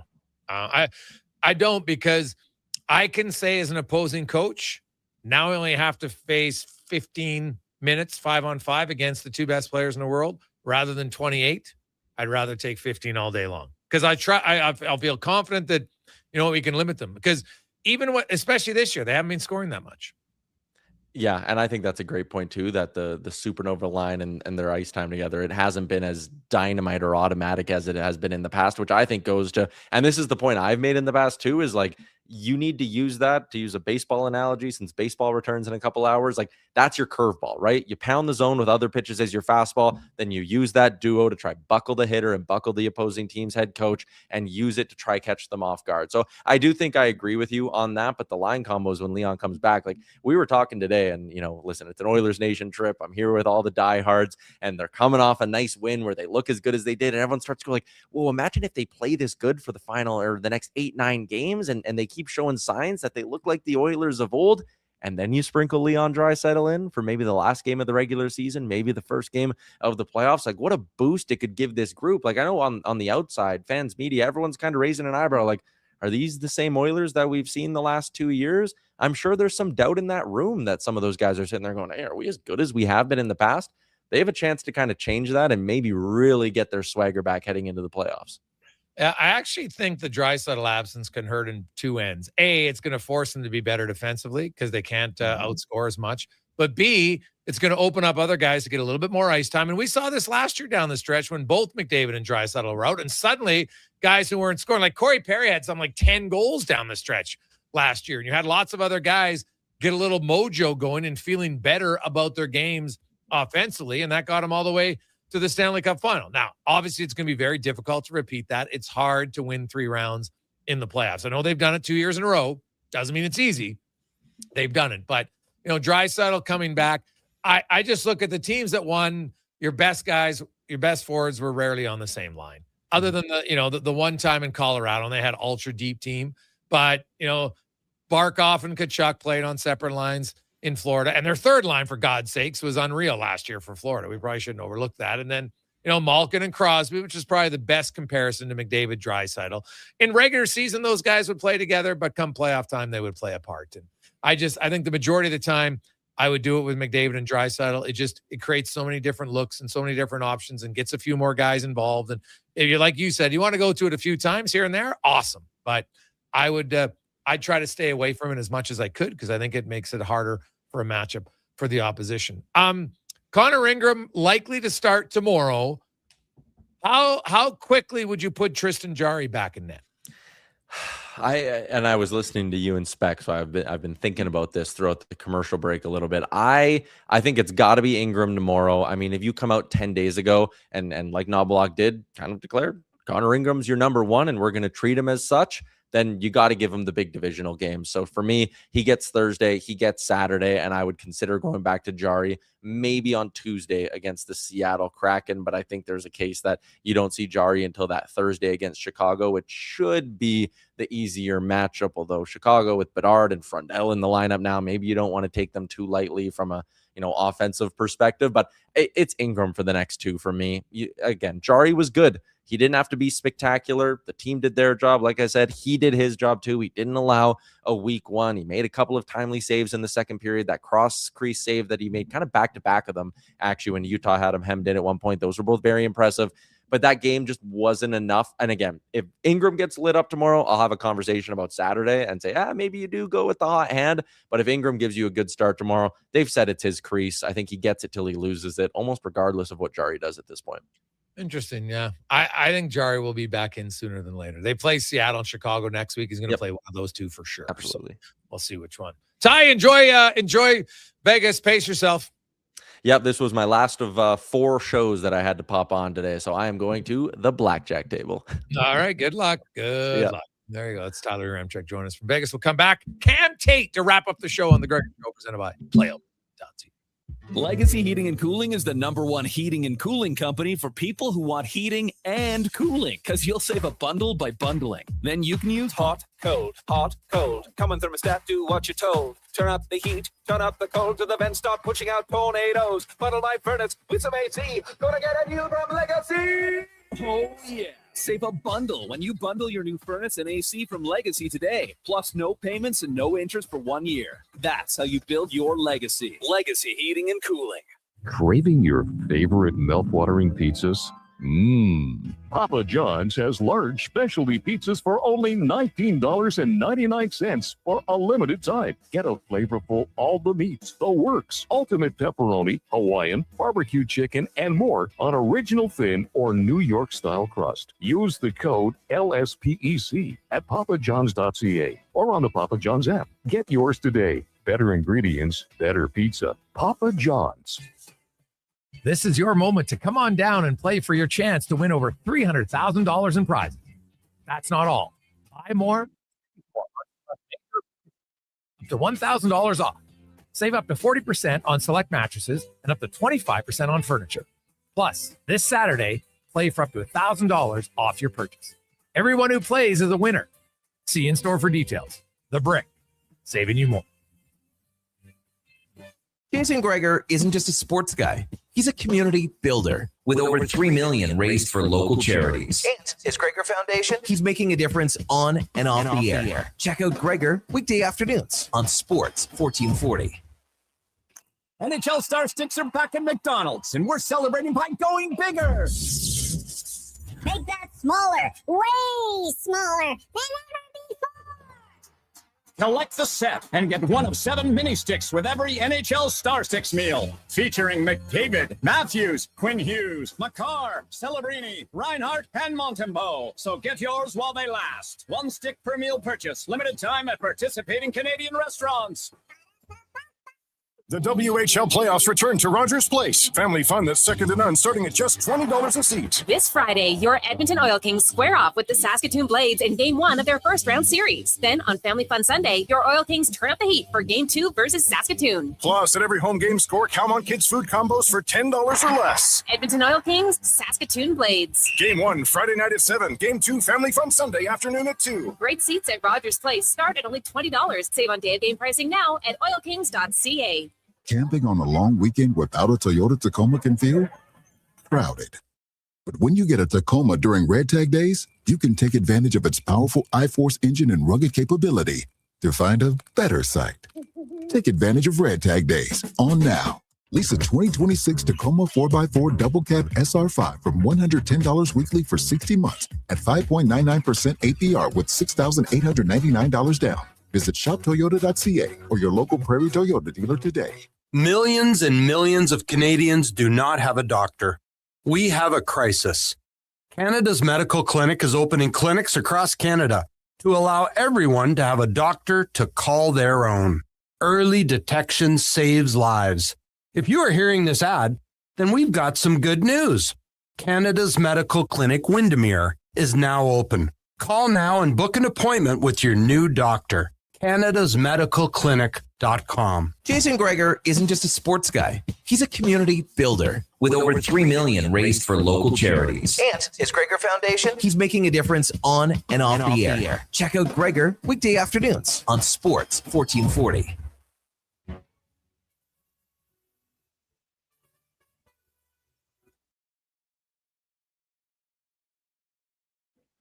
Portions of this hour brought to you by Culligan for all your residential water needs. Your local water treatment company, more than just big bottles. Culligan.com. This is Sports 1440, where Edmonton talks sports. On YouTube, Facebook, and X. Here's Jason Gregor. Brought to you by PlayAlberta.ca.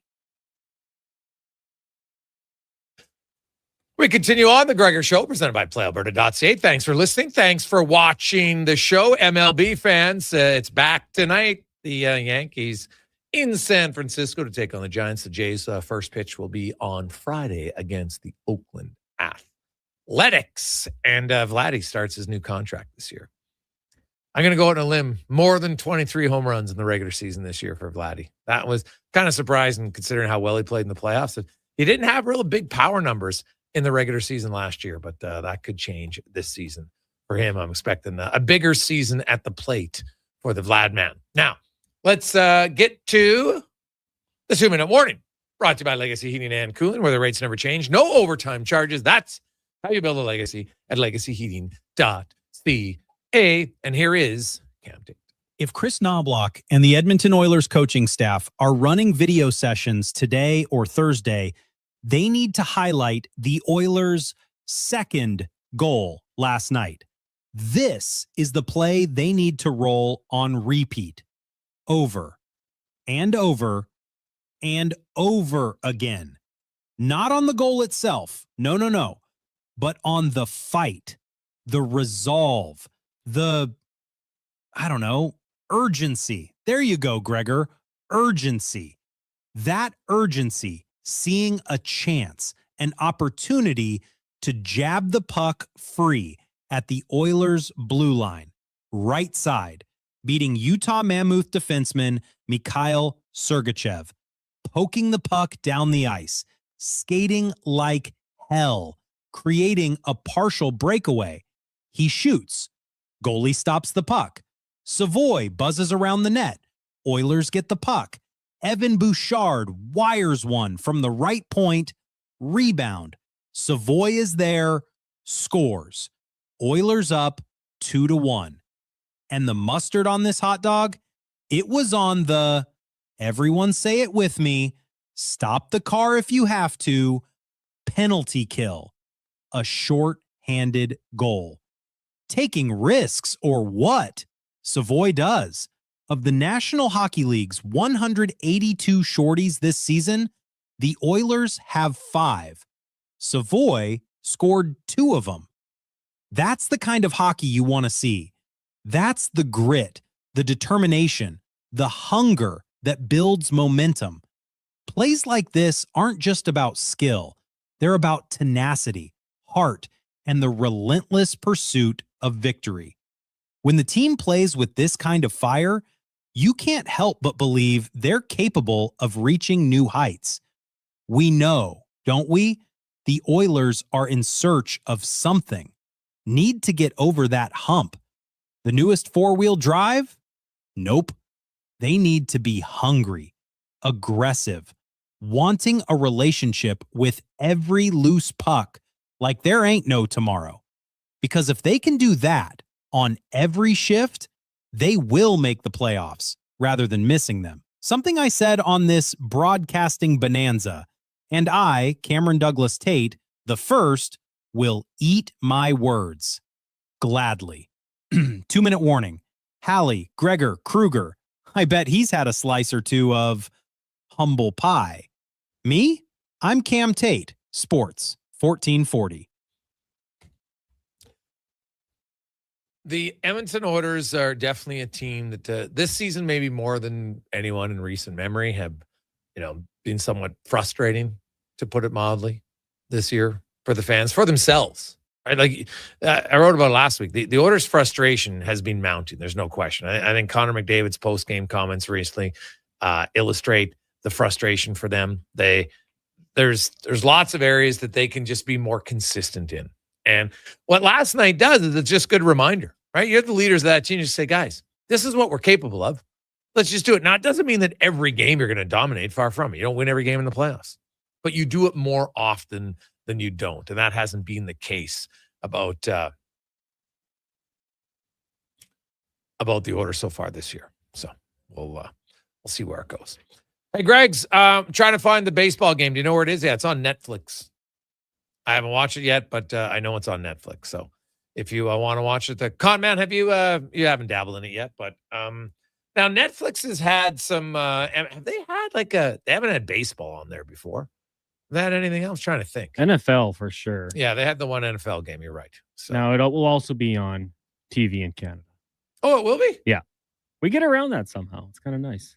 So it's on Sportsnet, obviously. Sportsnet 1. And I'll go the other way and we'll find out. But yeah, looks like Sportsnet 1 will have it.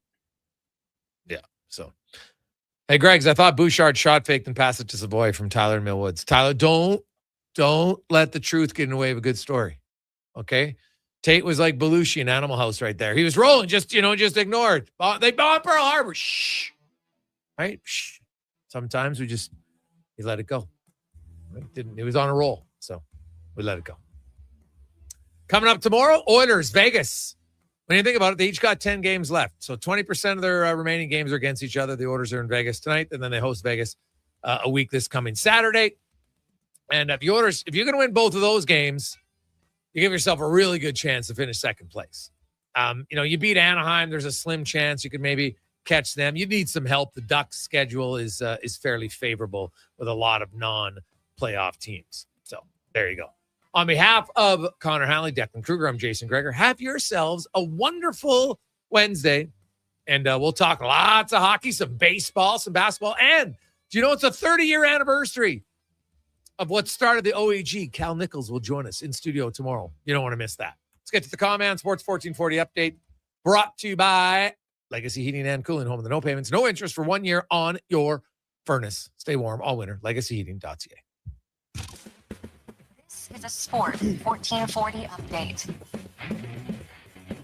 Just 2 games on the ice tonight in the NHL. Midway through the first, Sabres-Bruins scoreless. Out in Toronto, Leafs lead the Rangers 1-0 off the ice. Tampa Bay Lightning announcing today that Captain Victor Hedman will be taking a temporary leave of absence for personal reasons from the team. In the association, second quarter action, Hawks up on the Pistons 49-39. The Lakers lead the Pacers 56-34, and the Bulls in Philly trailing 51-35 in the first quarter. Thunder up on the Celtics 21-13. Later tonight, the Raptors in action. They'll take on the Clippers just after 8:30. They'll also have the Bucks and the Trailblazers. Warriors hosting the Nets, and the Mavs taking on the Nuggets. Major League Baseball Game 1 tonight. First pitch 10 minutes away is the Giants hosting the Yankees, and in the PWHL after 20 minutes, Montreal and Minnesota are scoreless. In the AJ Game 4 action tonight, Fort Mac hosting Whitecourt. Wolverines lead the series 2-1. The Storm will look to complete the sweep over The Lloydminster Bobcats, you got Calgary trying to even up their series with Canmore, while the Kodiaks look to take a 3-1 series lead